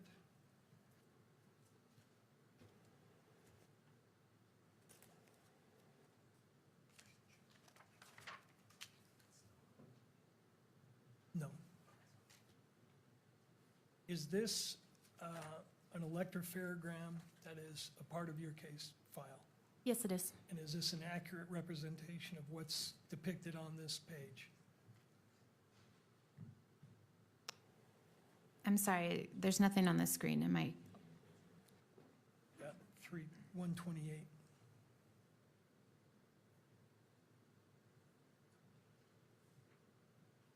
Yes, it is. I move that into evidence, Your Honor. This would be Baker 4, page 128. Oh, I thought I already admitted Baker 4. Is this a different? The previous one was Baker 4, as I understood it. Yeah, and Baker 4, page 365.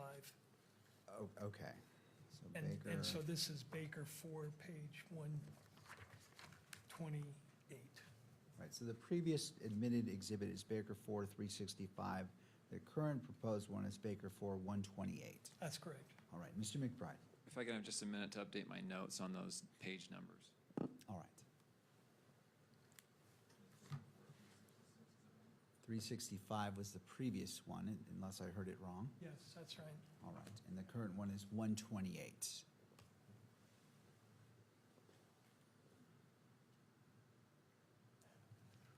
First, I'll note, this is the first I'm seeing these as exhibits.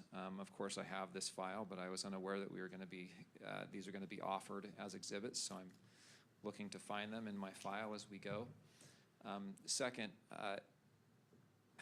again, I'm going to object on relevance grounds to the probable cause determination. We're going through the finite details of the analysis here, and once again, I think these are appropriate questions to raise in a 702 hearing. But with the standards that apply at the preliminary hearing that I've already discussed, I think we're beyond the scope of probable cause determination as we dive into this evidence. All right, Mr. Burt. Your Honor, I think this exhibit is particularly important because the court does not yet have in front of it what an electropharogram is and how it's interpreted. And this particular page will illustrate to the court how the analysts interpreted the peaks on this electropharogram to reach the conclusions that she reached, that there were 3 and not 2 contributors. And I think it will assist the court in determining exactly how this comparison process works and what the output looks like, so the court can see exactly how the interpretations are being made. And is this the dose that were relied upon so I'm viewing State's Exhibit 31 as a summary, and this more of showing the work of how the summary was reached. Am I misunderstanding how this fits in? This fits into how the analyst originally was of the opinion that there are 3 people here and not 2. And she will go on to explain how she changed the interpretation from 3 to 2. And the point of this is to illustrate to the court that this is a subjective process to a certain extent, and that people can read these things in different ways.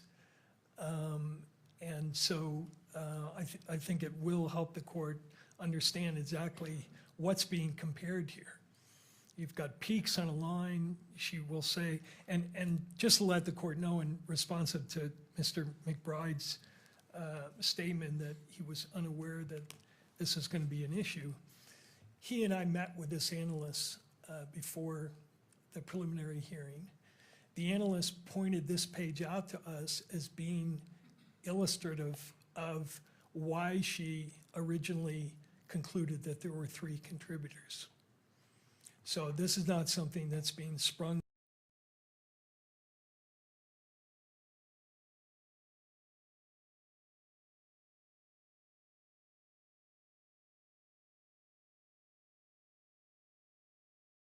Impact that has on the numbers that the state is offering.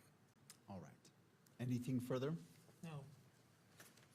All right. Under Utah Rule of Evidence 1102, B4, it says scientific, laboratory, or forensic reports and records.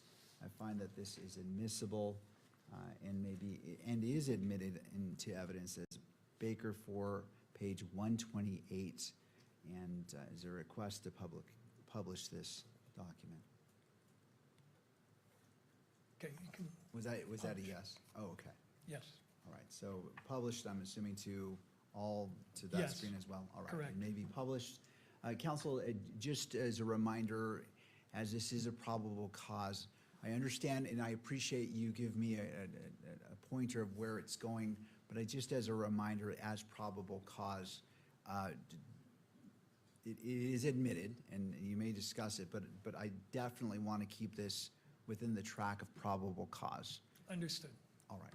Thank you. Mr. Burt. Okay.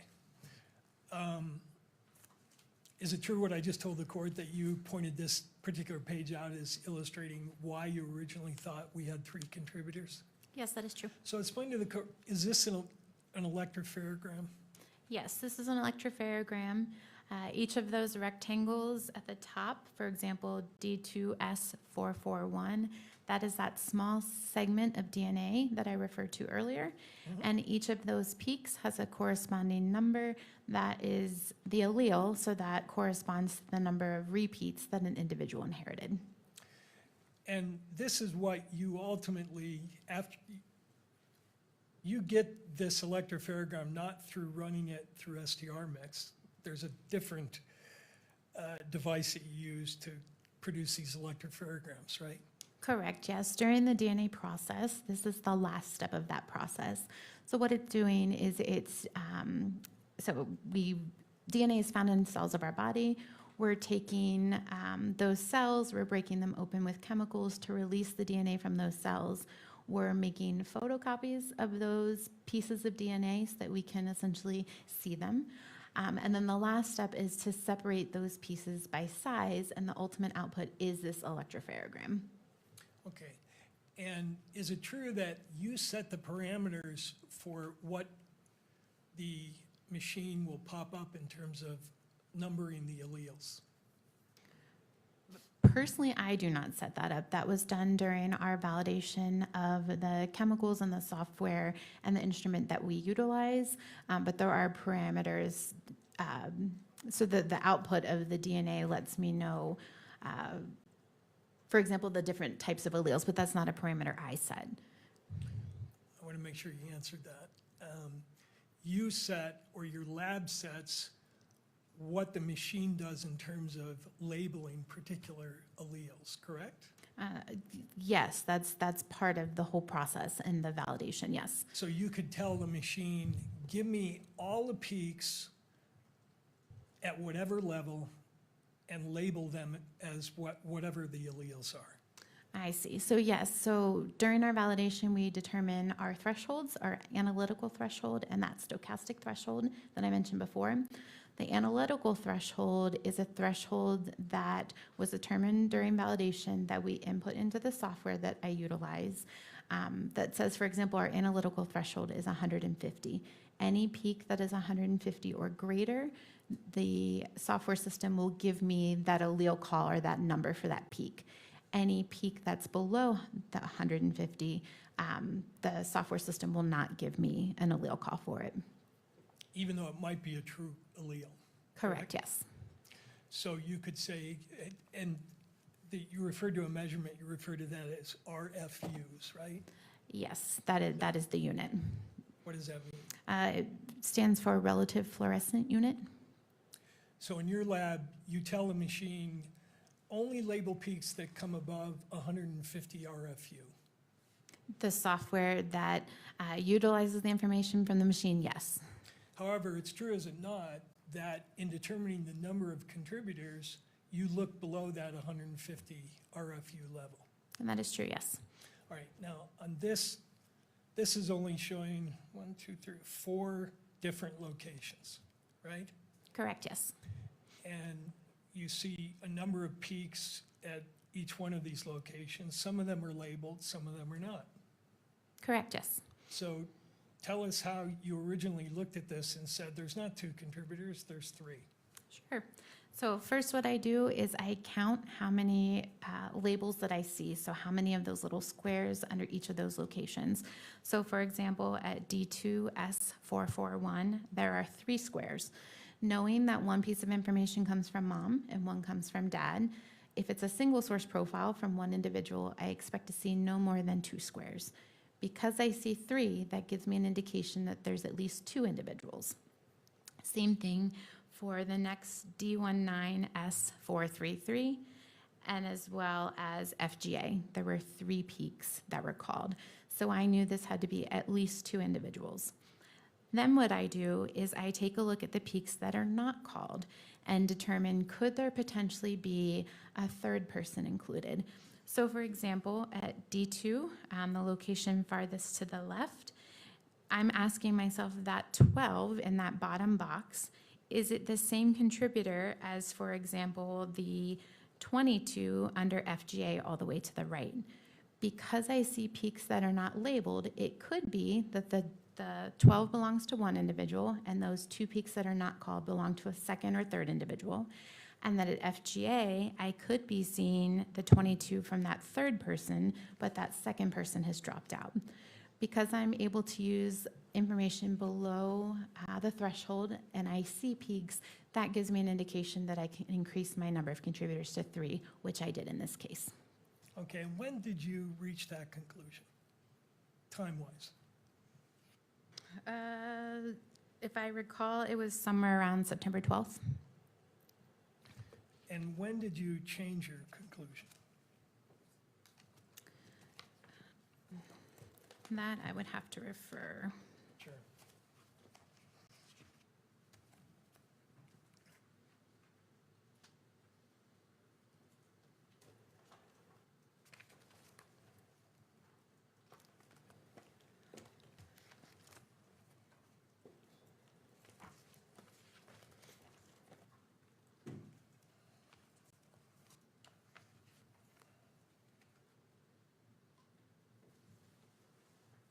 I changed my conclusion on September 13th of 2025. And explain to the court why you changed your conclusion? I was submitted an elimination sample from Mr. Twiggs, and an elimination sample is a sample in which it's from a known individual, and then there's an expectation that the individual's DNA might be present. In receiving that sample and talking to the investigators, it was decided that Mr. Twiggs should be used as an elimination. When I compared him to this sample, all of the DNA, unlike that major contributor, matched to Mr. Twiggs. So because of that, I determined that there's actually only 2 individuals because those small peaks, there was nothing left for a third individual to be compared to. You use the phrase elimination sample. That's typically used, is it not, in a situation where you're testing a sample that has more than one contributor? Not necessarily. An elimination is just simply an individual that we're expecting their DNA to be there. So for example, if we have a stolen vehicle, I will request an elimination sample from the known driver of the vehicle so I can subtract out their DNA to see what I have left over. It doesn't necessarily have to be more than one individual. There certainly has been times where I only detect that known expected individual. And you said you had a conversation with the investigators as to whether Twiggs should be included as, or you talked to them about whether you should get elimination samples? I talked to them with regards to if I should utilize Mr. Twiggs as an elimination versus comparing him and offering a statistic. Okay, but in your report, you concluded, did you not, that one of the contributors to both samples was Twiggs? That is correct, yes. Right. You didn't just assume that, you reached the determination that he was the source of both those samples, one of the sources, right? I don't want to use the word source, but knowing that there was an expectation that his DNA could be present, when I compared him to that DNA sample, I did see his DNA types present. So using the word assumed, that's verbiage that we use when we calculate our statistical calculation. I'm letting the software know, I know this individual is there. I'm assuming that they're there. Based on my comparisons, I did see evidence that that person was there. But I guess what I'm confused about is we talked before about how your language should never imply an absolute identification. But in the body of your report, you say that one of the contributors is Twiggs. You don't say he's a possible contributor like you do for Mr. Robinson. You say he is a contributor, do you not? I do, and with elimination samples, that's slightly different. So for example, let's say I have a sexual assault case and I have a vaginal swab from a female. She has a consensual partner. I can request an elimination sample from that consensual partner. If I see that they're present, I can say they're present and say the DNA foreign to that victim and that consensual partner is one person, for example. So it's different than comparing a known individual. If they're an elimination sample, I can say that I expect their DNA to be there, and based on my interpretation and reviewing that data, they are present. And based either on your conversations with the agents or other people, why did you think that Twiggs was someone whose DNA you would expect in those 2 samples? So from what I recall, in speaking with the investigators, Mr. Twiggs was a roommate of Mr. Robinson, and it was thought that those items came from potentially Mr. Robinson's home. And I don't recall exactly if it was a situation where a particular towel was known to have been in that house. I don't remember that exactly, but in talking to the investigators, based on their investigation, it was important to assume potentially Mr. Twiggs was present. Right. Did any investigator ever tell you that the towel did not come from Mr. Robinson's home, but was found in a bush out at the university? I was aware of that, yes. So you knew that that towel was not found in a place where you would expect Mr. Twiggs's DNA to be present? That is correct. It was found outside of a home, but again, based on speaking with the investigators, they had information to suspect that that towel came from Mr. Robinson's home, and I should utilize Mr. Twiggs as an elimination. Right. And again, you didn't assume that, you actually concluded it based on the match, right? Based on reviewing Mr. Twig's DNA profile to what I developed from these items, I used him as an elimination sample. Now, you did various STR mix, what I'll call runs, correct? That is correct, yes. And the way this works is you input the number of contributors. You determine that. And then they also have something called HD and HP, right? Correct, yes. Tell the court what that is. So those are different propositions. So in calculating the likelihood ratio compares the probabilities of seeing a DNA profile given one of two different scenarios or explanations or hypotheses. One is that a particular person of interest is a contributor, and the other is that an unknown, unrelated individual is a contributor. So depending on the question being asked is how I set up star mix, number of contributors. For example, if I'm utilizing someone as a known elimination sample, I will apply their DNA profile both to the HP and HD. And the theory of this HP is the prosecution hypothesis, right? Correct, yes. And HD is the defense hypothesis. Correct, yes. So, and these are things you plug in based on your understanding of what the prosecution and the defense are contending. Correct, yes. So how do you plug in the HD in a case where you don't yet have a defense postulating what their theory is? So that is, so HD, or the defense hypothesis, is simply the DNA profile, the probability of the DNA profile, given that it's another unknown, unrelated person to the prosecution's potential person of interest. Mr. Burt, I don't want to interrupt your line of questions, but we've been going for just shy of 2 hours. Would right now be a good time It'd to be a take great 15? time, Your Honor. All right, Thank let's take a 15-minute break. Let's see, we'll come back at 3:50. Court is in a brief recess.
still with Mr. Burt and Ms. Baker, direct examination. Thank you. Mr. Burt, your witness.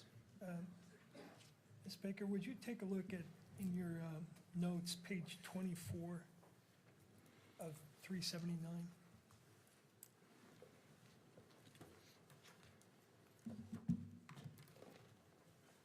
Very bottom of the page.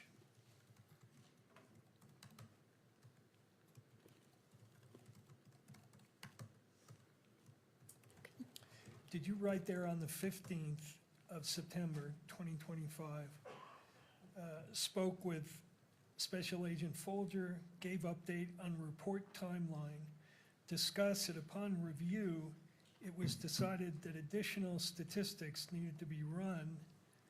Report will still be issued with Twigs as an assumed contributor per previous discussions with Folger and Carmack. You see that? Yes, I do. And what additional statistics needed to be run at that time? So at that time, I believe I ran statistics with just Twigs comparing that individual to the sample. If I may refer, I think that was the only additional.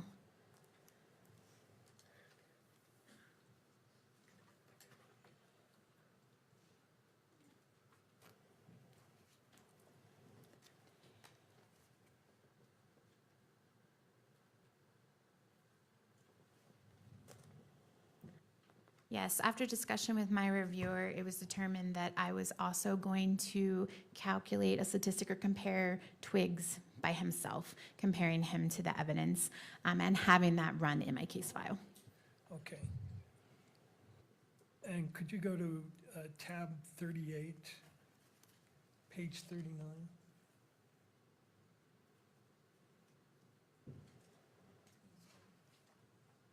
Oh, Yeah, it should not be on the screen. let's pull it down from the screen. Thank you. Thank So you. just to the monitors of the attorneys and the witness, Mr. Burt? Just for the witness, Your Honor. Okay, just for the witness. 39. And this is page 39. Is this the DNA report, I'm sorry, the star mix report that was produced as a result of your inquiry that involved a comparison of the sample to Mr. Twigs alone? Yes, it is. And is that a 6-page report? Yes, it is. And is it a true and accurate copy of the STR mix report for that particular sample?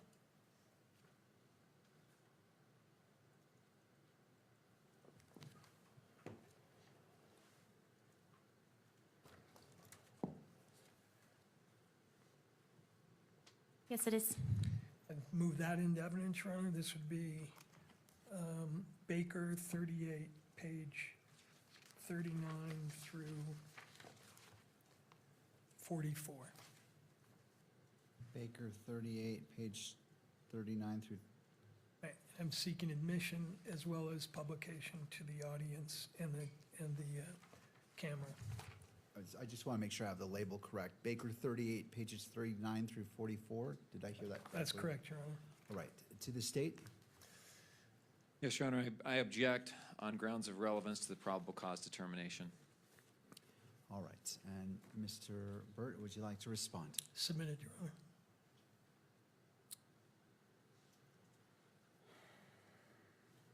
So I'm not exactly sure what this is in order to Sure. determine Let how me- it fits into the probable cause analysis. Sure. So a little bit more information, because as of right now, I don't have enough to admit it. Understood, and I apologize to the court. So the report that was admitted into evidence has the conclusion in it that both samples were contributed, that Mr. Twigs was a contributor to both samples. And this is the report that the analyst ran in order to make that determination, I believe. All right. Did these reports, were these made prior to State's Exhibit 31 being prepared? Yes, that's correct. All right. I will admit, so Baker 38, pages 39 through 44 is admitted and may be published. Again, as a reminder, for all attorneys, this is a probable cause standard, so if all parties can just keep that in mind as we're moving forward on this. Sure, Thank you. thank you. And so it may be published to all screens.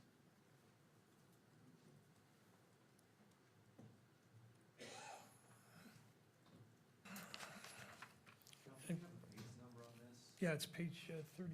No, but the actual Bates number, I'm having a hard time finding the file and provide this to the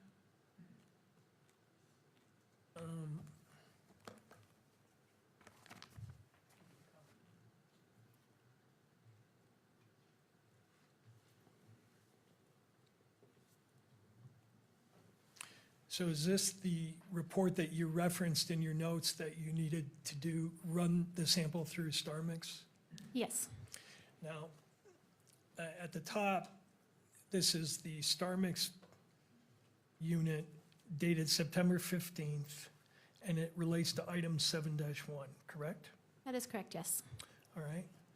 And then down below that, the kit used, if you could go to the summary of the input. You tell the software program, assume there are 2 contributors, right? Correct, yes. You input sample 7A, Correct, yes. and when you input it, it's just the raw data, right? Correct, just the numbers from the graph. The numbers, and then known contributors under HP, the prosecution hypothesis, Correct, yes. right? And you put in sample 61, Yes, right? That's Twiggs's known sample. correct, yes. And then the known contributors under the defense hypothesis, you left that blank. Correct. Is that because you didn't know what the defense hypothesis was? No, again, the defense hypothesis for this situation, if I'm comparing someone, is an unknown, unrelated individual, and that is taken into account during the calculation. Okay, and then you input that data, and what you get out from that is a likelihood ratio, right? Correct, yes. So let's go to page 2 of that report. And is this a summary of the results from that test on the 15th in terms of a likelihood ratio? Yes, it is. What is a likelihood ratio? What does that mean? A likelihood ratio is a statistic that calculates the probability of seeing a DNA profile given one of 2 different hypotheses. One is that a particular person of interest is a contributor, and the other is that an unknown, unrelated individual is a contributor. The probability with the higher number gets the support, and the magnitude of the support is determined by the ratio of those 2 numbers. That's pretty technical stuff, but the bottom line is that the software computes the numbers, and then you look at those numbers and determine whether it has any significance, right? I don't know that I would say if it has significance. I report the value that's calculated. Right, and why is one column, these columns relate to different, what are called population databases, right? That is correct, yes. The one on the far left, BAH, is an FBI population database on Bahamians, And African Americans, yes. African Americans. Another one for Caucasians, Correct, yes. SEH is Southeast Hispanics, Correct. and then Southwest Hispanics. Correct. Objection. That's all I have on that. I'm just trying to explain the chart. All right, well, there's an objection. Let's pause and turning to Mr. McBride. Sure. Your Honor, at this point, I'm going to object on, again, grounds of relevance to probable cause hearing. State v. Drosbeck, State v. Merrill, State v. Ramirez that the court has cited, all hold that the court should bind the defendant over for trial unless the evidence is wholly lacking and incapable of reasonable inference to prove some issue which supports the prosecution's claim. I don't know that any of this analysis goes to whether or not the expert's testimony and her report is wholly lacking and incapable of reasonable inference to prove her result in this case. We're far beyond this. We're hours into this examination. This feels like a 702 hearing to me. I think we're far beyond a probable cause hearing, Your Honor. I would ask the court to sustain the objection, not allow questioning on this or any other matter that does not deal with the issue of probable cause. Thank you, Mr. McBride. Mr. Burt. Your Honor, the state offered this report on a very technical, complex, scientific area of inquiry.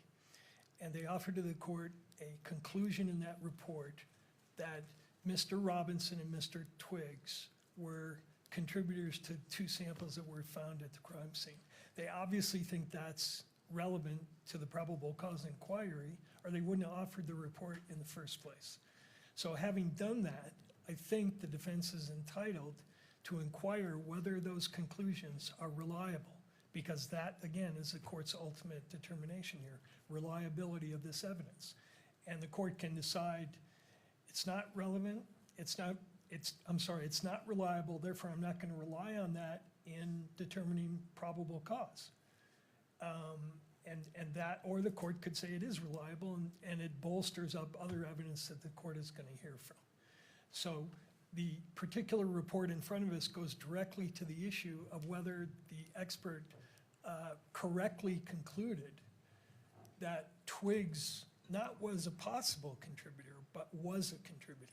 And the state's theory here apparently is that both Mr. Robinson and Mr. Twiggs are somehow connected to this crime scene. So I think when the court sees what the numbers were generated and how that compares to her own standards for assessment, the court will see that the conclusion is not justified that she reached.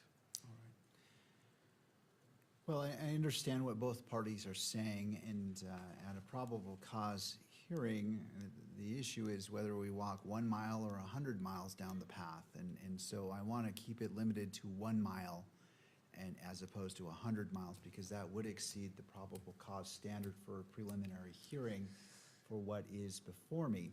And so, Mr. Burt, as it relates to the objection, I'm going to sustain it in part. If you want to briefly address this and move on, you certainly may choose to do so, but as it relates to where we're at, my hope is we can keep this very brief as opposed to going through all this, so we can move on to whatever else you would like to present. Thank you. We'll do that, Your Honor. And in the interest of doing that, could you bring up on the same screen part of her report, People's Exhibit 31? And let's take that off. I'm going to need that up there because I need to do it. So is it part of the same, because it was on that screen, I want to make sure that what you're calling up on the screen right now, is it part of this that was already admitted or something else? It's part of this, which has already been admitted, compared to Plaintiff's Exhibit 31, which has also been admitted. Okay, So thank they're you. both I in. just wanted to clarify. Sure. All right, so do you want that published on this, all Yes. screens? All right, let's go ahead and do so. And the chart I would like you to bring up from that report is on page 5.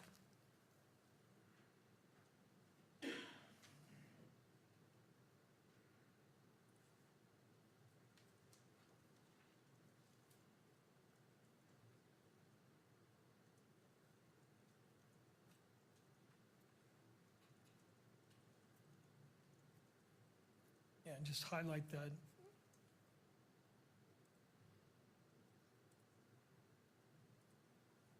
Thank you.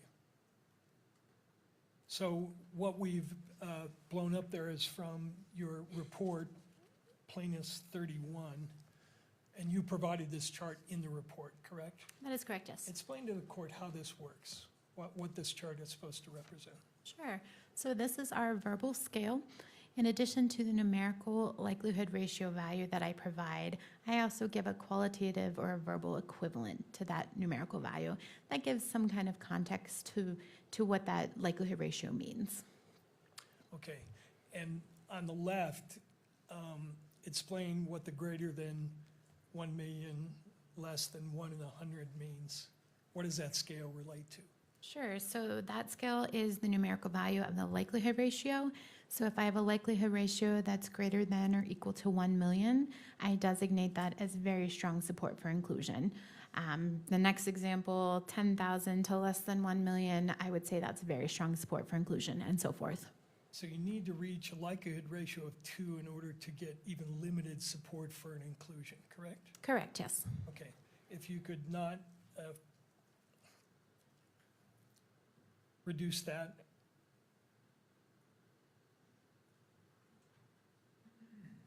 And go to page 2 of the report on the left.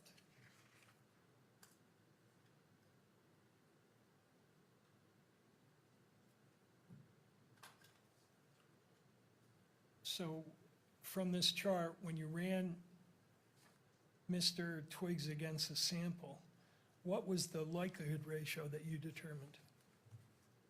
I believe this chart is not the comparison to Mr. Twiggs.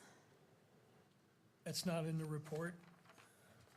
The chart at the bottom of the screen is not my comparison to Mr. Twiggs.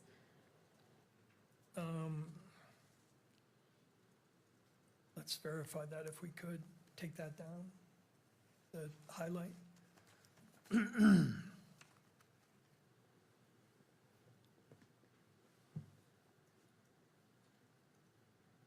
And repost 38, page 45. I'm sorry.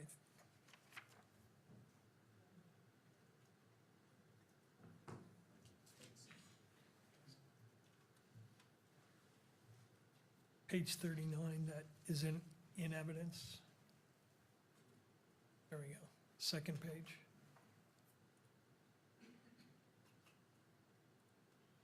Is this the likelihood ratio from your Twiggs comparison? Yes, it is. Okay. Now, what was the likelihood ratio that you calculated based on this chart? The likelihood ratio was 1. 1. Yes. So that doesn't rise to the level of even limited inclusion, correct? Correct. It would fall under an uninformative. Uninformative, and yet you concluded that despite this STR mix reading with a likelihood ratio of 1, that Mr. Twiggs was a contributor to both item 7 and item 8, correct? I did. So actually, I didn't utilize this calculation to determine that Mr. Twiggs was a possible contributor, or that I could use him as an assumed contributor. I visually looked at the DNA sample, and the DNA, unlike that major contributor, he also had those peaks. So that was one proposition or one hypothesis that I determined that he was an assumed contributor. There are multiple different ways. We don't have a threshold. I don't have to see 2, 4, 8 peaks to determine I think an individual is present.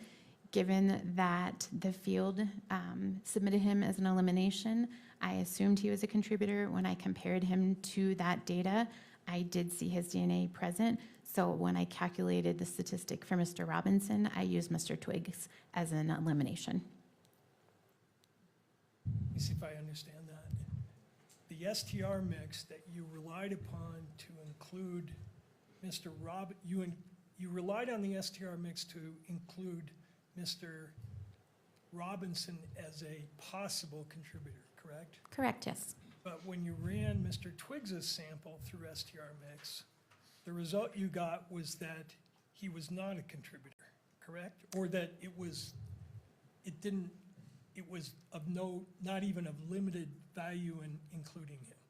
Based on the star mix run, it was uninformative, but I did use my own knowledge and training to determine that I was going to utilize him as an assumed contributor. Okay. Your own knowledge and training. Is there some standard that you use for deciding when not to rely on the star mix results and when to sort of disregard it and rely on your training and experience? I can't say that I disregarded it. When I'm comparing someone, that's my first determination. Do I think this person is potentially included or excluded? If I determine that I think they're included, I will run star mix to give weight to that inclusion. Elimination samples are different. If I'm told that an individual is submitted as an elimination sample. I can assume they're there. Visually, I'm able to look at the DNA evidence and determine, yes, I think there's enough evidence there to assume that individual, which is what I did here. Okay. At D16, Mr. Twiggs was a 912, right?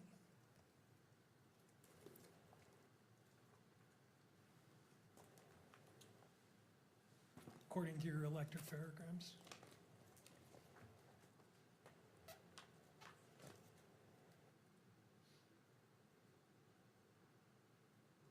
That is correct, yes. Mr. Twiggs was a 912 at D16. 912. And did you find 912 in the, at that location in the 8-1 sample? I'm sorry, the sample 8 or sample 7? Sample 8.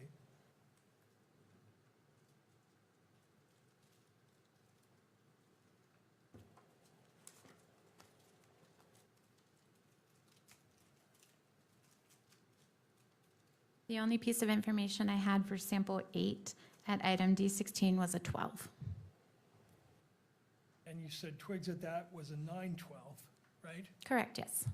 But at that location, the evidence sample was not a 912, but a 12.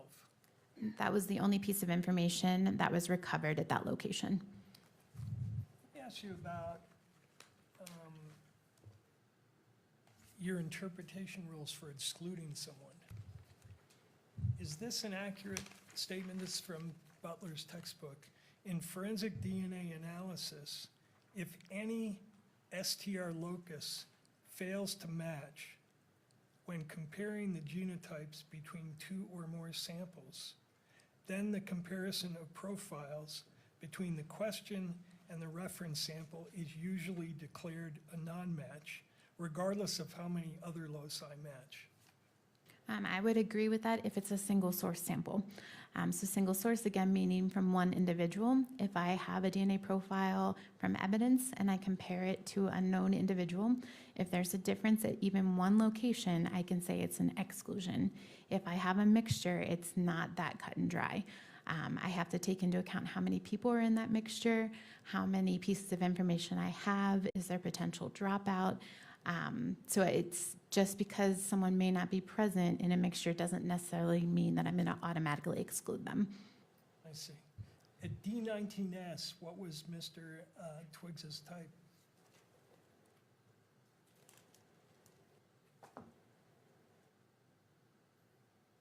It was a 14-16. Did you find a 16 allele in the 8A sample? No, I did not. Okay. At Tho, what was Mr. Twiggs's type? He was a 7-9.3. Did you find a 7 allele in the 8-1 sample? No, I did not. But again, this is a mixture and there is some dropout. So just because I didn't see a 7, for example, does not mean I would automatically exclude someone. It's a mixture, so there was some dropout. So did you assume that at that location that the allele that dropped out matched his allele? At that location, no, there's only one individual represented there. So when comparing an elimination, I would essentially ignore that location. I'm looking at the other locations where there was 2 individuals present. Okay. Now, a couple more topics and then we're done. When you received this, the evidence, you got more than 7 and 8. Correct? You got a number of other samples. Correct, I did. You got a backpack, which you labeled as Exhibit 9, and a bunch of items from that backpack.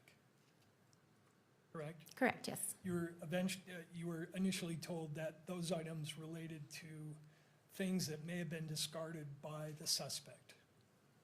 So initially, we didn't have any information. So we processed that. Those are items that are good for DNA. Not having any information from the investigators, we process them for DNA. As the investigation continues, it was determined that that backpack was potentially left behind by a bystander, and there was no comparisons needed at that time. Well, left behind by a bystander, or according to your notes at page 20, the backpack belongs to Kirk's detailees.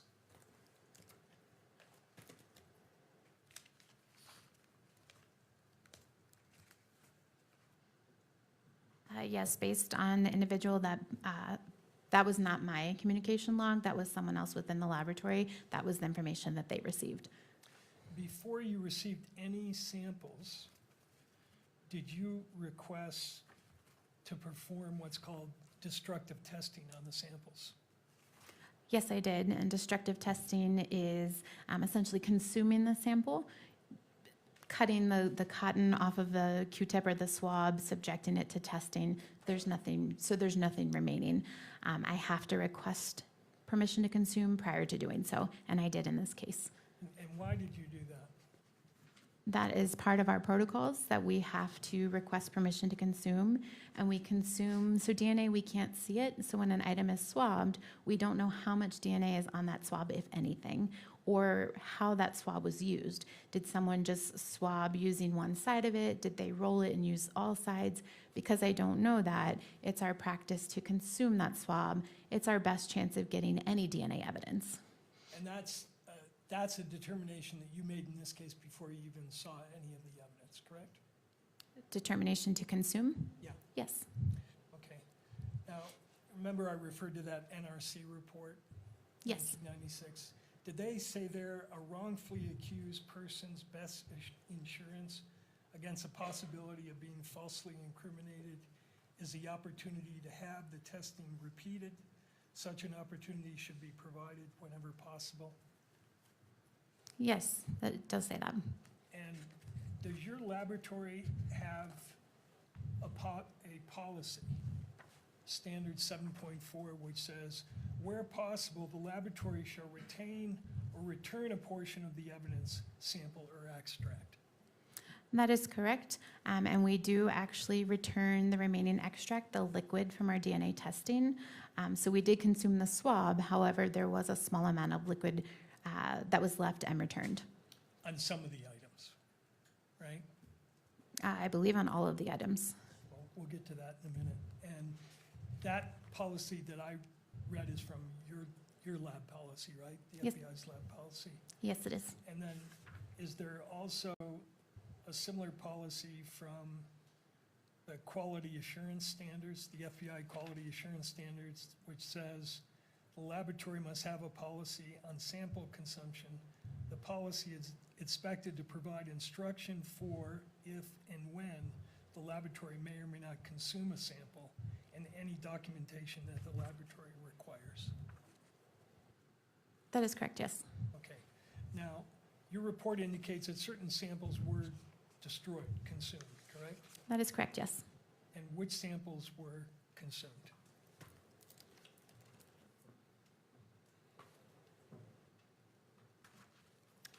Items 1 through 6, which were swabs from possible smudge, swabs of hand swipe, swabs from possible sweat drop, swabs from possible smudge, swabs of possible smudge, and swabs from possible sweat drop. In addition to items 54 and 55, which were swabs of swiped finger areas and swabs of stairwell railing. Okay, so when you wrote in your report that those items were consumed, which of those items, and by that you mean the actual swab was consumed? Correct. So a swab is just like a Q-tip. So the cotton portion of that swab was cut off the wooden stick, placed into a tube, subjected to DNA testing. So we consider that consuming. But again, there is liquid at the end of the process that is returned to the field. And the normal procedure in terms of sample preservation would be something called sample splitting, right? You split the swab and you use half, you save half so that your testing results can be replicated and retested. So yes, however, again, I don't know how an item is swabbed. So even if I were to cut that swab in half, it could be that I'm testing the half that doesn't have any DNA and the other half may have some DNA. Or the swab may have a little bit of DNA on one side and a lot on the other side. So for the best possible chance of getting a DNA profile, it is our practice to consume the entire swab. So for the first 6 items, those were swabs that were taken from the northeast corner of the Losi building, correct? Correct, yes. And you used all of the swabs, and you concluded that there was no DNA present on any of those items, correct? That is correct. So you couldn't do any comparative testing. Correct. There was nothing for me to compare to. Okay, and what did you have left after you did that in terms of the volume of extract? What was left? So it was approximately 3 microliters, so a very small portion. Very small portion, and you actually used 10 microliters to do your testing of those samples, right? That is correct, yes. So if you didn't get any results with 10, what you left over would not be sufficient to get any sort of independent testing done, correct? It could be tested. However, my expectation, if I took 10 microliters and did not get any DNA, the remaining 3 would also still not give me any DNA. Okay. And for item 55, that was 2 swabs of a stairwell, from a stairwell railing where the suspect touched the railing, right? As far as I know, they were swabs from a stairwell. And correct me if I'm wrong, but I understand from your lab notes that you took those 2 swabs and combined them into one sample and then used the whole sample, right? That is correct, yes. Okay. Before you did that, did you inquire whether the 2 swabs came from 2 different areas? For instance, maybe the suspect touched it here, but the other sample was taken somewhere else? I did not. They were both labeled as coming from the same stairwell, and they were packaged together. So our policies and procedures is that we can combine those 2 together. And when you do that, you create a mixture, right? I don't know that I would agree that combining the 2 would create a mixture. Given the item of evidence, a stairwell railing, I don't necessarily expect that one swab would have one person, the second swab would have a different second person, and combining the 2 of them creates a mixture.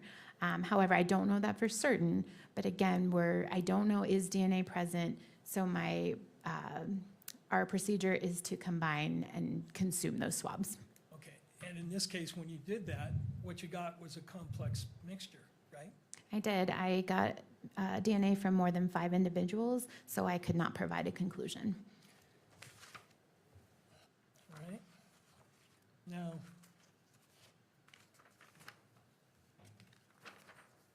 Mr. Burt, and we are at the 4:30 point. I just want to inquire, with I not just applying have pressure, one just trying to area left. understand.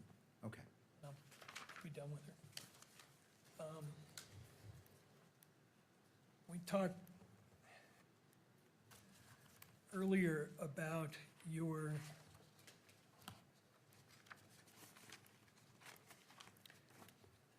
testing of the length of the DNA sequence, the length of the DNA boxcars, not the sequence of A, C, T, and G within those sequences, within those boxcars, right? Correct, yes.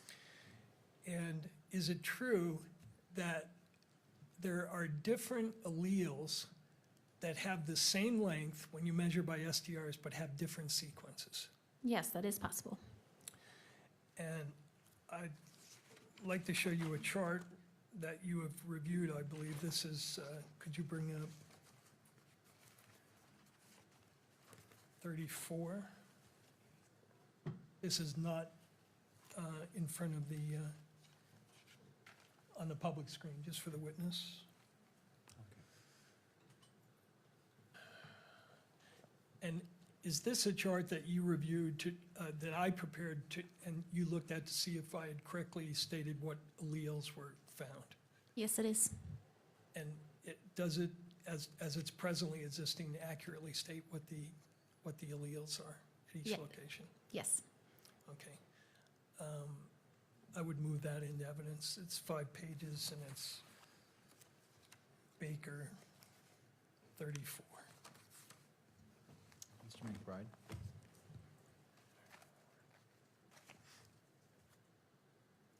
Yes, I object. Unless this exhibit is reasonably likely to defeat the prima facie showing of probable cause, this is irrelevant to the preliminary hearing.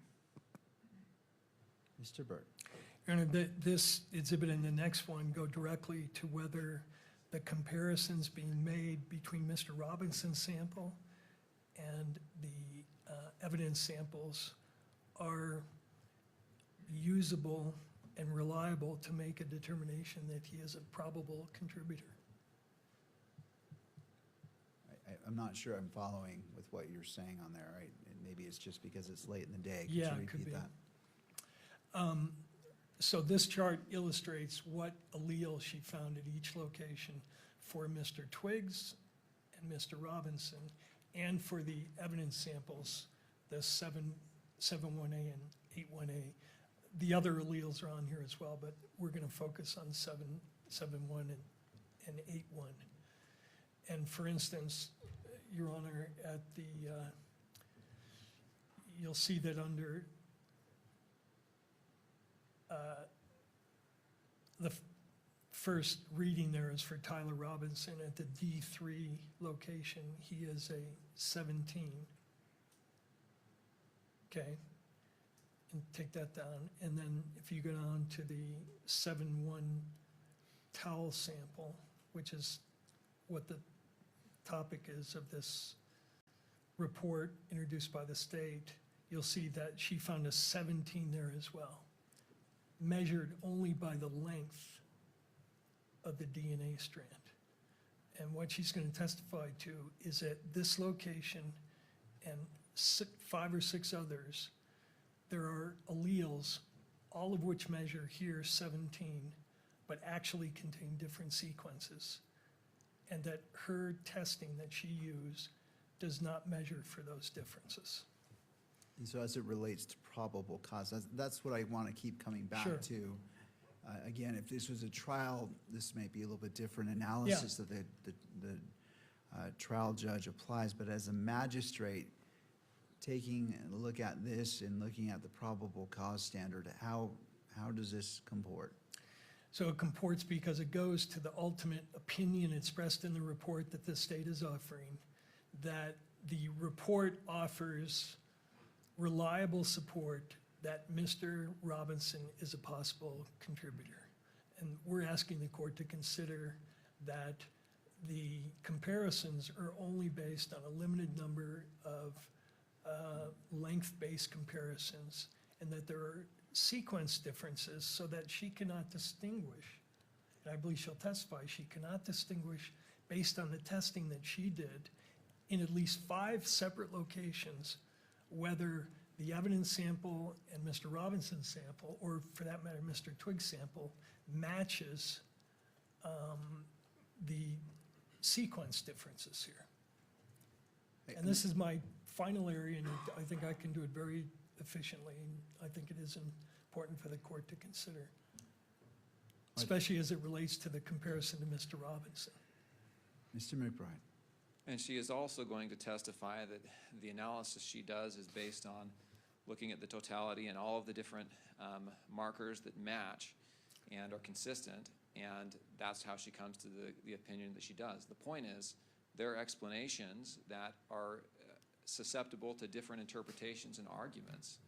Ultimately, we're going to have an expert hearing where all of the literature is going to be before the court, and the court's going to determine if it meets a threshold of reliability for admission at trial. But at this stage, even granting that there may be some argument that may come from defense counsel's position, the court can't weigh it. This does not go to the probable cause determination, and I don't think it's relevant, and this exhibit in particular is not relevant without the testimony of the witness, and so the exhibit should not be admitted on its face either. That's why I was trying to lay a foundation that she would, and offered a proof to the court that she would testify that in fact there are these sequence differences at the 5 or 6 locations, 6 different locations relevant to the comparison to Mr. Robinson. And when the state says the court cannot weigh it, the court can weigh reliability. The court has ruled that. So we're simply asking the court to take into account the limited nature of these comparisons and the fact that she cannot, based on the testing that she performed, tell the court whether there are differences between, at these 5 locations. She can't match Mr. Robinson to the question samples because she didn't do sequence testing. And she'll also testify that the FBI is in the process of implementing this kind of testing. All right. Thank you to both sides. I'm going to allow the admission of this evidence, but I'm also going to set a limit of a limited number of questions. We are now at 4:40. This is on the cusp of whether it is applicable to the probable cause standard. I want to afford defense its full opportunity, but I still have to rein it in to keeping it to probable cause and not going into a full exploration, because that's not the purpose of a preliminary hearing. So I will admit Baker 34, but Mr. Burt, I'm going to limit you to how much time do you need to address I just this? need about 4 or 5 minutes. The next chart will be the chart with the, what are called isoalleles displayed for the court, so the court can see what we're talking about, and that's it. All right. I'm just going to have her document that, in fact, I've accurately stated what the alleles are that have sequence differences. All right. So it is Mr. McBride. Just on a second matter, which is, I need to cross-examine this witness. She's got to leave town today. I would like 20 minutes to cross-examine the witness. All right. Well, I will go with the I accept Mr. Burt's representations in the amount of time, and I'm going to talk less because that's consuming more time, and also allow the state the appropriate time for cross-examination given the nature of this witness having to travel. So, Mr. Burt, I'll turn to you. This has been moved into evidence. Do you want it on the screens? Actually, I don't need it on the screen, just in the interest of efficiency. Pull up the next one, please. Okay.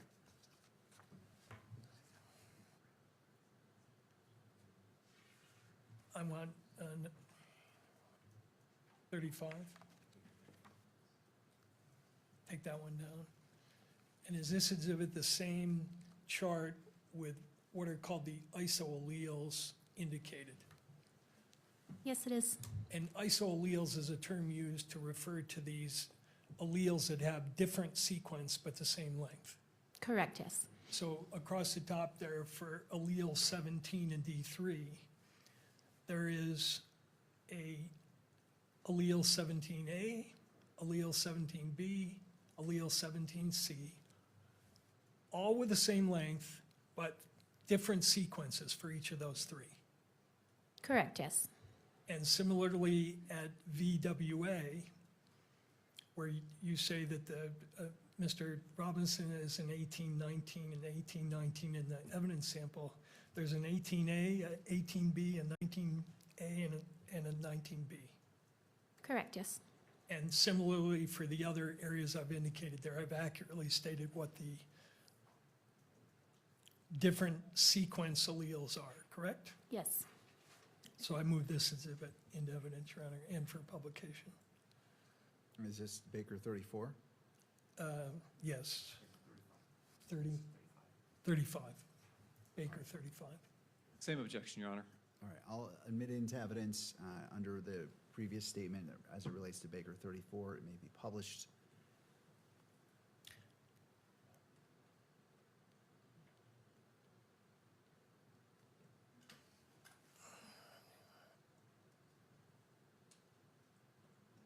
And as you look at these 5 areas, you can't distinguish the evidence samples from Mr. Robinson based on the sequence differences, can you? Correct. I only utilize length differences, STRs in this case. The FBI laboratory does not use sequencing for nuclear DNA testing, nor am I qualified in it. All right. What is NGS? NGS stands for Next Generation Sequencing. And your laboratory is involved in validating next generation sequencing, correct? We utilize next generation sequencing for mitochondrial DNA, which is a different subset of DNA testing, but not for nuclear DNA testing, which is what we're talking about today. All right. But the people who market STR Mix also market a sequence platform, do they not? I'm not aware if they do or do not.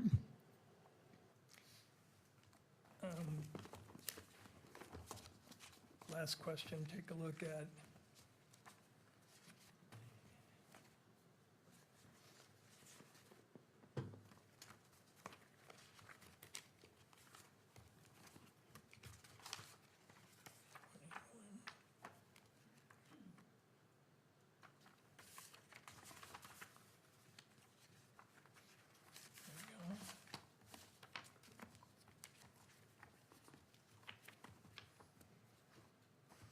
I'll save that for redirect. Thank you. Thank you. All right, turning to the state, Mr. McBride.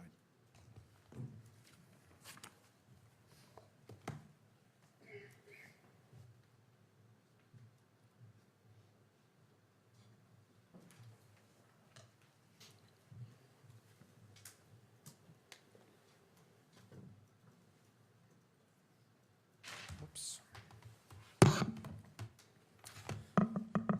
Good afternoon. Good afternoon.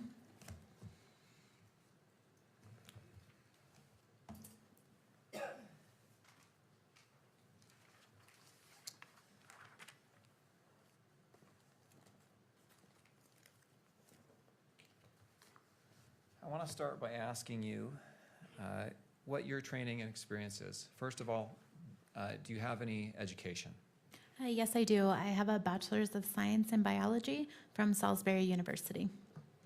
And do you, after your bachelor's in biology degree, what did you do for your career and in further education? Upon graduating from college, I began working at the FBI laboratory as a contractor. I was assigned to the Federal Convicted Offender Program, which was a program under the DNA unit.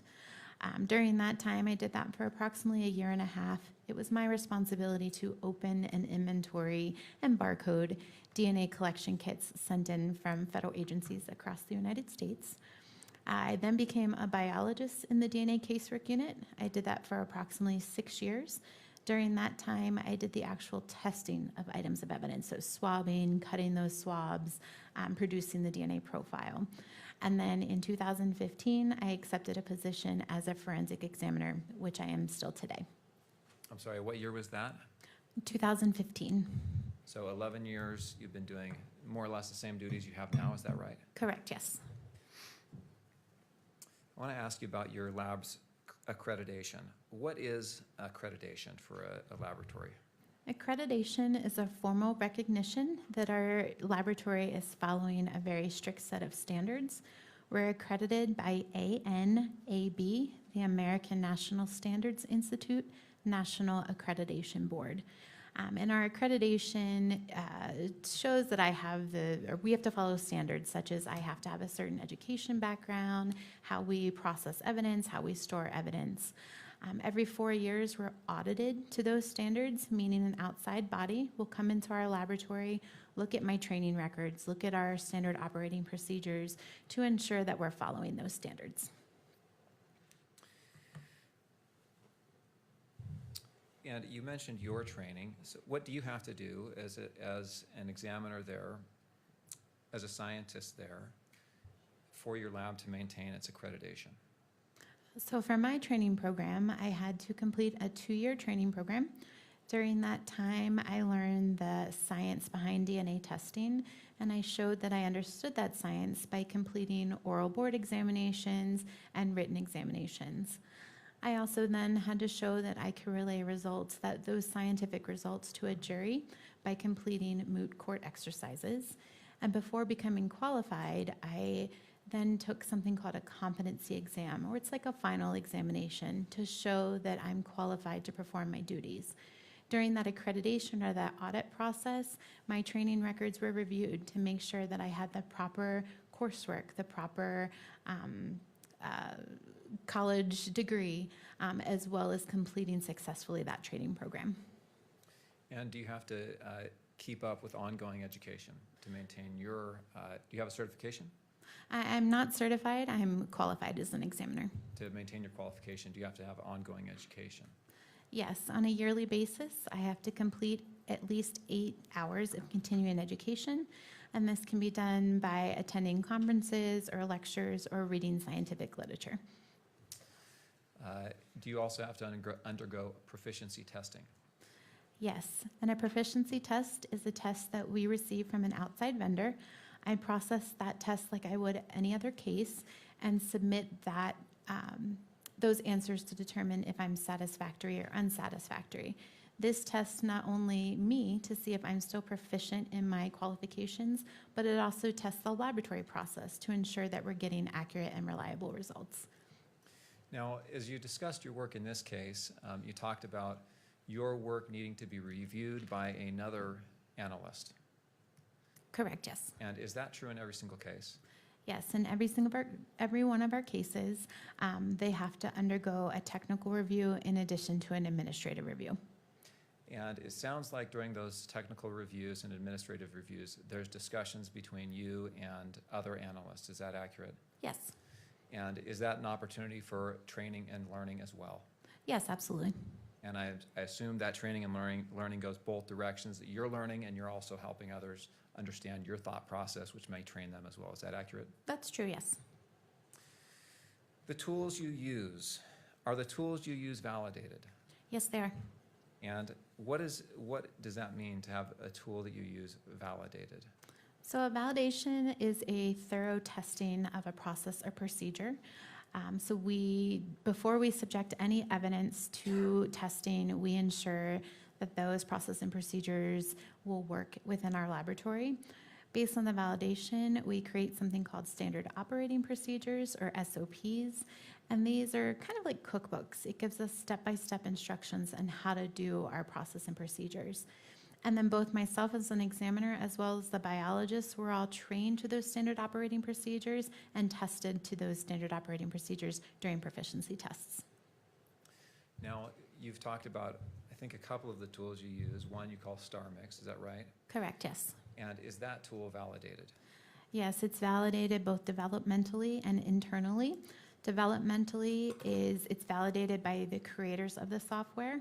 And then we, the FBI laboratory, also tested StarMix to ensure that we could use it within our laboratory and produce accurate and reliable results. Now, when you say it was developmentally validated, is that in a peer-reviewed study? Yes, it is. And is StarMix used, how widely is StarMix used throughout the world? StarMix is used in approximately 120 laboratories, both domestically and internationally.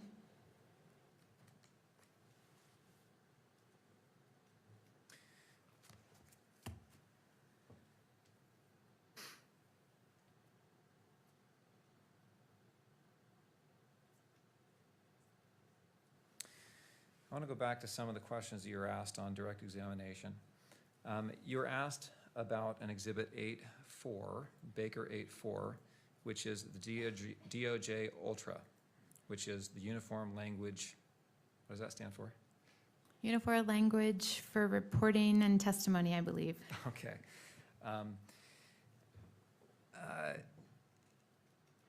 It talks about language that you should use and language that you shouldn't use as an examiner and a scientist, correct? That is correct, yes.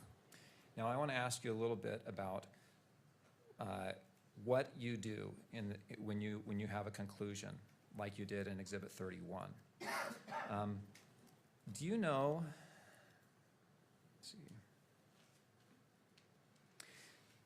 the directive from the Department of Justice limits the adjectives you can use to describe the evidence and the conclusions that you reach. Is that accurate? Yes, it is. And the thinking behind that is to submit the statistical number and let others decide, meaning the reader decide how they want to describe that number. Is that accurate? Yes, it is. So for example, if we can look at Exhibit 31, if you don't mind publishing that.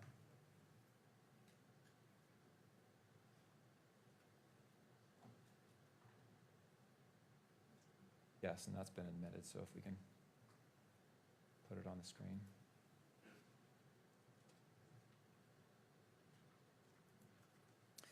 And Kimberly, if you could scroll to page 3 when that comes up.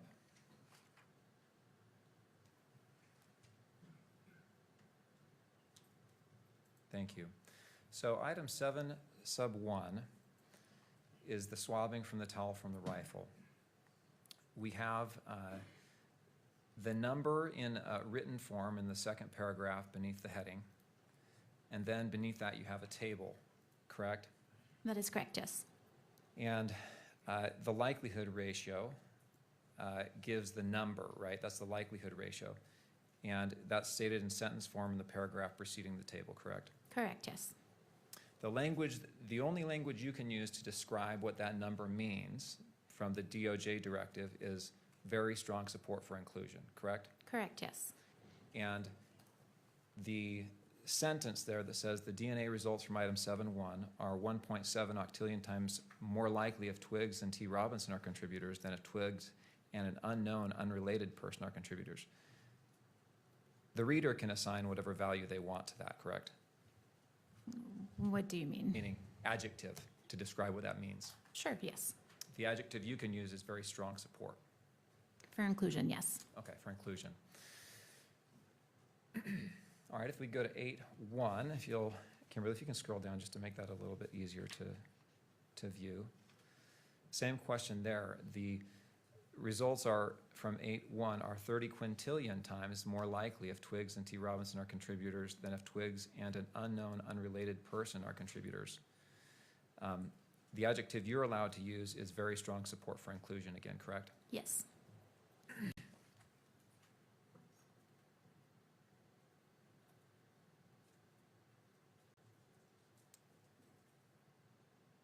Okay, we can take that exhibit down, thank you.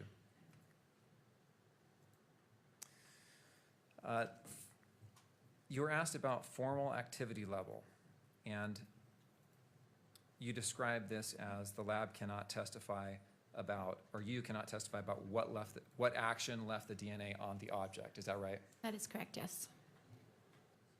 Does that mean that an individual did or did not touch? Oh, let me ask you this. How can DNA get onto an object? DNA can get on an object via direct contact, so an individual touching an object. It can also end up on an item via body fluids, such as blood, or through transfer. So if I were to touch an object, and then that object is given to someone else, my DNA could potentially be on that other individual through the transfer of DNA. And your lab can't, or you cannot testify as to what precise action left the DNA on the object, correct? Correct, I cannot. Okay. Same question about time. You can't testify about the exact time that DNA was left on an object, right? Correct. But there are some indicators that may give some information about how long and the conditions under which DNA was placed on an item, like degradation. Yes, degradation or the condition of the item. So again, if a firearm, for example, is in a river, I would expect with the water rushing over that item, I may or may not be able to detect DNA. Also, if there's an item of evidence that is exposed to the elements, something that's been left behind 10 years ago, I don't necessarily expect to recover DNA, but something that may have been left yesterday, I might be able to detect DNA. An item that has been left in the dirt or has been rubbed in the dirt, could that affect your ability to recover DNA? It could, yes. Could it also affect degradation? Yes. Can UV rays affect degradation? Yes, it can.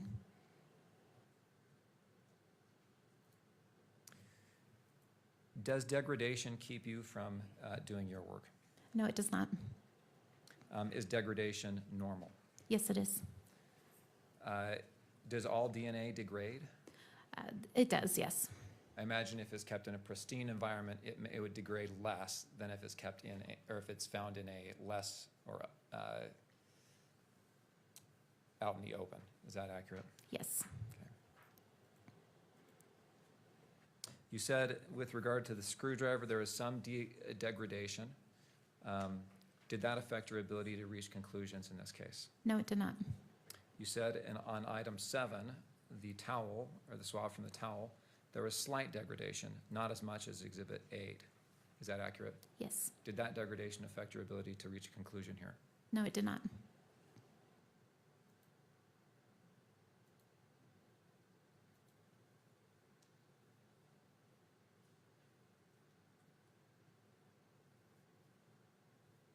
You're asked about a PCAST report. You testified that that gave guidance on different areas of forensic science. Do you know what year that report was published? I don't recall the year.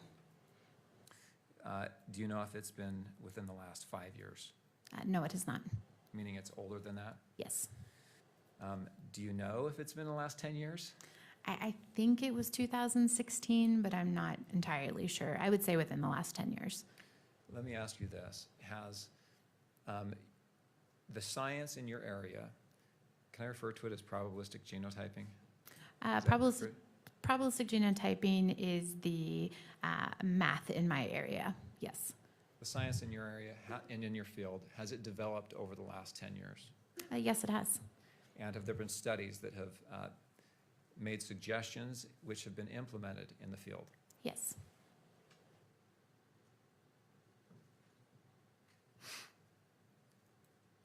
You testified about Exhibits 7 and 8, that they both had mixtures.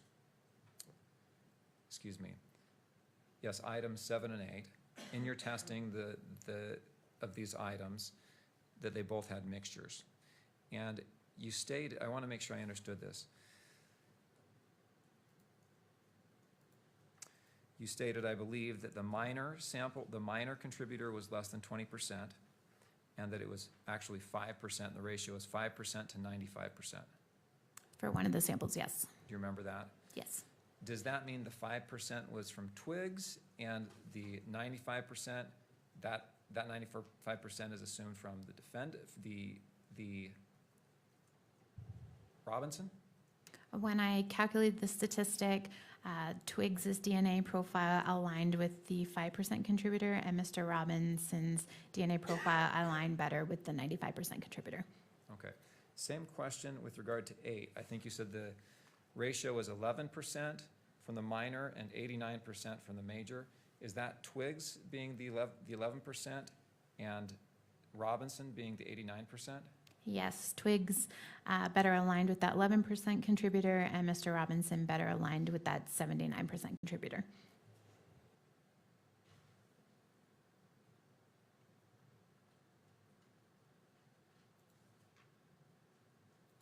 You're asked about Baker 4, an exhibit that was titled Baker 4 365.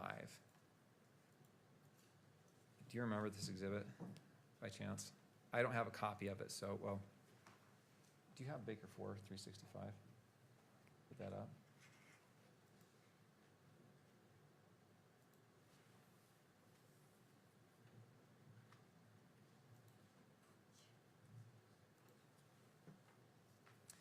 And item 7 is the towel, right? Yes. Item 8 is the screwdriver. Correct, yes. Thank you.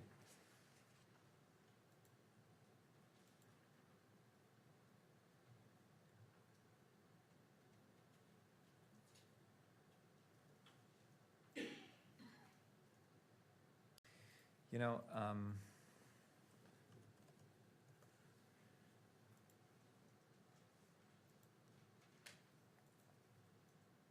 it's 5 o'clock. I'm going to wrap up. We can go ahead and take that down. I'm sorry. Thank you for helping out with that. In reaching your conclusions, did you follow the protocols of your accredited lab? Yes, I did. And based on your training and experience in following those protocols, did you in fact come to the conclusions described in Exhibit 31? Yes, I did. Thank you. Right, Mr. Burt? And how much time are you anticipating? All right. You referred on cross-examination to your training and experience, right? Yes. Do you agree with this statement in the PCAS report? Experience or judgment cannot be used to establish the scientific validity and reliability of a metrological method, such as a forensic feature comparison method. Moreover, a forensic examiner's experience from extensive casework is not informative because the right answers are not typically known in casework, and thus examiners cannot accurately know how often they erroneously declare matches and cannot readily hone their accuracy by learning from their mistakes in the course of casework. Do you agree with that statement? I don't. Okay. I think experience, they're right in the fact that we never know the true answer. However, my experience means that I've seen a lot of different DNA. I've seen a lot of validation data, so that does help me come to a conclusion. Do you agree with this statement by that same report? Good professional practices, such as the existence of professional societies, certification programs, accreditation programs, peer-reviewed articles, standardized protocols, proficiency testing, and the code of ethics cannot substitute for actual evidence of scientific validity and reliability. I don't think I agree with that either. The science has been heavily validated and tested to show that's reliable. Following protocols that are based on validation, again, shows that my results are accurate and reliable, as well as being proficiency tested. By the way, you said that that report was not authored by experts, but the head of that group was Eric Lander, who is one of the foremost experts in the area of forensic biology, is he not? That name does not ring a bell. I don't know who that individual is. You don't know who Eric Lander is? No, I do not. Okay. When did you go to school? What years? 2003 to 2007. You said that STR mix was widely used and that it's been validated. The PCAS report said the problem is it's been validated by the people selling the product, right? Developmental validation, yes. Internal validation, no. A laboratory that's going to utilize STAR mix has to validate within their own laboratory. And the PCAS report said that we need validation data not by the people selling the product, but by independent scientists in order to make this reliable, right? They do, and that's exactly what happened. There was 31 laboratories that came together in response to the PCAS report and gave their validation data on how they internally validated STAR mix. And then after that information came forward, the PCAS committee reviewed it, and they said PCAS was unpersuaded by those studies. While likelihood ratios are a mathematically sound concept, their application requires making a set of assumptions about DNA profiles that require empirical testing. Errors in the assumptions can lead to errors in the results. To establish validity with a range of parameters, it is thus important to undertake empirical testing with a variety of samples in the relevant range. And they specifically address the studies you're referring to, did they not? I believe they did, yes. Yeah. And then lastly, you said that STR mix is widely used, but as I understand your testimony, you didn't use it and rely upon it for your conclusion about twigs, right? The software told you there was no support there for including them, and you ignored it and decided otherwise, correct? I did not ignore it. Again, given the type of sample, it was an elimination sample. I compared that individual to the DNA profile that I developed and determined that I could conclude that I could utilize him as an elimination sample. You said your laboratory was accredited, correct? Yes. But you're aware that in 2004, the Inspector General did a comprehensive audit of your laboratory and published a report called the FBI DNA Laboratory Report, a review of protocol and practice vulnerabilities which found a number of errors in the way that your lab does testing, correct? Objection. The 2004 study is hardly relevant to this proceeding 22 years later. It's relevant because he's relying on accreditation to somehow say that these results are valid. This lab was accredited when this study was done. I'll allow this single question. She may respond, so I'm overruling the objection, and then we'll continue to move forward. You're aware of that study, right? No, I'm not. Okay, thank you, that's all I have. All right. Anything further for this witness? Yes, I think there's one follow-up that needs to be asked. You were asked that, or you testified that you never know the true answer with field work, correct? Correct, yes.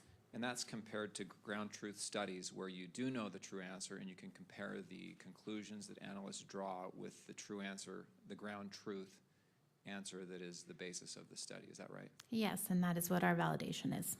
Your validation actually studies is a ground truth test in essence. Yes. Okay, thank you. Anything further for this witness? Thank you. All right, may this witness be excused. Yes. All right, thank you, Ms. Baker. You may step down. Thank you. All right, well, does either party need the benefit of the record before we go into recess? No, Judge. All right, having both parties said no, we'll go ahead and be adjourned until tomorrow at 1 p.m. We do not have morning court for this proceeding, and we'll start up at 1 p.m. in the afternoon. Court is in recess.